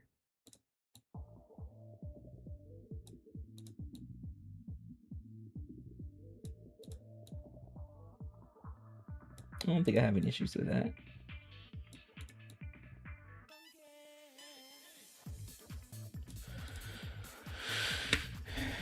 Lucy is absolutely Caesar tier. Seth less I'm seeing great Billy runs. Caesar finally got a drive to set. Caesar buff is big Twisty Trust. Is Billy and Corin same level in total? That I don't know.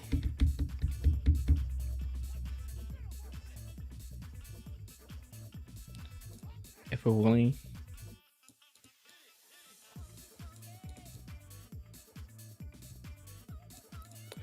So we're thinking.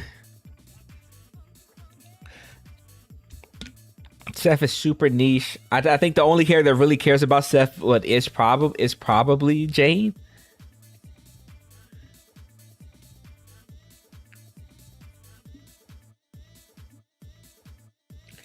And then fucking Anton is wheelchaired to holy hell for Astra, so he's definitely struggling. The difference between him and without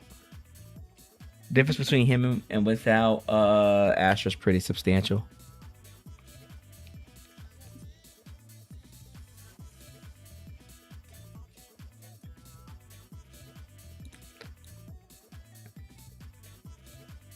Moving up, Abby does nothing. That is true.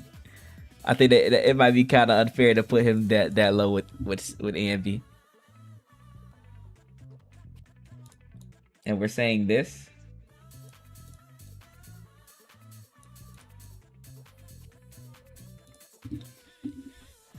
This is how we're feeling. For struggle tier, this is how we're feeling. We're moving. Neko 2. I'm not going.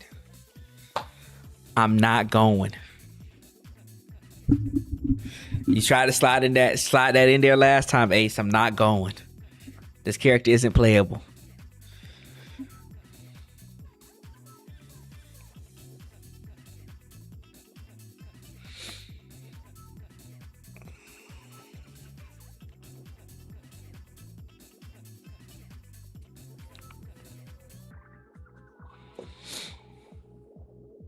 Neko isn't playable. Anton and Cecia. What? Oh.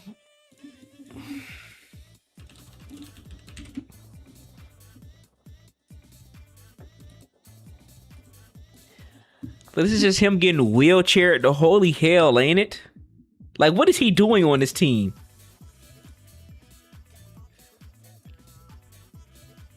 Like, is he not just here?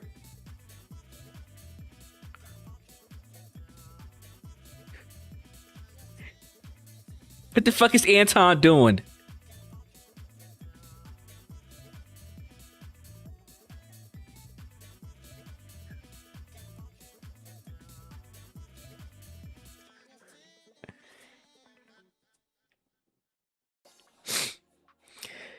Nigga, how good is this team? How well did they do? Shit. That shit at 35K? Ain't no fucking way. This gotta be Cecia. This gotta be Cecia carrying the fuck out this man.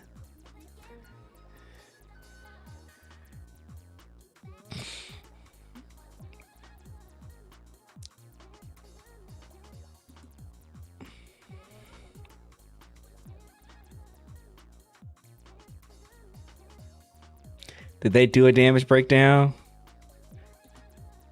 No, fuck no. Fuck no. He's staying where he at. Fuck no. He's staying where he at. Fuck no. He did nothing. He did nothing. He's staying where he at. He did absolutely fuck all. He did absolutely fuck all.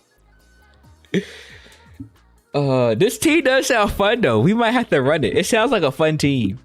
But he ain't do shit. He ain't do shit.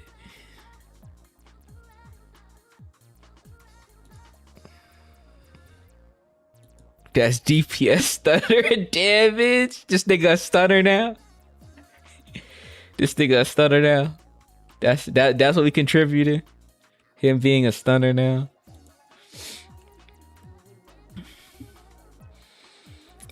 This sounds like a fun team. Yes, this team might have been better off slotting somebody else. Like, you was probably better getting a stunner. She probably would have cleared. She probably would have did better. He made the team worse.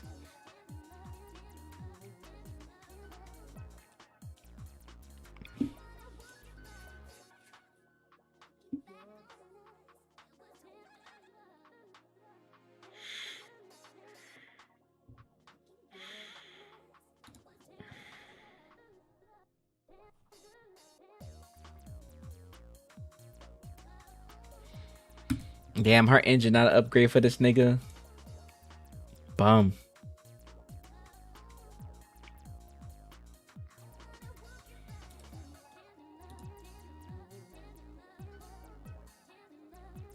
Yeah, she's definitely still an upgrade for him. Honestly, this is a fun upgrade too. Yo, Jimbo, what the fuck was you cooking? Is this Cecia with Trigger and Billy? Yo, Jimbo be cooking shit up, I promise. He be doing shit. And it work. He be doing shit and the shit be working.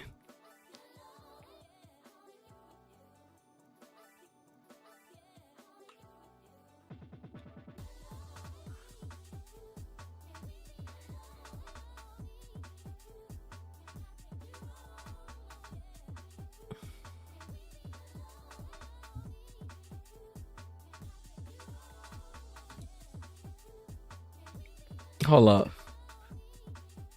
He did this with Ambi, with A rank Ambi.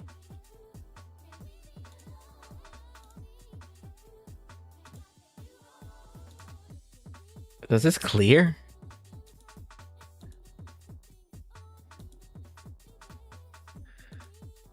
Yeah, if we count that bullshit for Anton, that means we gotta count this for Ambi.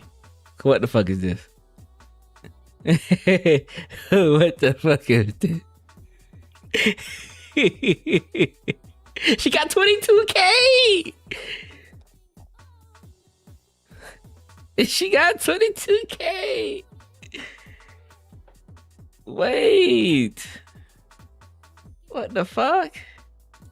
And she got more damage contribution, even though it's not fair comparison because she, you, and DA. That's crazy. That's funny. This is funny. Yeah, Cecia might gotta go up. But we're entertaining. We're entertaining that discussion later. Everything at the top's submitted. We're entertaining that discussion later.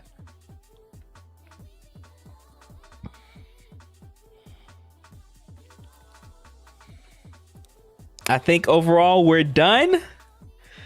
We're done. I think we're done. Okay. One final look over the list.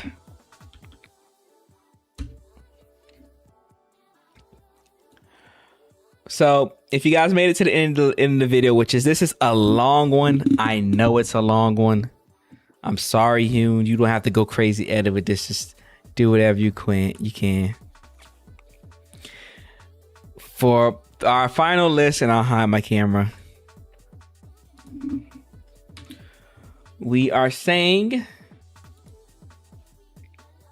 look,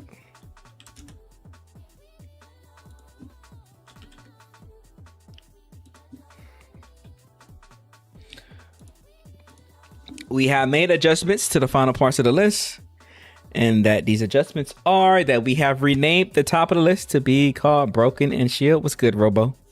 To be called Broken and Shield. This is including characters that are purposely overtuned and are highly clearing over content due to significant buffs, due to significant buffs within in-game that's shielding them, or just their natural kit being that strong. And for what we have so far, all of these characters fit this description pretty well. Golden Standard. These are characters that are effectively clearing the content that they are made for and provide great support in doing so. These are healthy standards of the game. And so far, basically everybody pretty much agrees with this list. The only thing that we kind of had a little bit of question was with Miyabi, but we did explain that Miyabi has been brought down with so much anti-shilling to her, as well as with Future Sight, more anti-shilling coming. So she sits at a solid standard. Even with the anti-shield, she's still able to clear very well. And when it is her time to reign, and when it is in her favor, she is still performing extremely well. Might have to debate.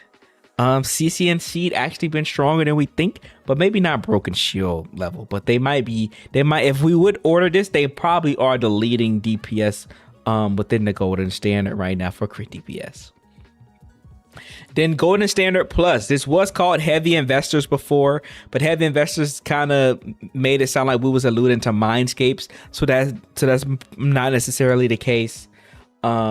This just more so means that these are units that either require you to really understand how to play these characters to get the effective gold standard performance like the other characters, or they require you to have at minimum their best in slot performances. But Gold Standard and Gold Standard Plus are the same tier in a sense. Just some things. I see somebody comment that Bondway should be the same tier as your higher in CMB. He technically is. Gold Standard Plus just means that you have to truly understand how to play Bondway in order for him to get similar performances. It's much easier for the other characters to get those performances because they are a lot easier characters.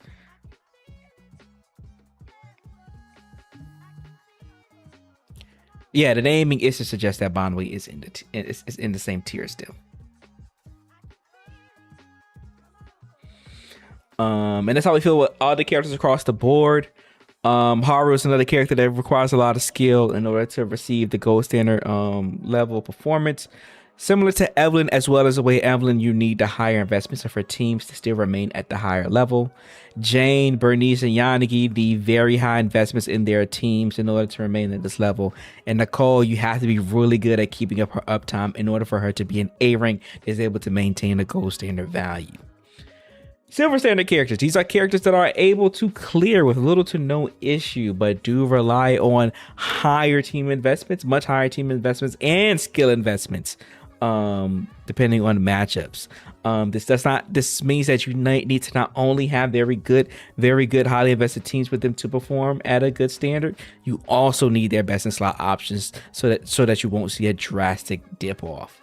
And I think all of these characters fit this description well at the M0 value, as well as we moved up some of the characters that were in the struggle tier of A ranks to this value as well. And I think Korn, Billy, and Minato all fit this pretty good.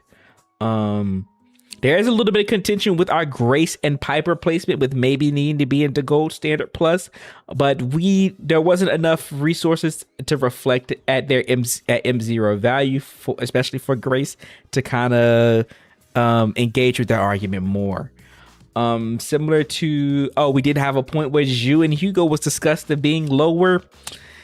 We quickly saw, in my opinion, that their value isn't that bad on the struggle tier, that they needed to be lower. So I think they're fine where they're at. Silver standard as well. We moved up characters like Sukaku, Lucy, and Seth. I will say Sukaku may be a little bit of bias to me, where I thought that most of her value was only tied to Miyabi, but also forgot Premiere and Ellen still value her, so she is a silver standard support. I'll hold that on the chin for me. Lucy, still a decent support that provides great support to a multitude of characters, so versatility wise she's still great. And Seth, even though he's niche, he still holds value in the teams that he do perform in, allowing you to still perform with him pretty decently. Then the struggle. These are characters that can clear, but you need a lot of investments. Man, you need the higher investment. You need the highest investments with these characters in order for them to do well. People wanted to debate Neko being higher. This character isn't playable at M0. That's my argument. And there is hardly any other reference to show that she is or isn't, because nobody plays Neko at M0. So unless somebody's able to show me value at Neko at M0, I think she fits down there. Anton, he's carried by everything that he's in. He's getting carried by Cease. He's getting carried by Astra. That brother needs the highest investment. And then Ambi, she doesn't do anything. Ambi is probably like the worst A rank in the game because she doesn't provide any supportive value other than just being a stunner. So she's a worse Colada. We're way past that level of value for stunners. If you don't provide some form of support within your stunning capability, you aren't that great. And that's our M0 list. I could quickly go through and adjust this M3 stuff. Let's see.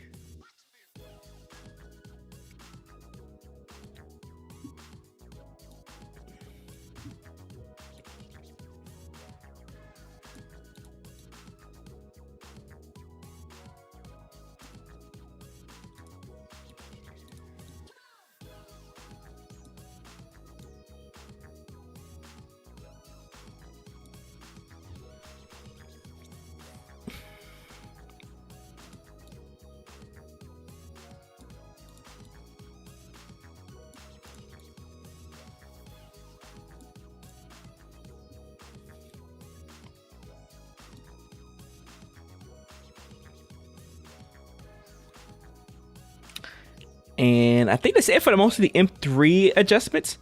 Oh, we gotta change the name of the tiers too.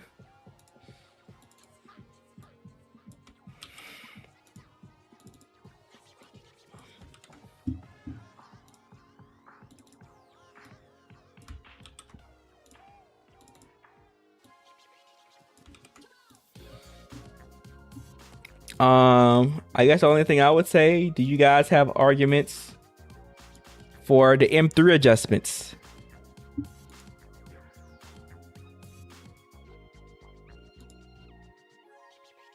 Do you guys... Oh, we didn't move these up.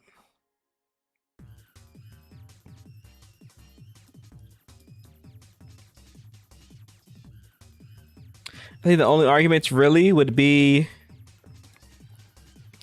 Colada Arena. Do you guys think they're any higher than Silver Standard at M3, or do you guys still think they sit at Silver Standard at M3?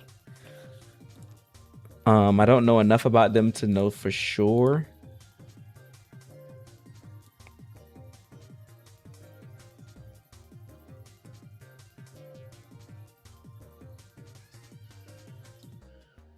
Where's Lucy? You're right. Where is Lucy? Did I not include her on this? What the fuck?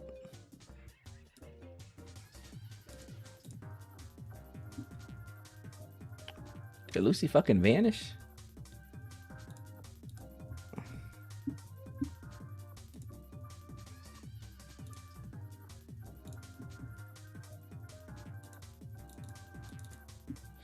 Lucy fucking vanished.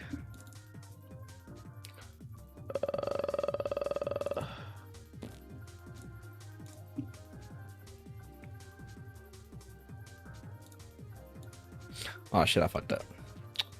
Insert.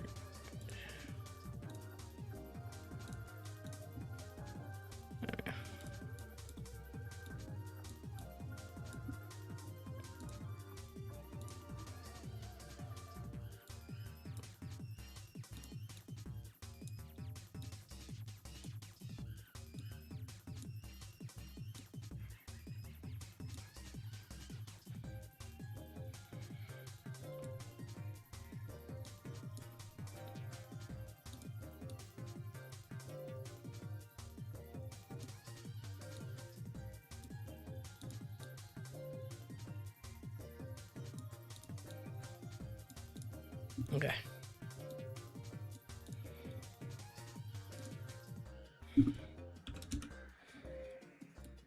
There we go. There we go, right? Rina is mostly tied to Grace and Yanagi team. She's just wholly outperformed. Most standard combined skips are quality of life. Have a drop about it? No, we're not gonna drop Rina. Not gonna drop. We'll keep it there. We'll keep it there.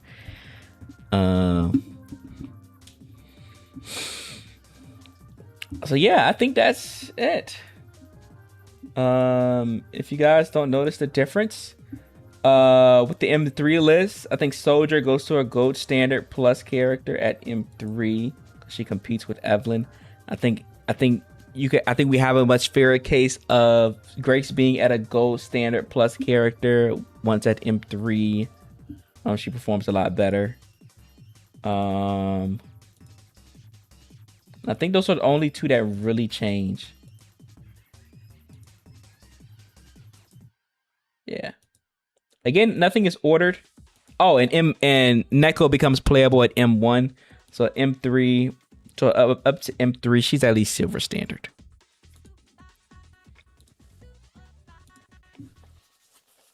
But yeah, other than that, that's everything. I think we're going to order this on another date. So if I order this in time, by the time this video come out, I'll have an ordered version on screen of both of them. But outside of that, I think this is the list. Hopefully this list is a lot more valuable for you guys than our regular standard tier list. And I'm super sorry that this video is so freaking long. I'm gonna try to get my editor to cut down as much as he can. But this is probably just gonna be a long one for the last final tier list.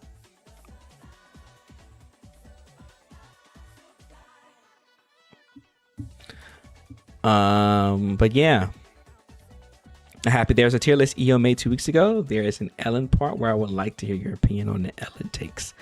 I'll have to go listen to that video later. I can go peep his video later. But we'll definitely check that out when we get the chance. But yeah, this is the tier list for the M0 and M3s. Hopefully this was helpful. I hope you guys did enjoy. And yeah, hopefully we can get this video out this week. But we'll see how long it takes my editor to get it done. So we'll see. But yeah, I appreciate you guys all your love and support. Remember to leave a like and let me come on camera. Appreciate you guys all your love and support. Remember to leave a like and subscribe to the channel if you are new. Yeah, season 3 is right around the corner, so it's gonna be pretty big. So hopefully this list was very helpful to get you guys a better idea how characters are sitting at the end of season 2. But I appreciate you guys, and I'll see y'all in the next one. That was for the video, y'all. We about to end stream in a second, but that was the ending for the video. You think season 3 is going to be mean to Billy? I think he's going to be okay. If you're talking about S rank Billy, I think he's going to be good. He's going to be good. It's probably going to be nice to him because we're probably going to get rupture supports. We're going to get rupture supports. He's going to compliment him well. But yeah, that was good. I like that. I like that. I don't know how often we're going to update this. I guess we'll update every patch. I hate constantly doing tier list videos because I feel like I'm just farming the same shit. But I guess they are important because they hold value for people. So I know everybody do it every time my character releases. I'ma just at best we'll do it every patch. So we'll talk about the 2 characters that come out in those patches. I don't want to rehash and talk about the same characters every time. With season 3, if we get our buffs in 3.0 for future characters, for some other characters, that'll be a worth time to doing so. But if not, we might hold off. We'll see. We'll see. That's what I believe. People overestimate how much physical will shield. Yeah, I think he'll be fine.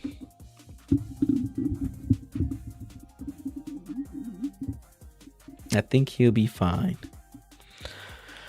But yeah, guys, this is going to be it for the stream. You guys will hear from me back Wednesday? Maybe Wednesday. There's a lot of state of play stuff tomorrow. We might stream tomorrow, but on my other channel. So on the Twitch, you guys can check out the stream on the Twitch. But on my fighting game channel, we're probably gonna be streaming the state of play stuff. So we can we'll be talking about stuff there because that's mostly the state of play stuff I'm gonna be talking about.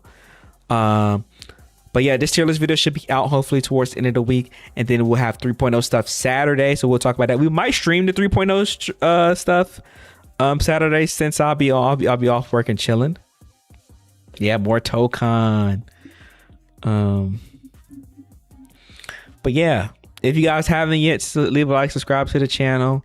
If you guys want to become a member, it's a monetary thing. You don't have to, but it's very much appreciated if you do.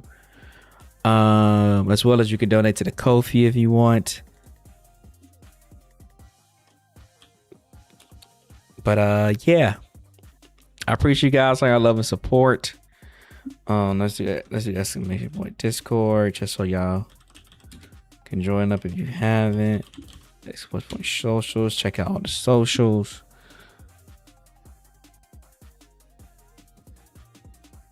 And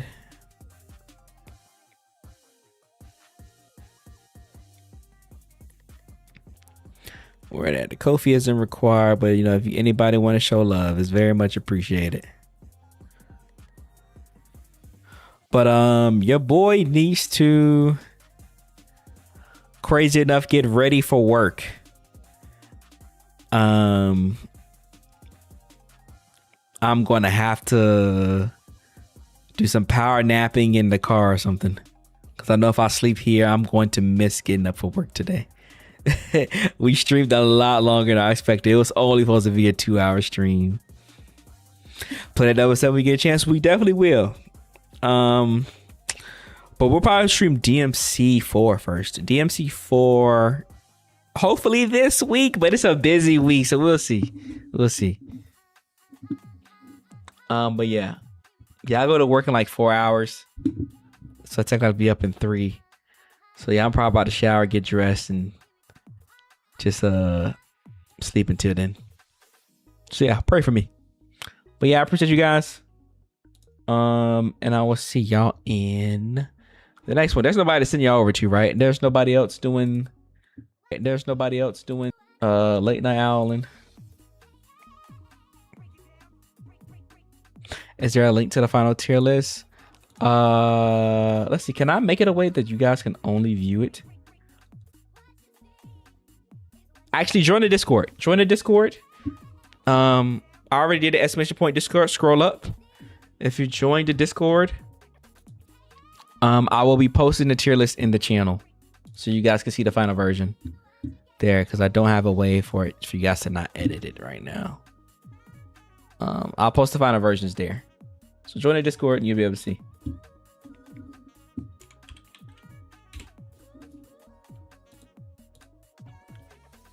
I did not do a version of with it being ordered, but right now it isn't ordered. I'm actually going to post it in there now. It'll be in my Zenless general chat. This is what this is. M0.